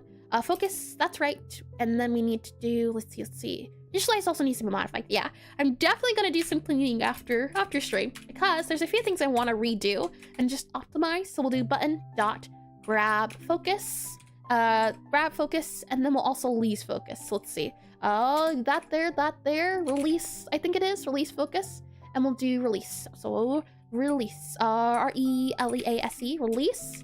There we go. And I'm curious as well, does this have grab focus, grab underscore F-O-C-U-S? No, it doesn't, which is fine. Grab focus and release focus. So let's see, that's actually that one. And then that one's actually this one here. Good. Okay, and why? Function 6 readers match the parent. Whatever could you mean? Parent signature grab focus equals default void. Okay, so I guess, yeah, the original idea I had is grab focus here, and then we have remove focus. So remove underscore F-O-C-U-S, remove focus. So now go back into our page select button, have our button here, that's our button. Just save that as our button. And our flavor select button, we're going to do the same. So go back to here and unfocus. Ooh, that's a good one too. Yeah, unfocus, release focus. What do I have mine set as? Let's see, here, remove focus, unfocus. The unfocus feels a little odd, but yeah, we could certainly do that. Unfocus, there we are. Okay. With that said, let's go back into our flavor select button here, go back to here. And now for this guy here, we can go ahead and set up our button to be the flavor button. Go ahead and save that. So now, if we go into our book, going back into our guy here, if we go ahead and say in our, if I slide this guy over, I should be able to see it, enable page selection buttons, this guy right here, we should now be able to do current button dot, and we should be able to do, let's see, are you focus or grab focus? Okay, it's release, so dot unfocus, and then we're also going to do here dot focus. So I think that'll fix the other guy, the issue we had, and if not, that's okay. I think if this doesn't work, we will stop here for now, and then we'll see. Grab you here, we do have focus, but it's not, okay, that's good. So it's not giving us the error now, but it's not focused. Okay, good, okay. With that said and done, I am going to go take a break, and I'll probably do a little bit more Discord later today. I haven't coded for the Necrotype Cafe in a bit, so I'm quite excited to keep going, and I think I shall after a bit of a break. So I'll bring you back into here. And if you'd like to get some work done later on too, or if you're just in the mood for just studying along with me, I will continue to work on Necrotype Cafe on Discord. So let's see, exclamation DISCORD. And I have a suggestion for the fall animations of dishes. There could be a cake burning or something. The issue is not all the dishes are cake, but I definitely would like to have a dish specifically do something different if it fails. That could be a fun idea. Yeah. And I can also say, if you'd like to get update on anything most recent when it comes to the development of Necrotype, you can also join the Discord there. Oh, before I forget, let me also pull this up. To any of you that are pixel artists, or want to be pixel artists, get into pixel artists, let's get into pixel art. I can say that tomorrow we'll be doing a fun event. We do this at the start of the month every month. It is called the Draw Together. And if I bring you into this guy, oh, hold on. Wrong guy. Oh boy, let me make sure you're, oh, hold on. Oh boy, let's see, you need to be enabled. Okay, just need to make sure it was working. All right, I can bring you into here. We do a draw together. The idea is that every 20 minutes, there's a different pixel art theme, and you get your own space on the board. Anyone's welcome to come. Anyone can join if any experience. It's just for fun. And you get a board, and we roll a different theme. So for example, here you can see some bird themes. I think this is the birthday special. And that'll be what we'll be doing tomorrow. It's a lot of fun, no focus, no studying. But after that, so on Sunday, we'll be doing a hand study. So that should be a lot of fun too. So that's what you have to look forward to. As I said, later today, I'll be doing more Godot game development. Next week we'll continue if I don't manage to finish the UI by next week. That's what we'll be looking forward. So let's see. With that said, let me bring it out here.